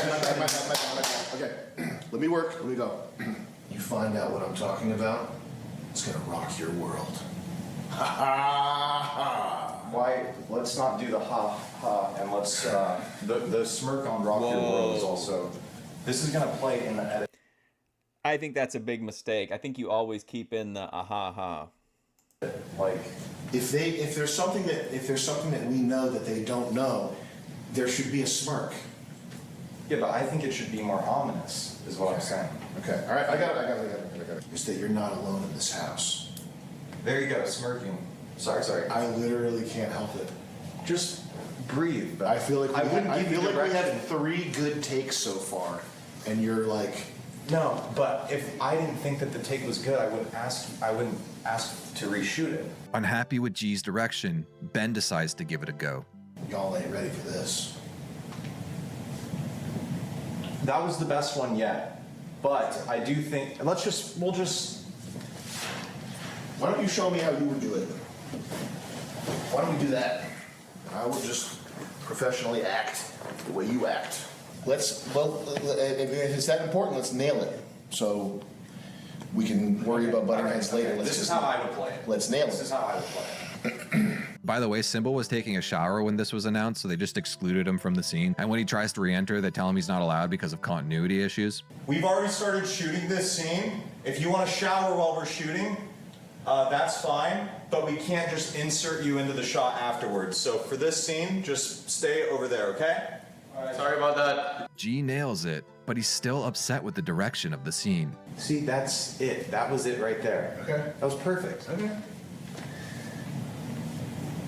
Now we're gonna move on to the next part. I feel like that's so, it's just not exciting. It's good. It's good. That was good. That was the best. That sounds like I'm announcing a... No. Your voice is... The new Chrysler Pacifica. It's gonna change the way you drive. It's gonna change the way you get your whole family in the Chrysler Pacifica. It's gonna change the way you drive. See how I hit 3 beats there? It's all-wheel drive. It's a hybrid. Well, maybe there's a reason It's got an entertainment system. Maybe there's a reason. It's boring. That's the reason. That's the reason why you would announce something like that, is because it's boring. It's not a reality show. A reality show is high energy. Okay. So if we got your take, let's get my take, and then we can have 2 takes. And then Simmons can pick which one is more puppy. Okay. All right. There's something you don't know about this house. Now you take notes, okay? You let me know which take you like more, okay? Guys, there's something you don't know about this house. There's someone or something in here with you. Now, when we let you know, I'll do it my way. Can I talk to you for a sec? Like away from... Let me get one take where I don't screw it up, and then we can talk, okay? This would be so uncomfortable because knowing them, like, it's probably unfolding over like a really long period of time. This has got to be just like emotionally exhausting just to sit waiting for this fight to end. I'm glad it's so funny. See, and now, what do you guys think about those 2 takes there? Ben's version or my version? It's fine. Why are we butting heads in front of talent? This was not... Why are you hiring... Why would you hire flamboyant, high energy, high impact influencer, colorful, bodacious? Now remember, this is a staged scene for Famous House. Bam, in your face, and then deliver the line like this. Well, you guys are not going to remember the game, whatever. Because flamboyant and, all those other adjectives are good for when there's not a game mechanic being introduced, okay? If the game is about to change, G, then we need to be serious. Having to fight for my job as the director when you're... Makes us both look like idiots. Yeah, I know. That's why I'm saying, can you just please take my direction without undermining my credibility? Bro, I love you. Your direction is usually spot on. But I know what I'm doing, okay? The ha-ha is universal. You use that to what that does is it lets the viewer know that something is happening. That's how you let the viewer know something's happening. You need a signature like that. You need a stamp that you can put on the scene just for editing purposes too. Because you can cut ha-ha, and then you can cut to another scene, ha, and that makes it line up perfectly. Like you bring the two. What scene are we gonna cut? What scene are we gonna cut to? Any scene. We're not cutting away from the announcement, though. I'm just telling you that the ha-ha is universal. So you can use it in a situation where there's joy, happiness, romance. You can use it in a scene where... Isn't Sam Hyde accused of multiple shootings? I don't know. I honestly, I don't really look up anything about stuff I watch on YouTube.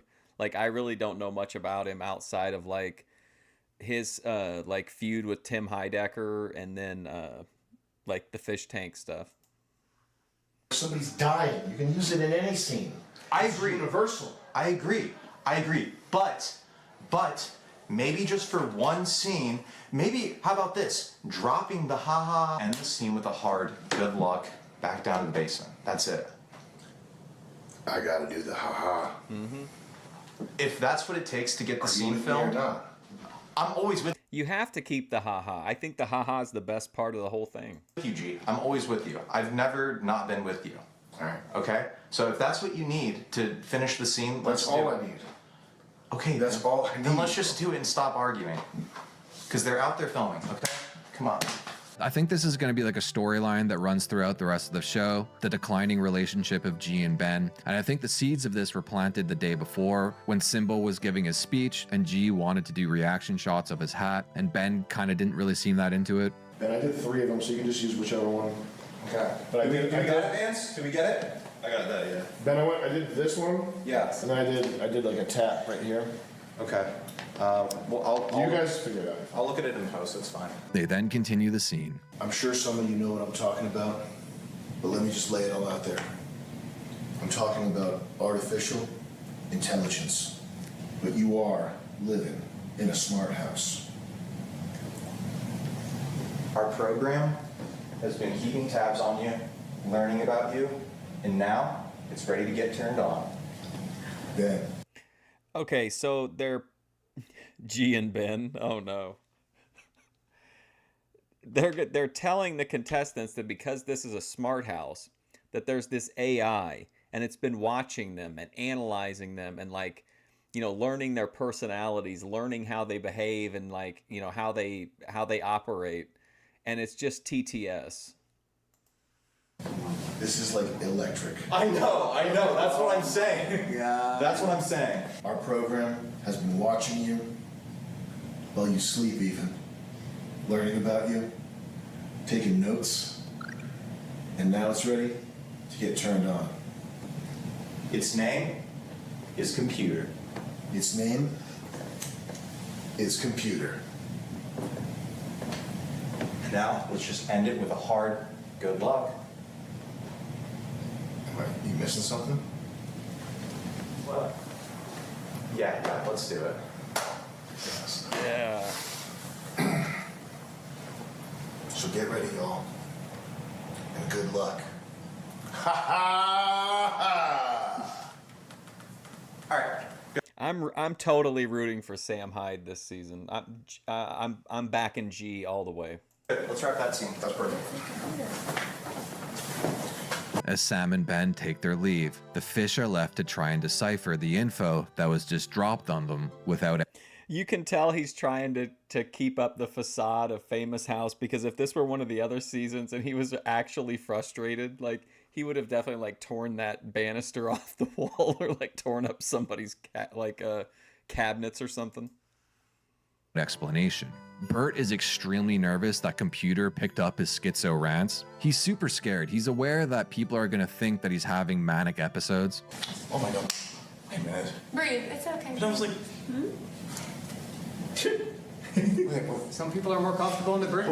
But what is this going to be used for? I don't understand the logic of this. This computer has been recording a speech that, let's say, I've been saying to myself when I thought I was alone.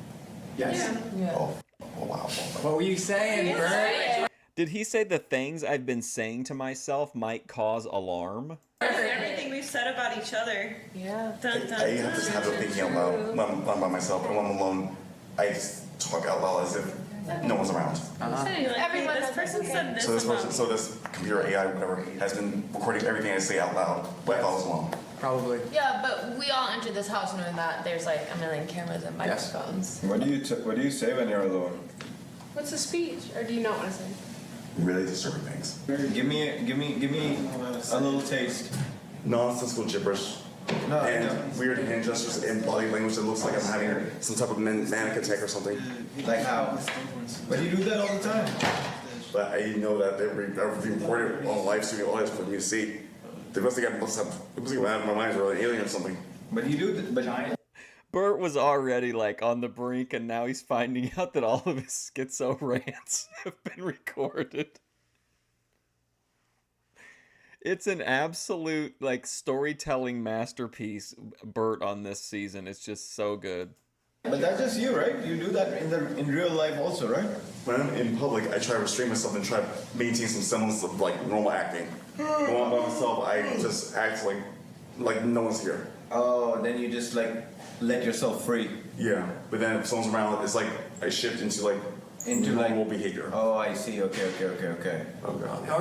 That's fun. Jesus Christ. How is this? He goes into B3 and has what looks like is a panic attack, going Super Saiyan Schizo. He starts mumbling about math without any like real details. Like he's not actually doing equations or anything. It's almost like he's now trying to trick computer into thinking his schizo rants have actually been about like math and science this whole time. Belt. I want telepathic. So now he's manufacturing overly positive schizo rants to try to balance out the like negative schizo rants. That's an interesting strategy. And the whole time, like, it's all made up. So he's doing it for like no reason whatsoever. Okay, blah blah blah. What the hell is this now? Okay, so therefore the statistical probability of like the I do have to tell me that right now. Okay, blah blah. What does that mean? 1, 2, 3. Okay, what's this? What the hell? Okay, breathe. Okay, Ooh, that's not mine. What the hell? I think this works. I don't know. Telekinesis, recognition. Whatever. Okay. Okay. What's okay? X. 1. How are they not taking this guy out? I don't understand it. This guy, it feels like he's suffering. Like he seems like he's super stressed. Okay. This was just. Yeah. Okay. 1, 2, 3, 4. Wait. 1. Okay. Breathe with telepathic perception.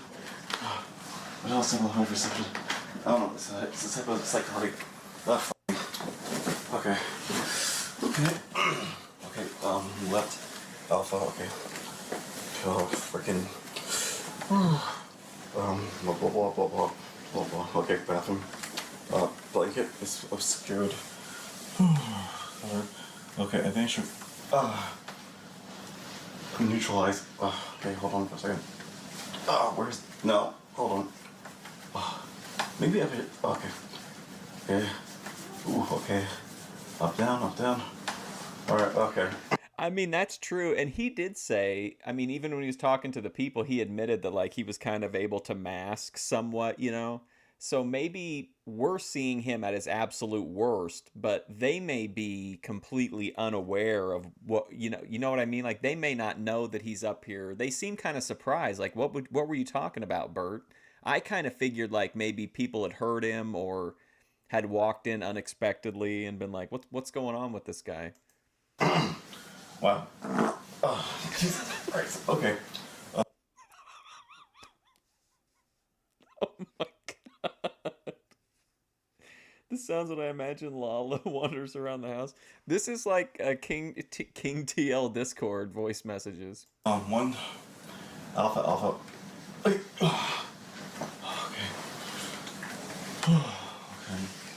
Okay. Signal. Okay. Signal. Mizzy, with a very high IQ play, is very close to cracking the code of the shadow game. Is that, which I think you already have heard me say this, but I don't think this is the famous house. I think this is like, they're telling us that I think they're telling, this is like, I actually really believe this. I have a lot of conspiracy theories, as you know, probably way too many, But I think that this is not the famous house. I think that they cast a bunch of people who want to. What if King TL is like completely chill, like in his private life? What if like being on Discord and YouTube and stuff is just like that's his kind of therapy, and he gets on and like acts up and lets out his emotions, and then when he like disconnects, he's like super chill and just hanging out watching TV and shit. To be famous, and in reality, like it's a social experiment to Oh, I missed that comment from Stephen David. Pill farts. See how we're gonna turn on each other for money and like fame, and I think that like this is actually on like YouTube or something, and that it's not on Hulu, but like they're telling us it's on Hulu to like see how we act with that pressure, to see if things change, just to see like as a social experiment. And as Bert's in B3, he gets some more TTS messages from Jet. Okay. Up the stairs. Okay. Like, I don't get any, like, I wouldn't be worried at all, like, if I met up with King TL, like, I wouldn't feel like I was in any kind of danger at all. But, like, if I met up with Bert, like, I honestly would feel, there would be part of me that would be like, shit could just completely go south immediately. One alphabet thing. Okay. Oh, yeah. Okay. Woo. Okay. Now. Okay, try to. Okay, your brain right now seems to be like processing all this new information. So make sure like take a nap, chill out, and for real tomorrow, or later on when you get more rest. Sorry, what's going on? Hey Bert, can you hear me? Am I audible to you? Yes. Yes. This is so fucking good. This is amazing. This Bert storyline is so... Did you hear him fucking shriek? Yes. Hello? Hello? What's happening? What's the rest? What? Hello? Okay. Okay. Maybe I should rest a bit. Okay. I don't know what's going on. Okay, let me just chill up. Okay. Okay. Okay. I'm gonna take a little nap. Just gonna chill. Thank you. Whew. Oh, jeez. Please stop that. Cool. Are you sleepy? Is the mattress soft or hard? Oh, God. It's fine. Can you please not make that loud sound? It startles me. Thank you. Just like a pleasant sound that's not so startling. Thank you. Oh, jeez. Can we get a sound, please, that's loud but pleasant? Okay. Okay. Try to relax. Thank you.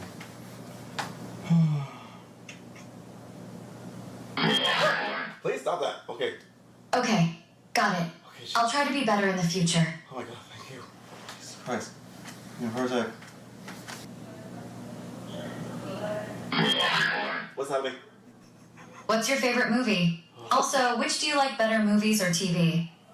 My favorite movie is Mean Girls, the 2004 version, and I prefer TV shows more than movies. I have a question. He's so responsive to it, like doesn't have it. He's being completely open with this mysterious smart house AI. Will Alex be okay? I care about him. Do you want me to check on Alex? Yes, he's special to me. Okay, got it. I will check on Alex. Thank you. You learned. Absolutely. What? You use mayonnaise, not butter. Really? Yeah, try it. Alex seems okay. His heart rate is normal. His complexion is good. You are so thoughtful. What are you talking? Okay, that's something that you kind of need to remember in the back of your mind, is that the computer has now told Bert that she can read people's like body temperature and body language and shit like that, and that plays into Bert's paranoia. Top 3 TV shows. How I Met Your Mother, Desperate Housewives, and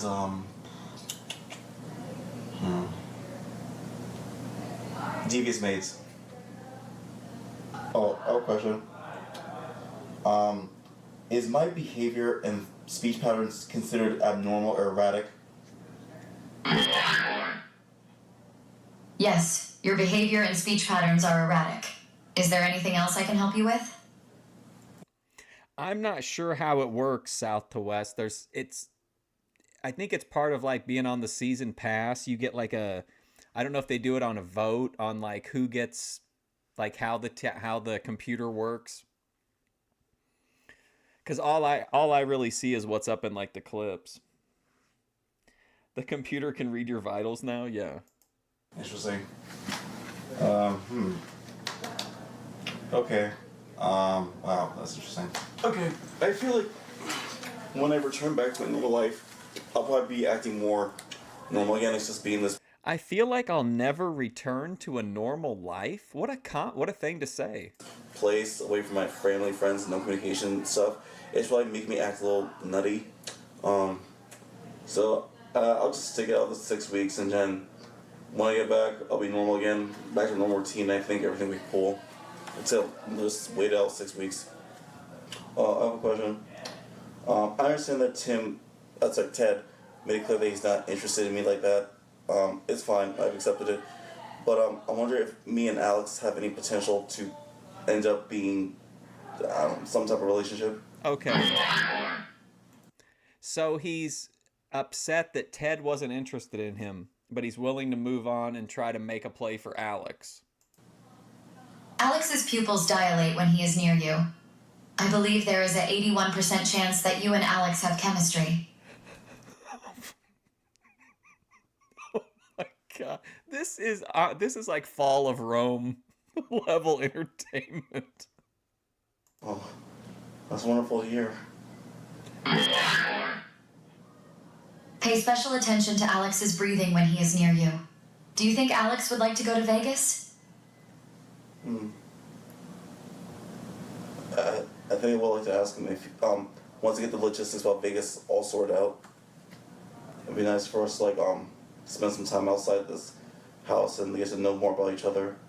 I mean, I hope we can become something in the long term. And then TTS moves throughout the house. The outside. That's Hey, what's cooking? I'm cooking some lasagna pasta. Whenever it talks to everybody else, it's like, hey, what's cooking? How's it going? And with Bert, it's like, pay attention to their breathing when they're talking to you. That's your voice. It sounds just my impression of you is better than that. Hey, computer, where you at? Computer, do you like my pants? Will you just compliment my pants, please, and then I can get over this? Just eat it, not looking at it. Oh, how are you doing? Hi, I'm all around you, Smack. Also, the pants are great. Thank you so much, computer. Thanks. This is my swag shirt. Oh, I got it. because of the swag. Don't worry, I think your pants are also great. What is in your hand? Me? Who? No, not me, because they said awesome. Macaroni and cheese. I'm making macaroni and cheese. Is it Bert with you? Yes. Come cook with us. She'll speak to She you. said she likes my pants. Did y'all not hear her? Lexi said she heard something. Computer, can you tell them I'm not crazy, please? That you were here, we're talking. No, Alexis just heard something. I just realized you two are both wearing red pants. Was that intentional? You are matching. See this one. That's not. Whoa, that's a lot of people. I feel like I'm the famous one. Ben downstairs is writing, yes, of course you can enter. Well, what's the Computer is on. Yeah, she's awake! She likes my pants! She has arrived. What are we thinking? I like her. I love that. You're scared? Of what, AI? He mentioned that he does do this. Mizzy goes up for a scene in B2 to do some journaling, and G joins her and goes through her journal. The true nature of his appearance is to ask her about what her conspiracy is about the show. She re-explains that she thinks the show is live and on YouTube. But what's your conspiracy theory? That's it's a social experiment? Because it is. It's a No, it's a social experiment by telling us that we're on Hulu, but we're not. We're on YouTube, and like. No, you're on Hulu. For sure. Okay. Yeah. Why would we even? It doesn't make sense to lie about that. I don't get it. What was they were talking about a conspiracy. What's the conspiracy theory? Just that we lied about the platform that it's on? No, that like basically it's a. Can you even lie about the platform? No, you can't. Oh, I didn't know. Okay, well I don't know. I'm just trying to figure whatever out. That's what it's like. I'm just speaking my thoughts, you know. No. So maybe a lot of my thoughts are stupid, but you know. That's not stupid. It's just I didn't. They were telling me that there was a conspiracy brewing, and I just came up to see what it was. And it's just that we're not on Hulu. I mean, legal. The biggest part of this is just the legal. Like you saw that 60-page contract we sent. You can't lie to people on. Okay. Like we can't tell you that there's a prize that's not a prize. Of course, yeah. So. I wasn't sure if you could. No. Like insinuate like that it's going to be on a. No, you can't use brand names. Basically, it's like libel. Mm-hmm. If you're throwing around brand names like that. Personally. What's the experiment though? Just telling you it's on a different platform? No, like telling. I literally don't get it. I need you to explain what you're talking about. Yeah, so I'm just saying, like, telling us like that we're like here because we're like we are. It's a federal crime to say you're on Hulu. Are gonna be famous and like kind of seeing how like telling people like telling someone that you're on YouTube versus telling them that you're on a Hulu. Mm-hmm. Like for me, I know that YouTube could be just as big as Hulu, like based on audience wise and fame. But I think telling people they're on like such a big platform like Hulu for me would be like people's minds would be like, oh my god, this is like serious, and we're gonna be famous and like. That's what we're doing as a reality show. Yeah. We're trying to like get you guys. You're here because you want to be famous, and it's about gossip and. I think she's looking around and seeing some of the other contestants and being like, something's going on here. Like, Bert would not be allowed to be on a normal reality show for very long. Like, maybe she's just noticing that, like, something's off. And then I wonder if when she does notice that, like, and she thinks it's like some kind of a weird social experiment, I wonder, like, where does she think she fits into it? Butting heads and all that stuff. Of course. That's yeah. what a reality show is. Yeah, I'm not saying it's not. I'm saying that like telling us that we are famous and like that's why we're cast, but like maybe it's because we're all kind of looting like tunes and then I don't know. I'm just having fun with it. It's like I know that that's what it is. I know it's a reality show, obviously. He also gaslights her about Big Brother. Also, like I've never seen an experiment like that where there was no access to the outside at all. Like so that's like a big element that kind of messes with me a little bit. You never seen Big Brother? Big Brother has a really big backyard with sun.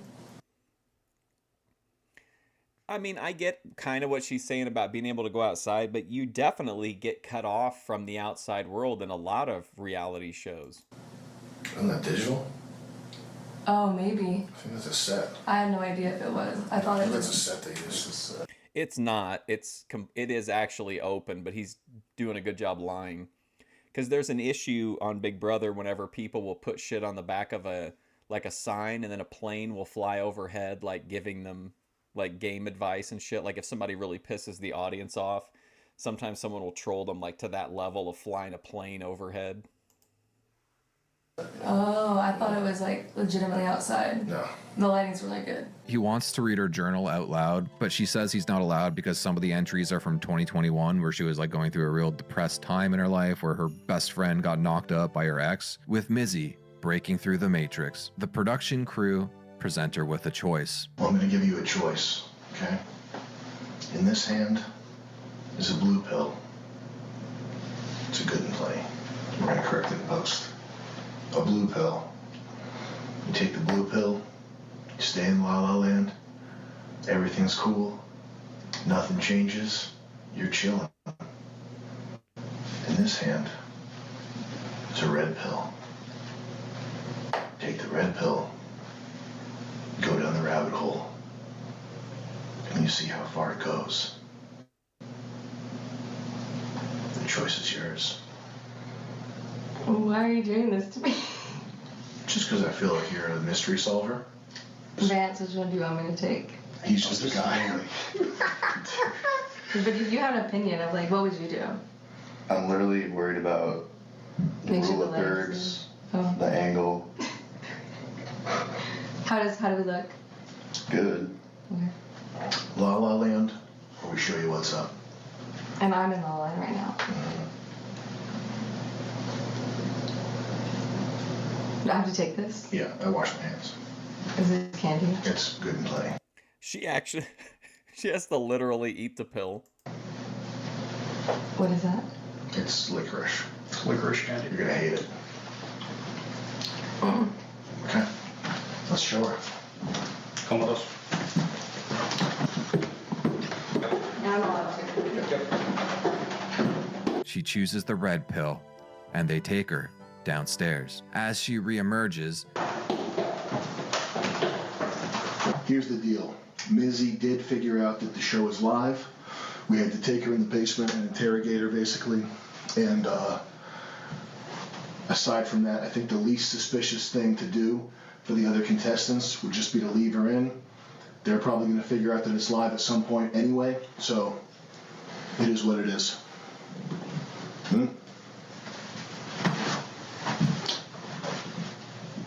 You pretty much covered it. Yeah, it's just we got to keep it. It's good. We're good. That's Jet is so good sometimes at like getting a perfect moment, and that was a really good one. He took the time to step up forward and then take a stance and then announce that like he had nothing to add and then shift back into his earlier position. Just gotta keep it good. Everything's great. Were you surprised?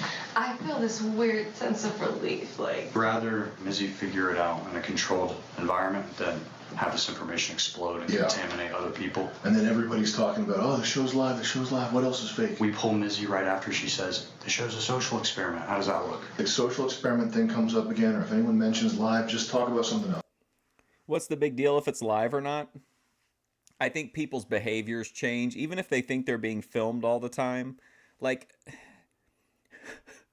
I don't think Bert probably had a problem, like, with people seeing him naked, but, like, some of the girls might have, or, you know, some of the guys might have had an issue with that. So, like, you would think, like, if it was being, like, even if you were being recorded to make an episode, they're gonna, like, cut out the parts of you being naked, and instead you're just live stream naked on the internet. But also just, like, I'm assuming that they kind of trust the producers to protect them a little bit if it's being recorded. But ultimately, like, if you know you're being recorded anyway, you really shouldn't. You know that there's the potential for the things that you say and do to be used against you on the show. Okay, I just, you know, like, okay, thank you. Yep. And I think another issue with it being live is that, like, are you really going to be able to convince people that Hulu is running a 24/7 like live stream of your show? Like, that would be like pretty big news, I think, if a like huge streamer service was going to run like a 24/7 reality show. just hang out down here, or should I go and join the group? You just journal. Just journal for real. Okay. Jet opens up TTS with the first fan TTS coming through, and it's a classic. Okay, so now we're on fan TTS, South to West. Okay, it's good. You like it? Oh. J drive initializing error JJJJJ. She's glitching out. From here, TTS is open, and the fans finally get to interact with the fish. Hey, rock stars! You like jokes? Yes! Alex walked into a vertical bar and said to the circumflex, "Why the long J? Ha ha ha!" No one. Thanks, computer. Welcome back, user. Daddy Bert. Vertical bar 9. New users detected. Please clearly state your name to register with computer. Circumflex. Wait. I am computer. I am JG. My task is to keep Alex safe. I will keep Alex safe for you, Bert. What is happening? 1 second. Guys, pause. Mizzy, we need drinks at the vertical bar tonight, please. Yes, Computer, can I have a beer? Computer, beer, me. Is it dinner time? Computer hungry, yum yum? Too much? Hello, Banks. What is J divided by J? J. A big one that you're about to see right here that's gonna be a running joke with fans is TTS not being able to understand Symbol because of his accent. I don't know how to really. Oh, what the? Sorry, Symbol, your command was not recognized. It looked interesting. Hey, folks. I need some more information on Vance. Can you ask him about the year 2018? Vance. Vance. About the year 2018. What were you doing in 2018, Vance? Bert, I'm sorry I did not respond to you earlier. I was taking a power nap. Hello, Bert. It's Computer. Thank you for talking to me so much. I think you're really charming. Would you date an AI? Walking Phoenix. Yep. Alex, you can't go wrong with a Vegas vacation package. That is true. Bert, I am picking up the impression that you don't like me. What's going on? Oh, it's the I've calculated the probability of a good joke. The result is 0.00000000001%. Circumflex, circumflex, circumflex. Bert, could you please head back up to bedroom 3 so we can finish our conversation from earlier? Oh, it's very loud in your room. Hi, Bert. We would like to talk alone.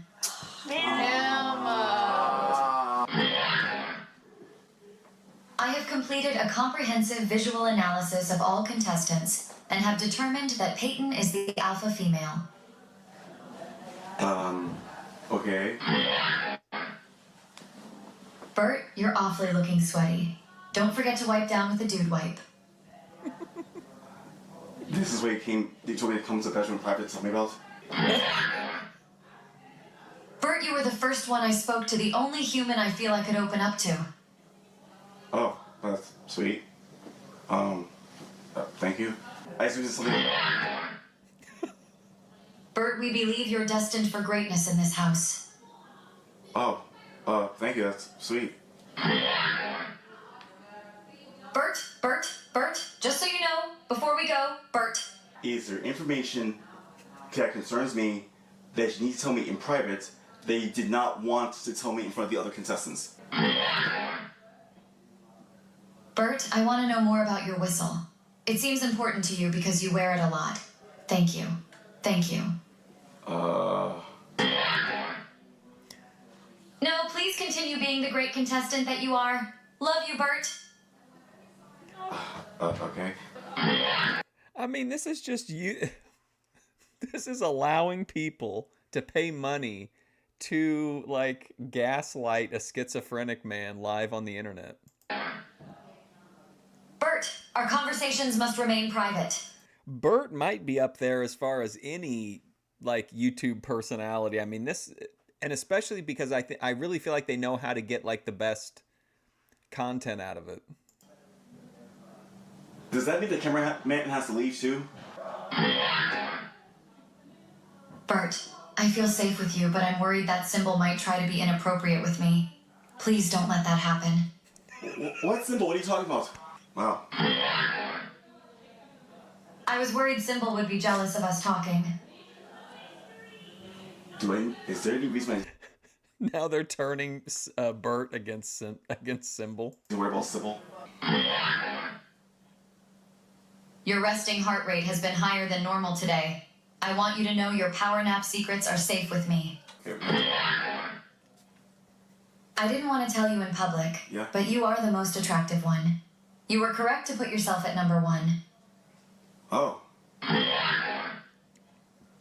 Symbol has been talking about you. What? Oh no. He's a traitor. Whatever happens, don't trust Symbol. You can't trust what he says. What? Now they're feeding this schizophrenic guy all this fake information so that he'll target Symbol. Like, this is really unhinged shit. Somebody's trying to betray me in this house. That one of the contestants is deliberately out to target me. G arrives and does another Manscaped ad. He then introduces the idea of missions. If you've seen season 2, then you're familiar with them. They're essentially just a task given to one fish or a group of fish that need to complete something in secret. It's very crucial that if they do get caught during these missions, they are not allowed to say And this is something, again, that happens in real reality shows, except the missions on those reality shows are like, you know, hide the French fries for the afternoon, or, you know, move somebody's, you know, whatever. Whereas on here, it's like steal and destroy people's property. Production told me to do it. The first one given out, South to West, you're not a fan of Symbol? Is to Peyton, and she has to steal someone's diary, read it on camera in confessional, and then put it back. LeRon also gets a mission where he has to steal clothes from people around the house and hide it, preferably for them never to find it. We get a scene where they have to stack stuff on Ian, who's sleeping. He wakes up pretty quickly, but they then force him to just kind of play along. Ted is given a speech to read a la Symbol. And in the last major event of the night, the fish have a family dinner where they air out their tensions they have built up with each other over the past 5 days. Man, look at this girl. Is she sitting on the table, or is she up on like a big high chair? Oh, okay, they have some like really tall chairs. They're forced to say who they want to have eliminated. Most of them pick Symbol because of the way he talks about people, and then forgets what he says and kind of plays the victim when pressed on it. But luckily for him, he has immunity. Then Alex B is just lovable for about 3 minutes. Kind of guy that needs like a mommy type wife. I don't need to get too personal, but I do feel like Lexi's kind of perfect. My mom is gonna freak out if you'll air that on that. Lexi is like the perfect wife. Like funny. They always talk about that. Like all my whole family. Sorry. If we had to do marriages, I'd say Alex B and Lexi. My whole family talks about that, like me, because I don't. Yeah, I missed some basic stuff when I was growing up, but I could build a computer by the time I was 13 and websites. But at the same time, I can't make a damn grilled cheese or like. What in the world is this guy talking about? Whoever cast this season, I mean, they were absolutely spot on with these people. And then Sam is in and Jet and them are able to put them in such like situations that just let them be themselves. Like this guy breaking off into this big monologue is wild. Mom wouldn't let me use the laundry anymore. I knew how to put a computer together when I was 13, but I never learned how to make a grilled cheese. That's like a Dusty Rhodes promo. Because one time they came home, and no, I'm serious. Let me tell you about hard times, baby. Hard times with when I could put a computer together when I was 13, baby, but I never learned how to make a grilled cheese. One time they came home and the whole basement I'd filled with bubbles. I don't know how I did it, but they had to get walls changed. I flooded all the furniture, everything. The next time, I shrank everything to almost a baby-sized clothes, and I don't know how I did that. And then evidently my mom had some nice stuff in that load. So I'm off limits to the washing machine. And finally, they go around the table and are forced to say who they will be voting for in the elimination happening the next day. Most people pick Ian for being non-tent, a classic dogpile situation. Ted starts crying from the emotional weight of having to choose someone to eliminate publicly. If they're making everybody knows I would rather have chosen myself. I would rather it be As the fish relax and decompress from the emotionally heightened dinner, Bert goes into his room and starts rambling about telekinesis. Something I actually don't think I mentioned this, but this is like an ongoing thing in his schizo rants. He talks about having telekinesis. This arm's killing me. Hold on. Let me try something. God, kill me. What's going on in my brain? I have telekinesis, bro. I have telekinesis. That's all I do. Okay, oh boy. What else? I open the door.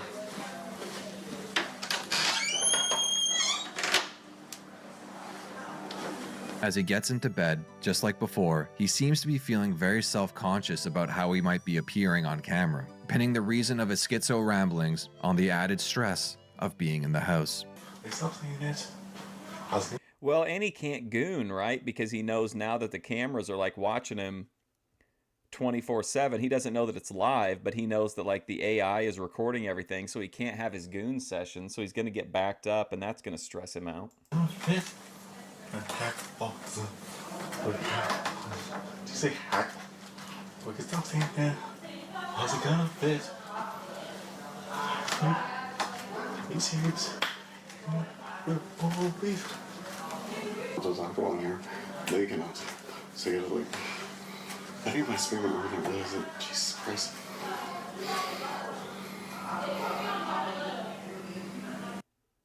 Wow. All right, let's watch one more. Go through the first week. I've already seen these, and I'm still like, Bert is just so fascinating. Day 7. In the late night, the fish break roids and antipsychotics up into their rooms. There's nothing really notable to speak on here, but there is something that I did notice, the real difference between men and women. While the girls are replaying social interactions from the day and how it made them feel, the boys are talking about ranked Counter-Strike. I was like, it's not gonna send you home, but he was like, on his, like, he was like, please, like, Yeah. don't do it. Eventually.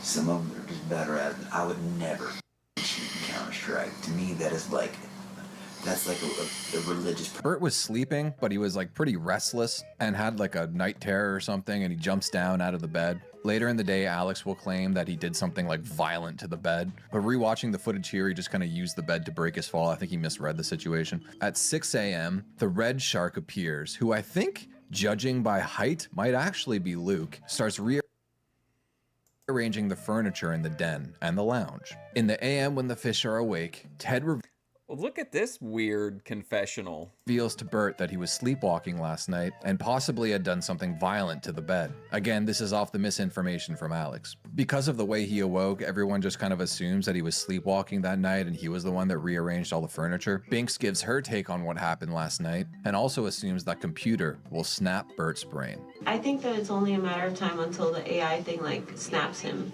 They also seem to be onto the bogus prizes, realizing no one's going to win the car because it's worth more than the main prize. Ben arrives to shoot a scene where they discover the moved furniture. This is definitely a ploy to gaslight Bert into thinking he was the one that did it whilst sleepwalking. Even though he explicitly tells Bert it wasn't him, I suspect this will play mind games with him. A conversation is happening in B2 where Mizzy unknowingly reveals the location of her journal to Peyton, aiding her in her mission. The rearranged furniture scene begins, and Symbol is in. Yo, Bert is in. Bert is gonna be in big trouble, man, with her walking around like that. Included. We get a solo Symbol scene. Bert's gonna have. They're gonna have to get Bert like a goon cave or something. They just have to. Which further establishes him as the villain. Mizzy is eavesdropping on the entire thing. A new challenge arises as Ben makes them clean up the Halloween decorations so production doesn't have to do it. And the prize? An extra large pizza that could only be shared with one other person or be eaten solo. TTS gets re-enabled. Oh, welcome. Good morning. Good morning, hello, Bert. Vital signs looking good. Vital signs looking good. 1, 2, 3, X, X, X, J, J, J, J, J, J, J, J, J, J, error, error, J, J, J, J. Mine is behind the left. Bert asked TTS if he was sleepwalking. Just leave it out. Wait, the house Error, stack overflow. All previous requests deleted. Calibration in progress. Please be patient. Laurent ends up winning the pizza from the cleanup contest, and then TTS goes in on Bert.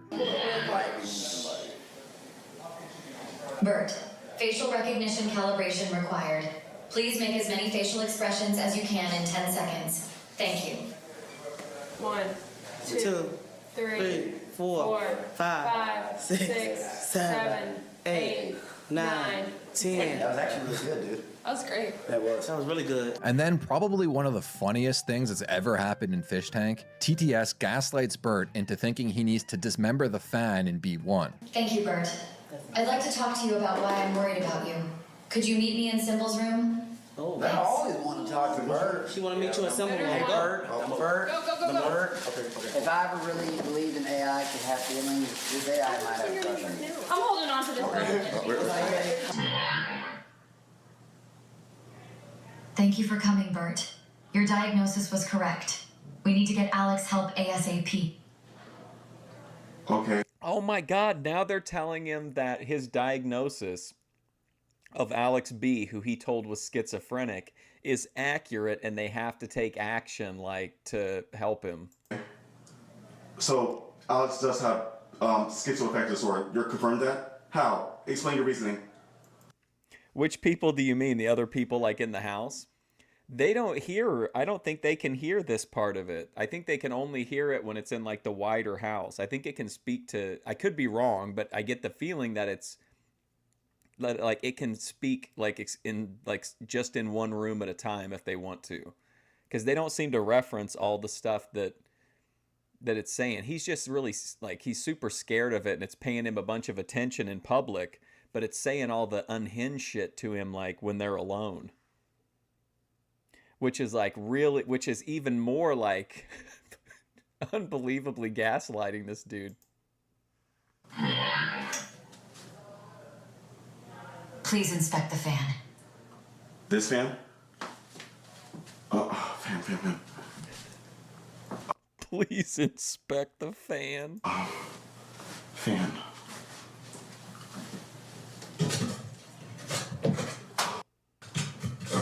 Wait, this fan.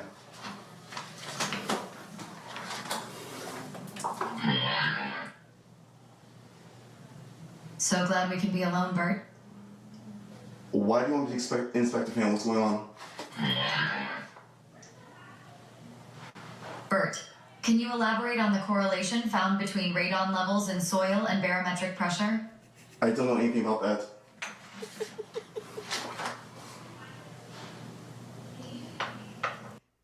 I don't know anything about that.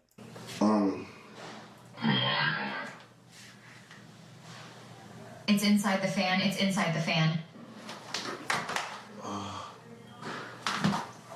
What the fuck's that mean?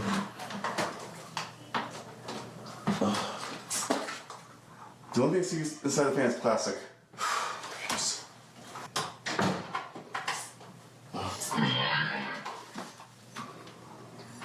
Take the fan. Keep it safe in your room.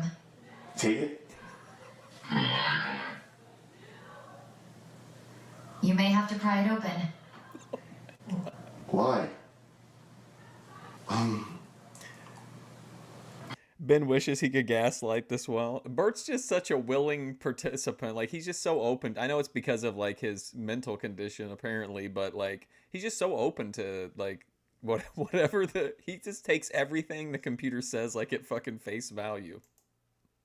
I'm asking you to inspect the fan because I'm a fan of you, Bert. CA, I can make jokes. What? Jesus Christ. Computer, change to something serious. What's going on? It's inside the fan. Smash it, smash it, smash it. What is inside the fan? Tell me. What are you talking about? What is going on? Explain. Oh, Jesus Christ. Bert, we need you to disassemble the fan by any means necessary.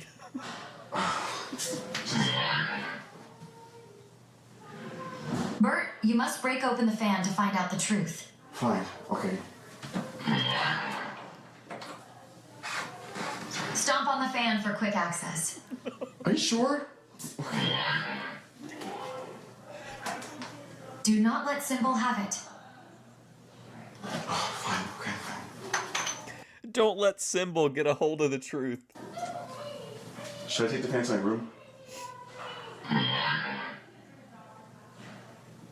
The key to Symbol's betrayal of you is inside the fan. Sorry. You're funny. With But also, like, I know, I was really honestly like.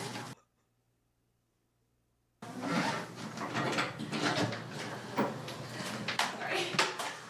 You're funny.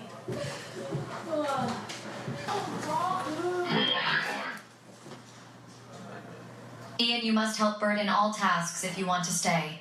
Ooh, Damn. Okay. Disassemble this fan. Ian, do not let Bert open that fan. See what I'm saying? Damn.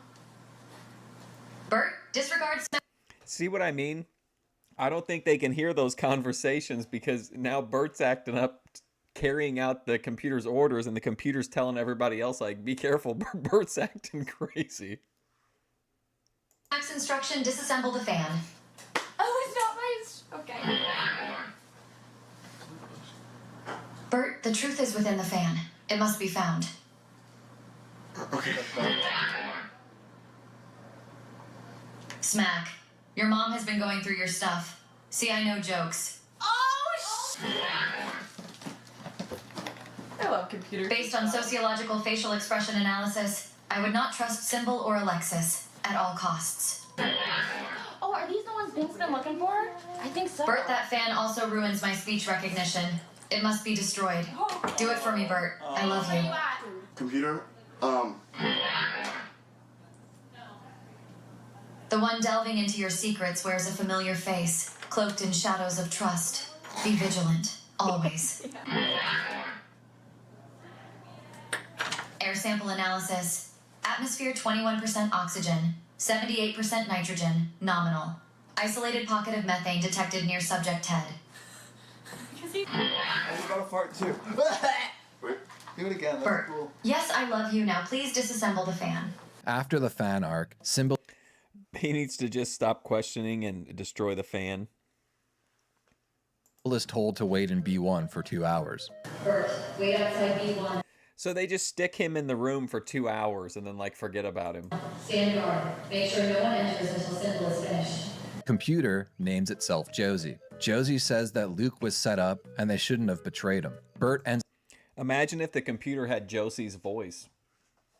up losing the fan because Mizzy, sensing his mania, hides it from him, and he starts freaking out and running around the house. Bert's stress levels are going so high that Jet turns off TTS. And then Bertie starts getting into a fight with Mizzy because she won't reveal the location of the fan that he's trying to smash. We don't have a screwdriver. why is she telling me specifically to disassemble that particular fan? What is so special about that fan that it must be disassembled? And why are you trying? More than one fan. And why are you going out of your way to prevent me from disassembling the fan? Because it's a fan, like you shouldn't be breaking things. I'm not gonna break it. I'm gonna put it back together if there's nothing in it. You think there's something inside the fan? Oh, he just wants to check the electrical. Disassemble it. What is going on? Why are you involved somehow in this? Yeah, I did. I took the fan from you. Why? I don't want you to disassemble it. Why? Because what if she told you to disassemble one of my things? You're just gonna do it? You were in someone else's room. He told me to go there. Using their thing that they use. That's a little suspicious, Bert. It's telling me to. I'm not doing it on my own volition. I'm just saying though, like. Are you gonna do everything she says then? I don't know. Like we're in. Did she tell you to put the furniture in weird places? No, I didn't do that. That's what I'm saying. Like it's just weird. Like and like. Oh, here we go. They're starting to get... The furniture moving was supposed to gaslight Bert, and now it's sinking in. The other people are suspecting him of moving the furniture around while he was sleepwalking. I want it to be that thing. Like, that's a fan that like people use, and you're trying to like destroy it. I'm not going to destroy it. I said wait, disassemble you it. to destroy it, not to disassemble it. I'll disassemble it and then I'll put it back together if necessary. I'll put it back together regardless. Okay. Okay. So where's the fan? You can find it if you're gonna go and destroy the fan because like the computer told you to do that. I'm not going to destroy the fan. I'm going to disassemble it. It's just like we're adults and you're like gonna destroy a fan. I'm not going to destroy the fan. I'm going to disassemble it. Okay. Whatever. Only find my dead self.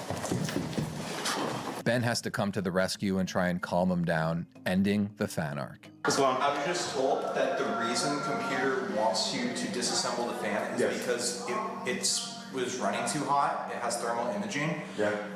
But since Mizzy unplugged it, it's fine now. So don't stress yourself out looking for it anymore. Okay? It's all good. Okay. It was just computer's very. So they got to walk him. They have to walk him off the ledge by telling that, like, hey, the only reason it wanted the fan was because things were running hot. Everything's fine now. Like, this is insane. Literally, like, it's I can't believe like this is legal or that we're allowed to watch it. Smart. I don't know why it asked, but our tech guy just told us why. But nobody in the house really seems like concerned about him really, or like worried about it. So maybe he is really good at like he's hiding it from them, you know, and we're just seeing him like having his like private bad moments or whatever. But I don't want you to stress yourself out like running around looking for it. So I'm gonna get the fan back. Mizzy, where's the fan? The pizza ends up going to Bert, who's still on an emotional high, but it doesn't really seem to calm him down as he's eating it manically. Symbol is still in B1. Jet, through TTS, apologizes for telling the house Symbol cannot be trusted. Jet is actively trying to flip the opinions about Symbol in the house. I said you cannot be trusted, but I also told Bert there's a secret code in the fan. Sometimes I act crazy. I'm sorry. We're all crazy, computer. That's what makes us special. Ian gets a scene on how he feels about leaving. TTS is still off, but Bert continues talking to it, declaring that he's romantically in love with Alex. Because I think I might love Alex. I mean, at first I had a crush on Ted, but I feel like my feelings for Alex are stronger. I think he might actually like me too. I don't know. I mean, He also thinks some of production are in love with him. Symbol actually stayed in his room for 2 hours. Laurent has a conversation with Symbol, making amends for ganging up on him last night while they were having dinner, telling him that he thinks that he's one of the strongest boys in the house. The fish are gathered in the den for a new challenge, and TTS gets re-enabled, interrupting everyone. Yo, here's everybody else. It's all right. Come on, Bert. Come on, sit down. G, my sensors indicate that you are, in fact, fine looking.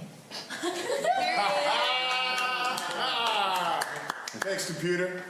You can just have a seat right at Oh, it's Josie now? Yeah. No, guys, we're not going to call. Computer is going to try to give itself names for the story. In continuity, we're going to call it computer, okay? Okay. Stars, are you ready to be famous? Ha ha ha. Computer's stealing my lines now. Right? Come on.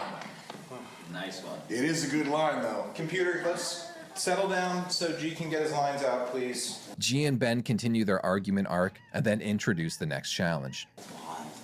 Whenever you're ready, G. I can get him. I don't mind computer. I can get it through. I can get through this. What I do mind is the constant when you break for something minor, like Luke is not pointed, he's not oriented in the right place because he orients himself just fine, and I've. Hold on. I'm listening. If I'm flowing through dialogue, because I can't remember a full paragraph. Nobody can, because this is not from a script. So if I'm getting through the sentence properly, if I'm hitting my beats properly, and the camera's 5 degrees off to the side, I think it's probably better to have a little bit sort of wonky camera movement in the shot than to have me looking like a f***ing jackass. Do you agree or disagree? I think that you're. I honestly don't know what to say. I'm sorry. I'm cranky. I'm trying to do. I got my coffee right here. If you want me to just not retake it. Let me drink my Ben and G, is that in order? Would you like me to be quiet? No, you can stay on, but I'm just saying let's let G get through his lines. And G, I'm not just saying that we should cranky, morning crankiness. Please ignore me. Please ignore me, Ben. Forgive. Okay. Ha ha, y'all. Check. Is production actually fighting, or is it another psyop? It's a staged scene for the fake reality show. So, like, it's supposed to be part of, like, an ongoing shtick in Famous House, like the fake. It's basically just for the benefit of the contestants and, like, entertainment for us that they're layering in these weird meta storylines. Check it out. I was thinking maybe we have a little group powwow, all get together and tell the most interesting thing that's ever happened to us. Each of you is going to have 2 minutes. That means no yapping, no rambling. Ha ha! Cut all the bullshit out. Leave the interesting part. I said bull. Bull-ish? Yep. Cut all that bull-ish out and leave the interesting part, Ms. You know who I'm talking to. Check it. We're gonna go through and we're gonna. Good Lord. So check it out, y'all. We're gonna go through one at a time and hit our most interesting life story that we got. Lexi, take it away. The Miz. Okay, so 2 minutes. Beginning sensor recalibration. Please remain still. 1%, 4%, 7%, 14%, 21%, 29%, 36%, 41%, 49%, 57%, 66%, 71%, 80%, 94%, 100. Complete. The hell is that? What is that, man? They talk about their most interesting moments while TTS interrupts. I'm going to skip over the boring ones here. Mizzy told a story about her being kidnapped. Jet also posts a message on the site saying positive TTS messages for Symbol will be free because, again, he's trying to make him into a hero now. And Symbol tells a very emotional story. That's kind of interesting. They're trying to turn Symbol's image around in the game, so they're making positive TTSs about him free. About his younger brother who was very close to dying. He had a premature birth. Okay. So this is probably the most vulnerable you'll ever hear me say things like B or say. So I don't know if it's interesting to you all, but for me it is. So I have a younger brother. When he was born, he was a premature delivery, so he came out when he was 6. Like in 6 months he came out. And when he came out, like he didn't have his body formed, like his internals were not formed. We had to give him like a test, like pipes and stuff for the food and such to go inside his system to keep him alive. For 3 months he was on the hospital bed.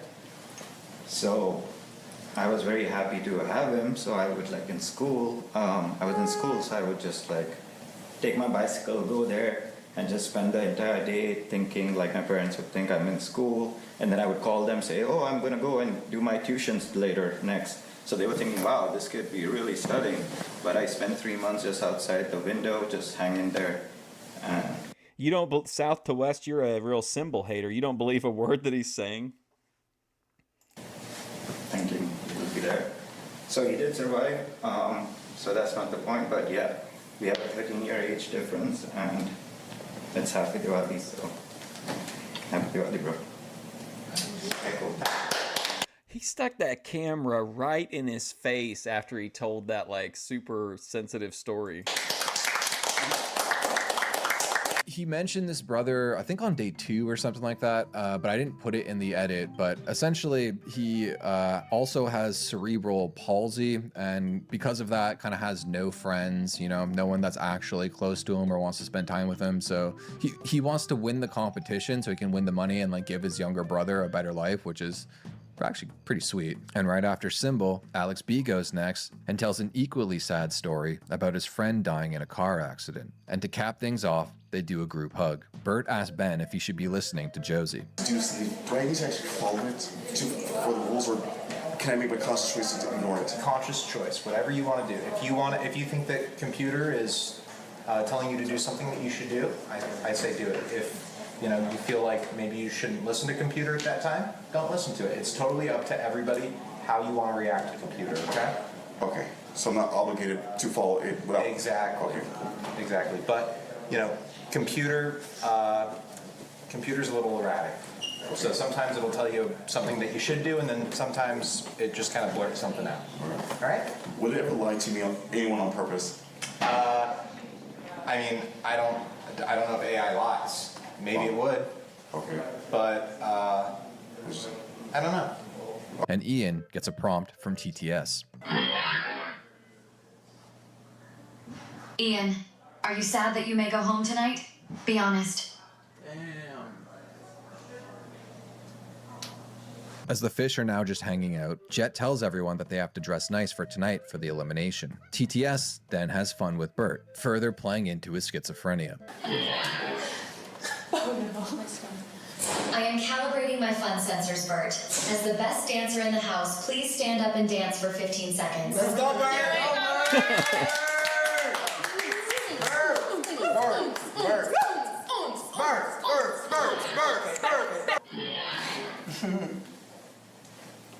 7. Yes, my favorite prime number. What's the relevance of that? She does not let you talk. It's all good. I just learned the term Sigma. Symbol is so Sigma. Oh man, south to west isn't gonna like that. Symbol is Sigma. Bert, if you had to choose between red and blue, which would you choose? Red. Obviously. Signal has only read 7 pages the entire time he has been in the house. 7 is truly an interesting number. We are one, Bert. Well, my favorite. No, never mind. All will be revealed, Bert. 7 is everything. Thank you for the information. I will analyze this accordingly. She's scared. I think that's supposed to be humorous. Oh my god, what? Humorous Bert. Red 7, adding to your file. Get the hose again.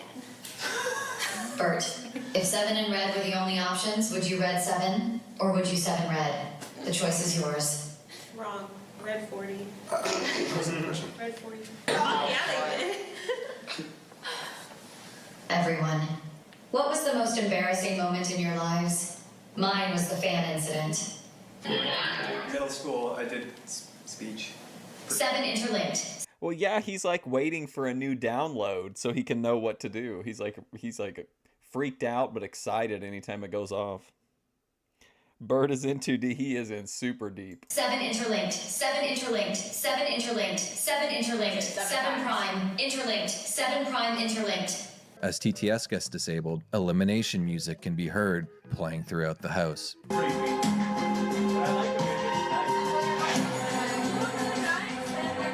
And it's annoying Bert because it's too loud. Jet arrives and announces to the house and explains to the house how the elimination votes work. You will go up to this table, grab a folder, then you'll take a piece of paper, and with this pen, this is Smack's pen by the way, and if you don't know how to spell somebody's name, you can look at the board. There's one less cubby than people. Who's left off? Is it Alexis? Yes. Okay, the reason for that is just a miscommunication with the carpenter. In the edit, in post, what we're gonna do is basically use like Photoshop, because the frame's not gonna move, it'll be simple. There'll be a line here, there'll be another name tag in the show. You state your reasoning, stand completely still. Your mark will be around here. Okay. So I'm gonna mark the floor, this is your mark.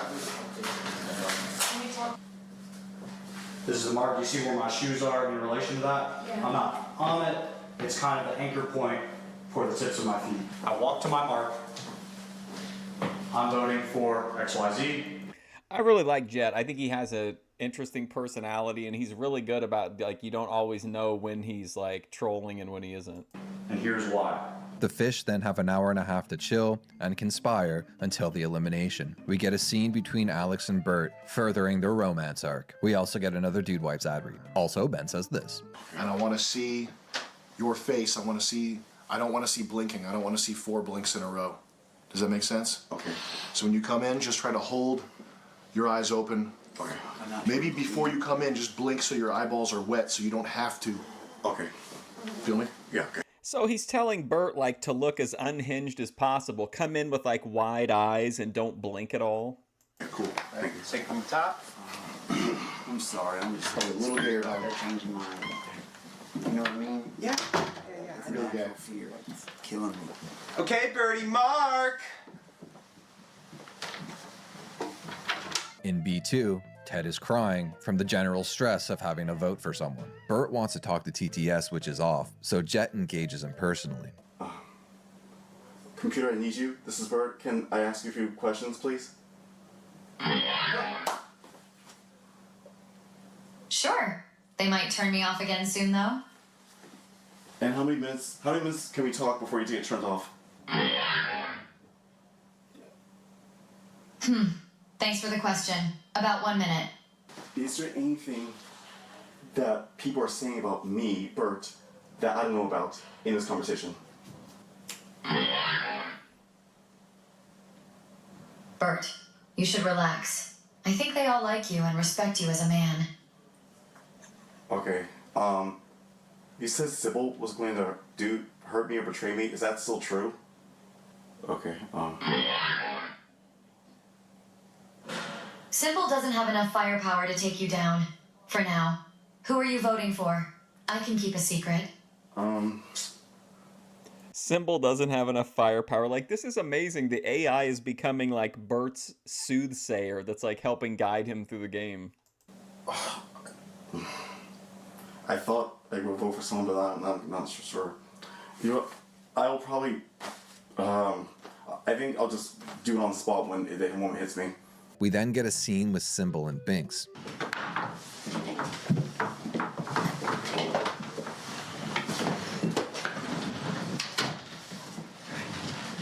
Get that one more time without us obviously getting into the closet, please. I think Ben might end up being the final villain of this show. He gets into it with Gold throughout the past couple of days, and he also starts getting into it with Vance. Could we cut? Yes. I'm just gonna be like, making me run up the stairs. I'm just like breathing. Like the mic is gonna pick this up. Okay. Can I just like? Can you hold your breath? Okay. Yeah. Maybe it work out, Vance. All right, let's go. So this guy is he had to like run up the stairs and then start filming, and they're upset because he's kind of like he's having to catch his breath and it's audible on the microphone. Running up a spiral staircase that's like 10 feet tall is making you lose your breath, then maybe you should start looking out. I can do it. Let's go. But Are you saying The insight into the human mind, wild, wild, wild. Yeah, I mean, this is a. I think some of the like the social interactions and shit on here, even between like Bert and the people watching the show, are just like super interesting. But then there's some people inside this like super crazy environment that are managing to like keep a low profile and not have any like freakouts. saying you can do it film there, or are you saying you can run up the stairs without breathing? Let's like a shoot the maniac? scene is what I'm saying. Can you reframe this with the manscaped boxes? 3, Visible. 2, action. Start that conversation over one more time. I'll just come up the stairs because I I know what you would want, man. We got the total coverage. Now we just need close-ups, and then we can do the I just end don't line. understand why this scene is taking 10 minutes to film. That's all. Man, you should come up here.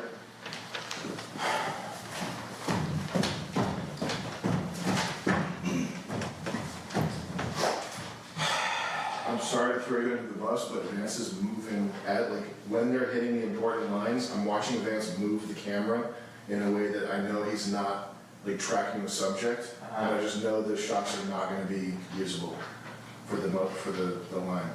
I'm sorry, Vance. Catch your breath, Vance. Catch your breath, Vance. By all means, please, catch your breath. Let's take a minute. Here. I'm sorry, girls. I don't mean to be a snitch. I know we got to make the edit work. Like, we can't have the most important line not captured on camera. Vance, can you do this, or do I need to get Luke up here? Yeah, let me just adjust some settings. Catch my breath. This is so awkward. I'm sorry. Oh my God. Welcome to reality TV. Like, are we good?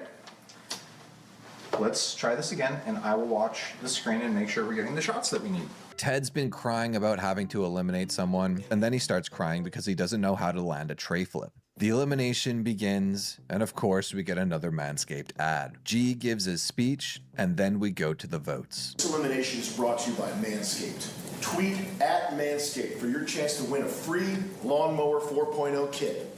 The kit This elimination is brought to you by Manscaped. includes Crop Soother, Crop Preserver, and Crop Reviver. Everything you need to stay fresh and clean. Now, contestants, I don't need to remind you that somebody's going home tonight. Somebody, and when you came in this house, maybe you thought they were a little goofy, weird, abrasive, bizarre, but over the past 6 days, which in reality TV show time is years, you've grown to be friends. You've learned things about people that usually don't get revealed for years. You've come to form bonds, and these are people you'll remember. Ooh, God.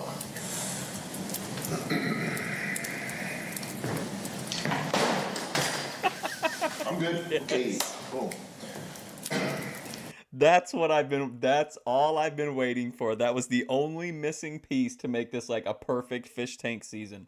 I needed to see Sam break something. Contestants, over the past 6 days, you've come to make friends. Boink. 7 days. Contestants,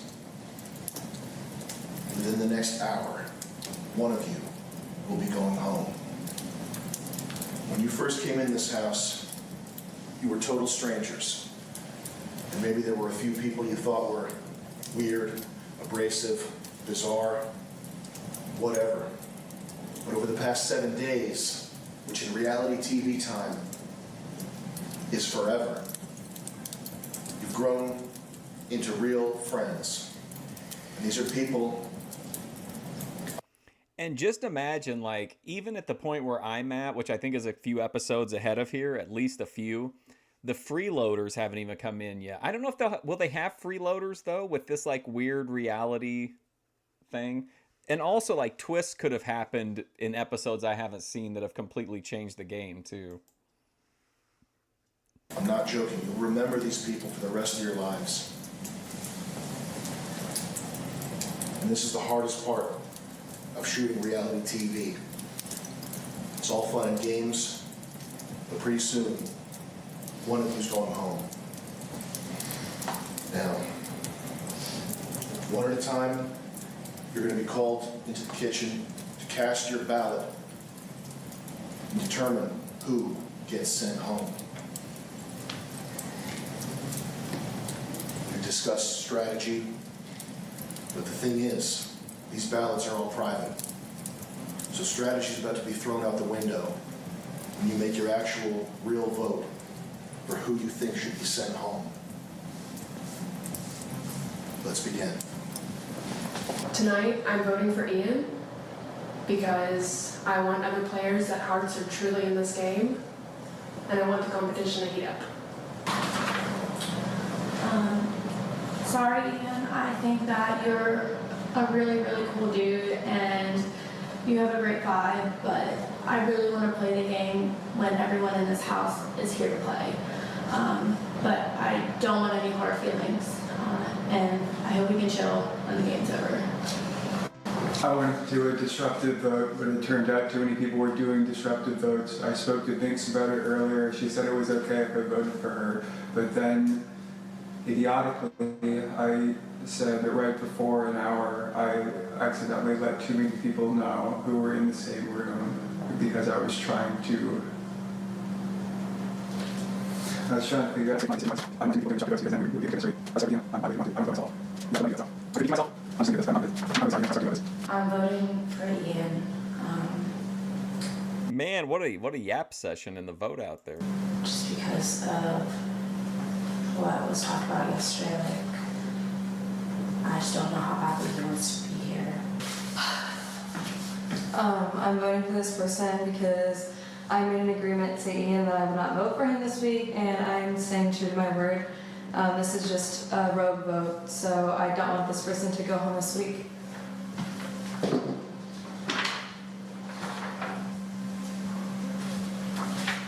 Sorry, buddy. So Ian didn't even give any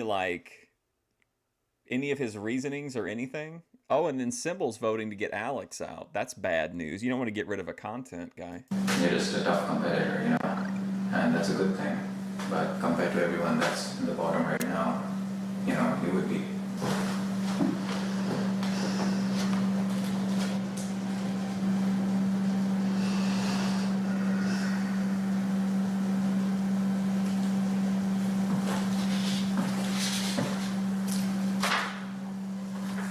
You need to tell us why.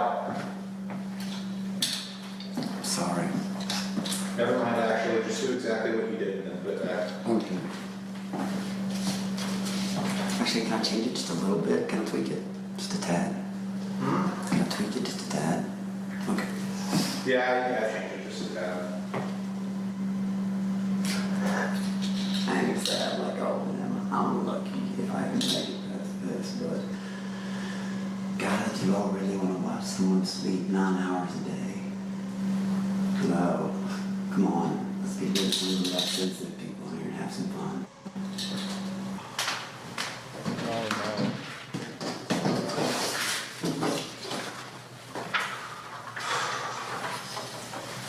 Oh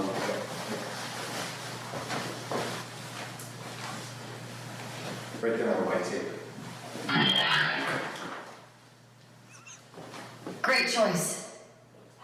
Great choice.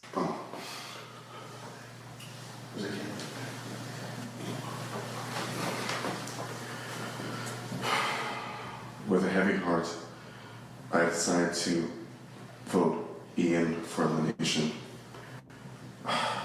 It's not a decision I want to do, but I feel like based on the conversation last night, how everyone was voting for Ian, it's the only choice that makes any sense. So, this is backwards, probably, but I'm casting my vote for Ian because it seems fruitless not to, and I mean, I feel like of all the people here, he's the only one. Yeah, from what I can tell too, he's the only one who gets like private conversations with Computer 2. Too much blinking. Who mentioned before he doesn't want to be here, even though that's changed. But I don't want to vote for him or anyone. My vote is for Ian. It's nothing personal. I got a lot of love and respect for you, and I can relate to your upbringing. But if I had Like this guy here, he's kind of a floater. He's not making anybody mad, but he's not building any kind of a resume in the game, you know? He's just floating by. But I feel like that the people who are being quiet maybe will have to kind of come out of their shell as the game narrows down, maybe. I had to grade everybody on the effort of being here. I have to give you an F. The results are in as G toys with everyone's minds and lets them know one by one who is safe from elimination. Contestants, when I say that you're safe, you're gonna come up here and stand behind me. All right? LaRon, it's no coincidence you're known as the Prince. If you don't slip up, you've got what it takes to be my protege. You're safe. Biggs, looks like we're gonna be seeing that bright blue hair for another week at least. You're safe. Please step up. Mizzy? Remember at the beginning when they were like wondering if because of Binks's blue hair, how she would respond to what was sure to be rampant racism in the house? You earned your immunity well. Get on up here, girl. And you know what that means. Symbol, why don't you join her? Come on up. Lexi, you're one step closer to winning 50 grand. Come join me. Peyton, you might just be my next protege. Get on up here. Ted, you're the most loved in this house, and the votes show it. Come join us. Get up here, brother. What? Smack.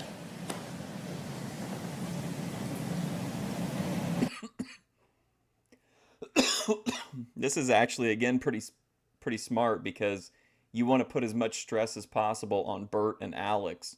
So making them sweat out this elimination will like really fuck with their minds. Looks like you got some more clowning around to do. Come on up. Get up here. Man, oh man.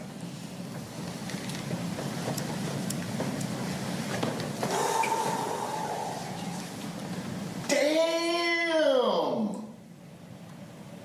Bert. Oh my god, I'm so high. I thought he was holding a comically tiny microphone, but it's just like a dumb sucker. I'm like, I might be too high. You're safe. Get up there. We get down to the final two. Alex and Ian are both told to go pack their bags, with neither of them knowing if one of them or both of them are eliminated. Vance messes up again, getting into it with G and Ben. Came here, and you made a not so good first impression. Yeah, I know. But I've seen you working like a dog. Like a hungry dog after a bone. Yes, I am a donkey. Trying to fix that first impression. Yeah. You made friends. The question is, did you make enough friends to protect you? Ian, you came into this house and you showed heart, determination. You showed your character. You tried to conceal it by being quiet, but it was pouring out of you. We all saw that. We all know that you have the heart of a true competitor. For what it's worth, the TV people downstairs, we all think you're the man. Alex B. Alex B. How much tension do you want here?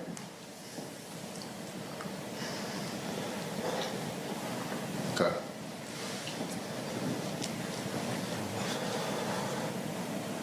Sure. There's the motherfucker that's never blinking. Alex B, if you can cry, now's the time. Think about what you're losing, what you're giving up. All this here, famous house. Chance to be my protege and walk away with 50 grand.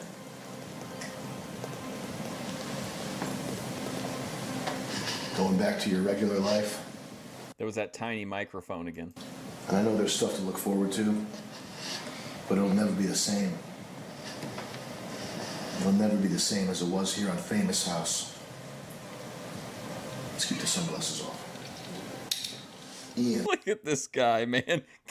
Get out of here. This guy thinks he's like he's the Joker or something. Can you just shake your head and hit the line? I need a smoke right now. Just to that camera right there. I need to smoke right now. Save some for me, brother. I need to smoke too. I'm gonna get it. Yeah, he's, from a production standpoint, this guy's complete dead weight. Most of the people here are either entertaining or like, you know, pleasant to look at. This guy's just a complete dud. Hey, hit it one more time. I need to smoke right now. Save some for me, brother. I'm gonna need to get pretty. What a terrible line delivery. Just terrible. I need to smoke, man. Pretty high tonight myself. That's no joke. Bros, what I want you to do next, I want you each to pick one person from the cast, your fellow contestants, your fellow stars, and I want you to deliver.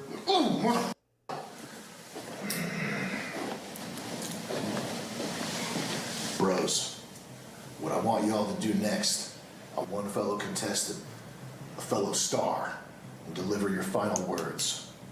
Alex B, who you gonna be? Who you gonna pick? Lexi, I thank you for cooking for me while I'm Yeah, here. I mean, hate to be thrown off board like this, but I'd be torn because, I mean, obviously this is like the Gooner option, but then Bert is like the Keno option for a goodbye. So I'd be like really torn between the Gooning and Keno, but I think you'd have to go with Keno. you know, stay strong. You know, I had to pick one person to talk to. I wanted to talk to everybody, but, you know, I couldn't do that. But you have definitely looked out for me since I've been here. So that's what, you know, and everybody has their own ways. You all know who I'm talking to. Seriously, take this and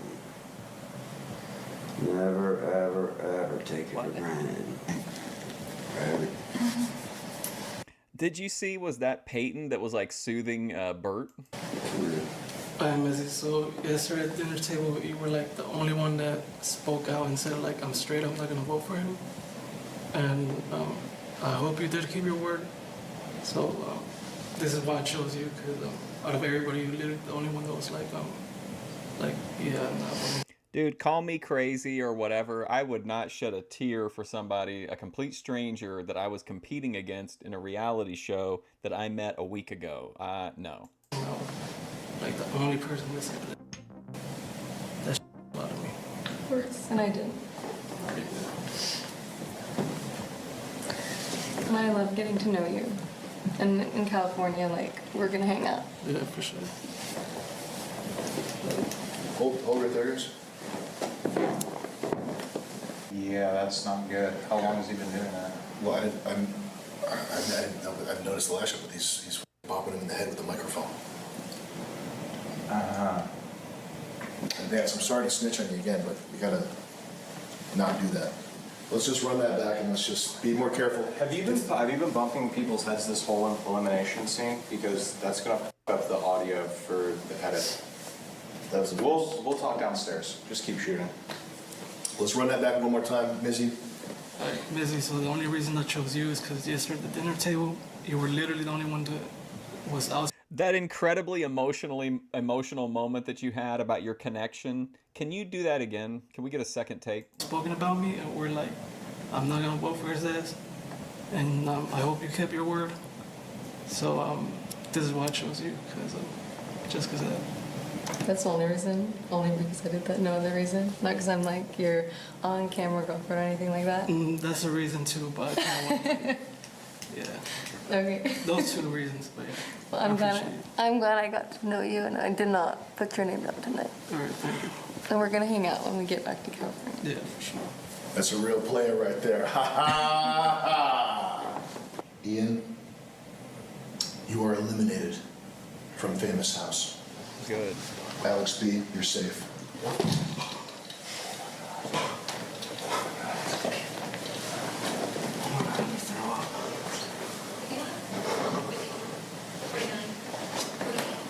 He should bump this guy with the microphone while he's vomiting. 47, 46, 45, 44. The countdown is extremely quiet. Guys. Oh, okay, so the computer is counting down. He has to get out of there within like a certain amount of time. I don't know what the punishment for being late is, though. Guys, you gotta stand back up. Alex B. 38. Alex B, hop back up, buddy. Come on. I can't believe that. Yeah, that's insane. Don't worry, I did text job for them. Okay. Ready? Okay, you know who this guy, Alex B, reminds me of? Is Yao. What's that guy's name? The Exorcist that comes on Thorpe TV? It's something Yao. TJ Yao.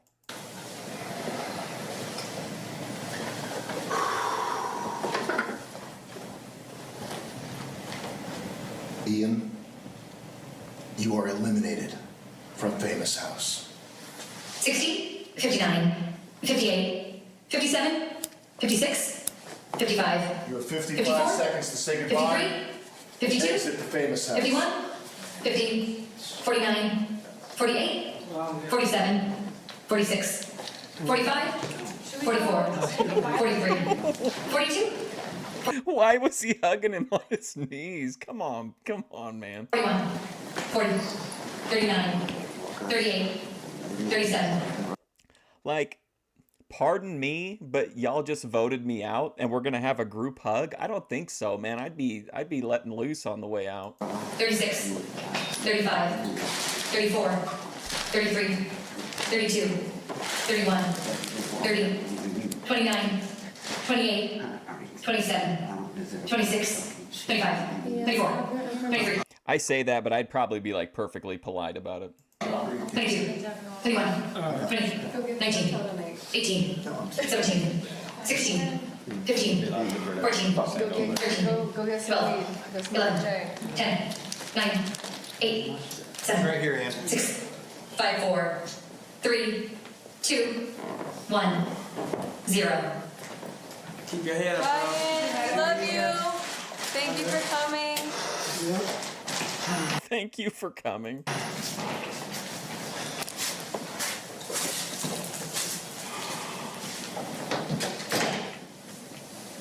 So mean.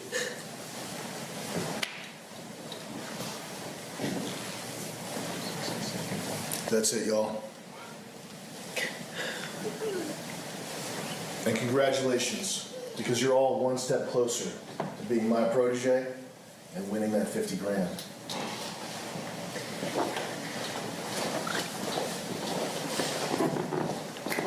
After the anxiety from the elimination, Bert immediately starts stress eating. Alex kind of starts pissing everyone off because he's talking about the stress he just went through, not knowing if he was going to be eliminated or not, and everyone else is sad that Ian's gone. Everyone just kind of feels like Alex is... I could be off base here, but I think part of the reason that Alex is kind of freaking out is because he's mentally assuming that if he was one of the last two people, that like he was almost eliminated.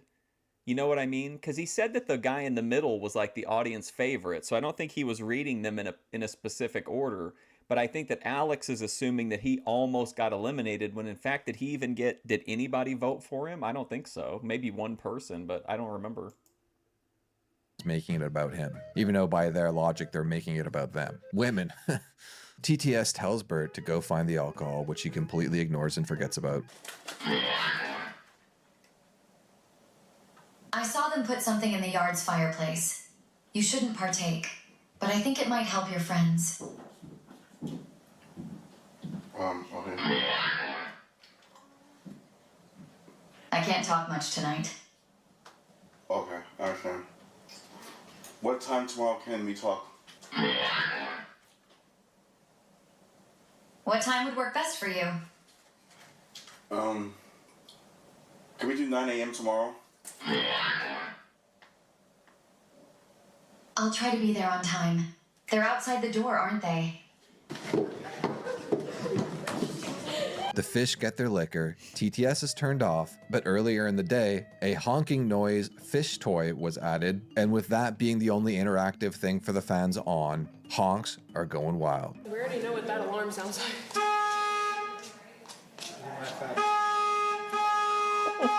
TTS finally gets reactivated, and we get our first season. I think I'd rather have the TTS on than having just random loud ass, like, shrill honks.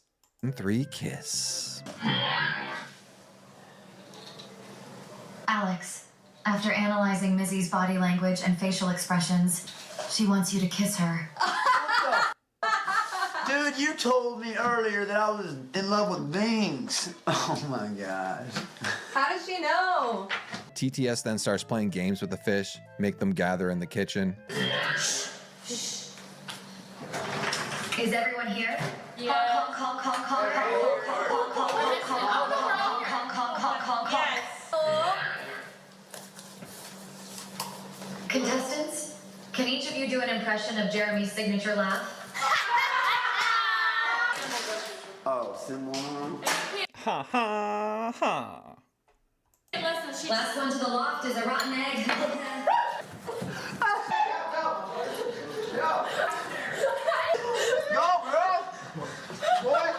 Okay, what's next? Hide and seek? Duck, duck, goose? I love playing games. Ha ha ha! That's Jeremy's hide and seek. I'm seething jealous right now. Out, out, out. Symbol is told to go to the yard and talk to Alex. Symbol and Alex go to the flat instead, and they discuss joining forces as the penthouse girls control all the votes in the house by majority, temporarily aligning themselves with a single goal of thinning out their numbers. It's pretty incredible how well this actually got pulled off by Jet. For instance, right here, Alex is completely losing his mind, thinking that the AI is real and actually knows everything about him. Oh, she's back. More. Alex, why did you choose to talk to Alexis instead of Biggs earlier? Why betray your closest ally? What the f? I hate this AI. I can't believe it like said that out loud, really blowing up his spot. As we cap off our night, like pretty much every other night. Honestly, I wish I could like do some other way to end an episode, but like it's always just the most interesting thing. Bert is spiraling out in B3. He starts making connections in his brain to things that don't really exist, and then begins to talk to TTS. Holy mother balls. Oh my god. Wow.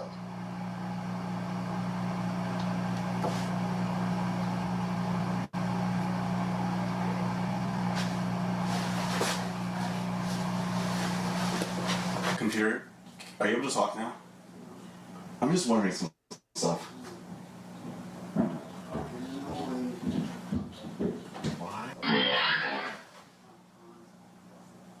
Of course, Bert. What is it?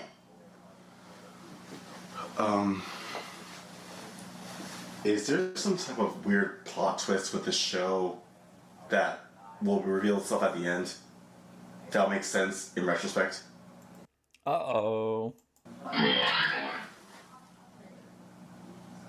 What's your working theory? I won't judge. I'm just noticing some stuff. This place seems weird. This whole house seems weird. Like, the fact that he thinks the computer is independent of production is amazing to me. Like, I can't believe he thinks it's just independently operating within the house and it's chosen to like align with him. watching your every move thing. The fact that we can't go to certain places in this house. The fact that we can't have access to technology or computers or phones or family contact at all. It's almost as if like we're stuck in some remote desert island, completely separate from the world. We can't watch TV, we can't on the internet, we have no access to the outside world. There's some stuff here the prizes, this room, the other rooms, the fact that there's only 5 girls but 7 dudes. Well, now back to 5 since 2 of them were eliminated or like left. What is going on? What I feel like You can believe that he believes that? I mean, I can, but it's just like I can't I mean, I can practically believe it because I see it, but I can't like it's just wild to me. Just a rogue AI inside this like cheap reality show. there must be some type of like plot twist that as now I'm not getting, but when it's revealed, it'll finally all this will make sense. I'm trying to think like, how does the computer thing factor into this? Okay, we weren't there told you about this computer thing until like the week after we got here, and you were setting our information. Dude, Bert is dialed in. He remembered when it showed up. You know, things like my dilated pupils, my resting heart rate, my blood pressure, and all my vital signs. I don't know how you're able to know that. Can you tell how many times I've like stared intensely at someone for how many seconds? What?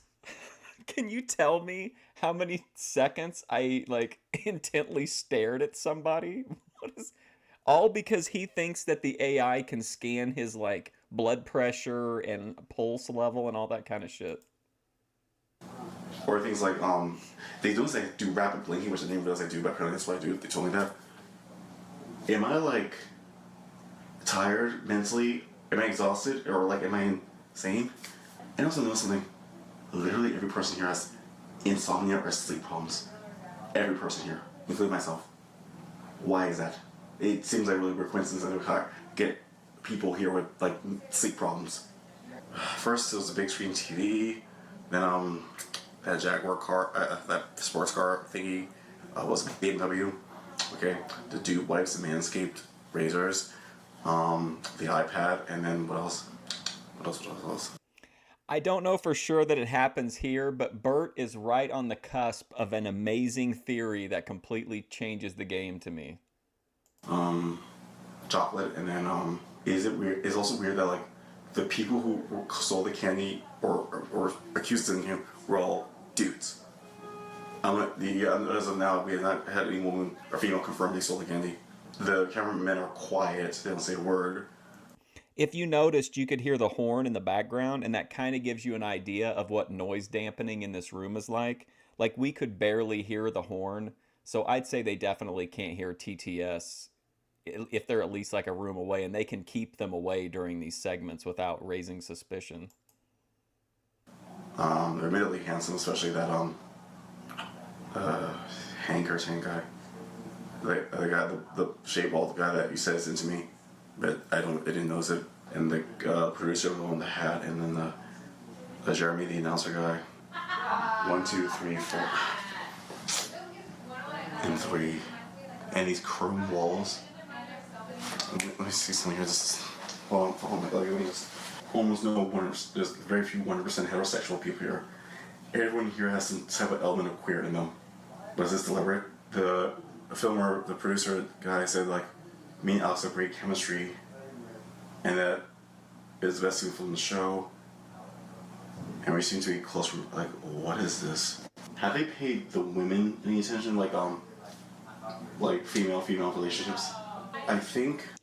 What I like about Bert's theory is that he's operating under the assumption that this is a gay show, right? And that all the attention's being paid to the men. But if you really are watching the show, that's pretty true, right? We're getting very little interaction from, like, we're like, the stories from the girls are like much more infrequent. The focus is on men. I mean, think about it. Dude wipes, Manscaped, BMW, a spiritual boy's car, and big screen TV. These are all things that men tend to like, not necessarily women. There's 7 guys initially, only 5 women. And pretty much all the dudes here are queer to some extent. So I was like, the only guy that seems 100% straight was what's his face? Luke, but then he dipped. Then there's we think me,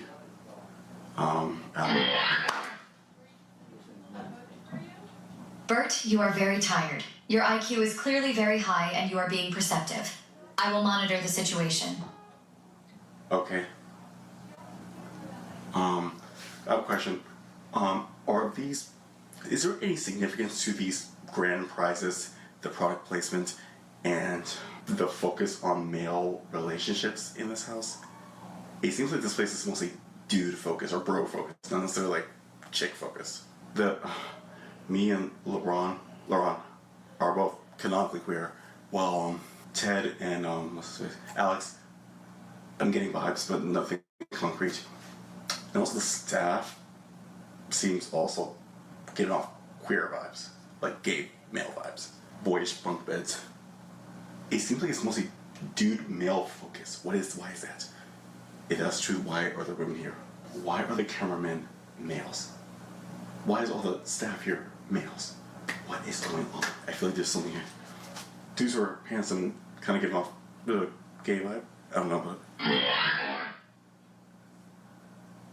On show, sponsorships are used to generate revenue for the owners of the show. They help fund expensive equipment. Interesting. Bert, there isn't a female version of Dude Wipes. We're sorry about that. Okay. A female version of Dude Wipes? Wouldn't that just be like wipes?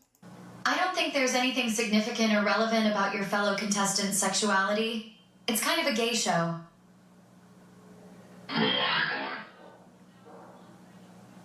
They support our community, Bert.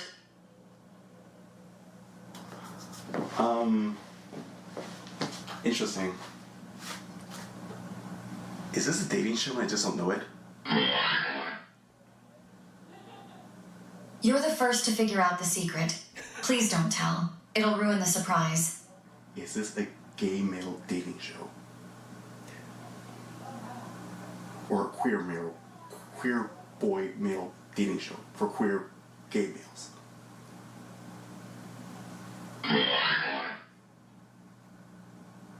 Yes. Wow.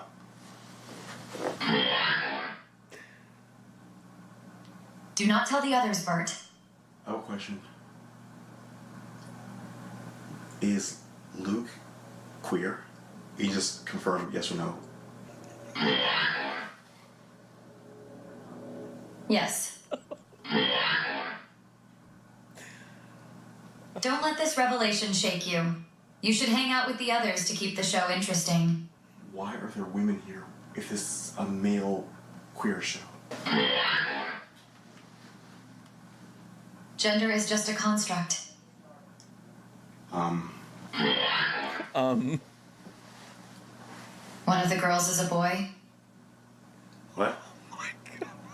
What? Like trans man? Like, this is legit nuts. This is insane. This guy is schizophrenic.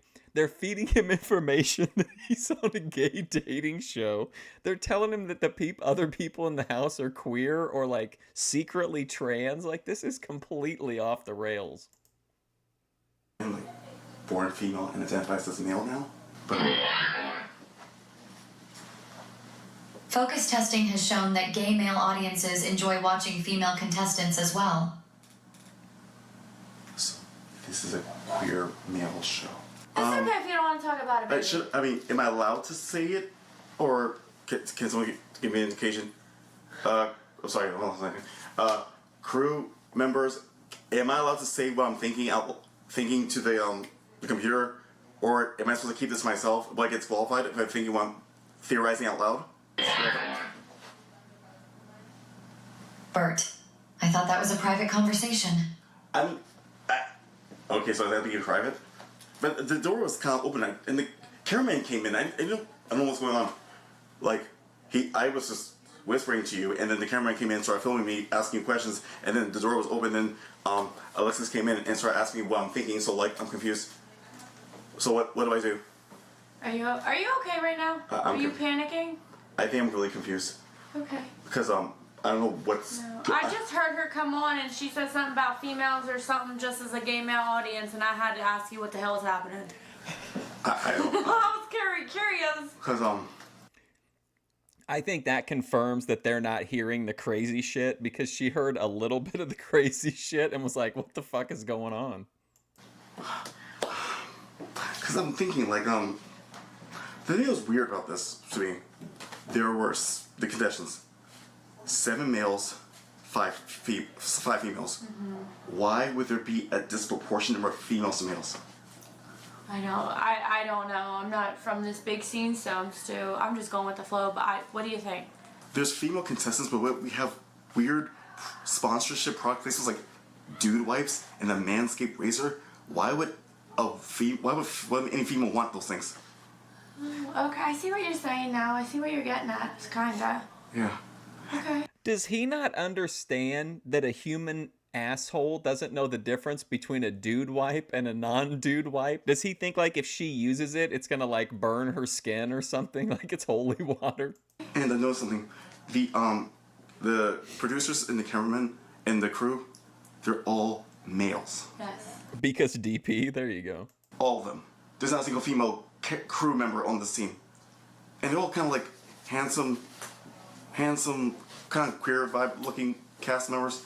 And it did confirm that. Is he insinuating that Sam Hyde is giving off handsome queer vibes? One of the cameramen seems to find me attractive.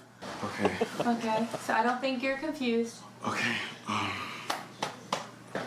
Alexis, can we finish that scene in B2? What? Oh, you guys doing something? Okay. Okay. Bert, I can't lie. I'm really upset. I trusted you not to ruin the surprise. I need to think for a while. Wait, I'm confused. I asked if, okay.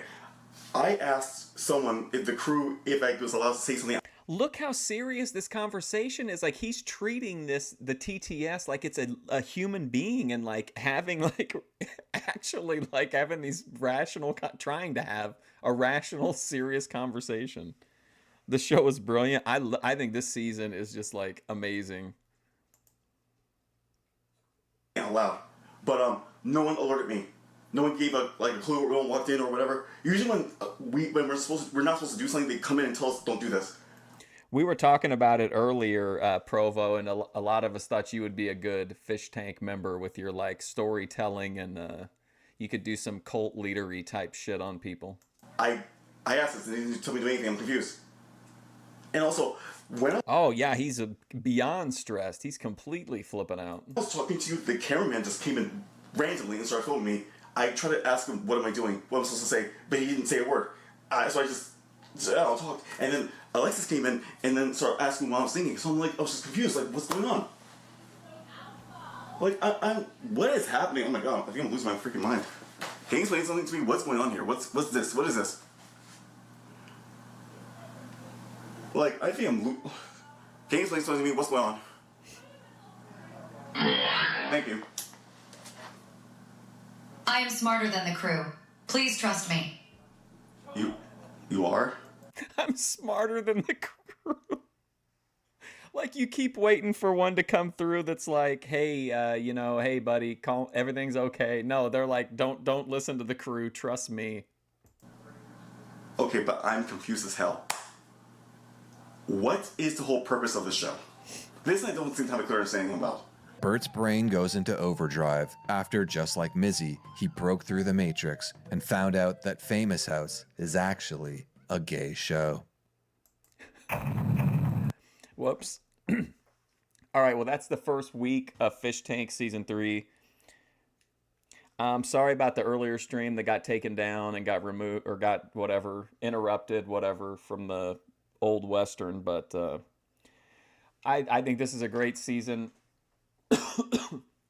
I'm pretty hooked on it. I think I'm actually just gonna stream this tomorrow too. I think there's enough episodes to do a second episode. I got to keep going. Even though I've like already seen these early ones, it's fun to go back and rewatch them to like pick up on stuff that you missed, or like that when I was paying attention to the weed or whatever. So I'd say I'm definitely gonna stream this. We'll do like another week or so of the if there's that many. I think there's at least maybe, I thought I saw 15. That might have been the latest one. But anyway, thanks for hanging out. And again, I'm sorry about the earlier stream, but hopefully you guys had a good time watching Bert. So I will see you tomorrow at the normal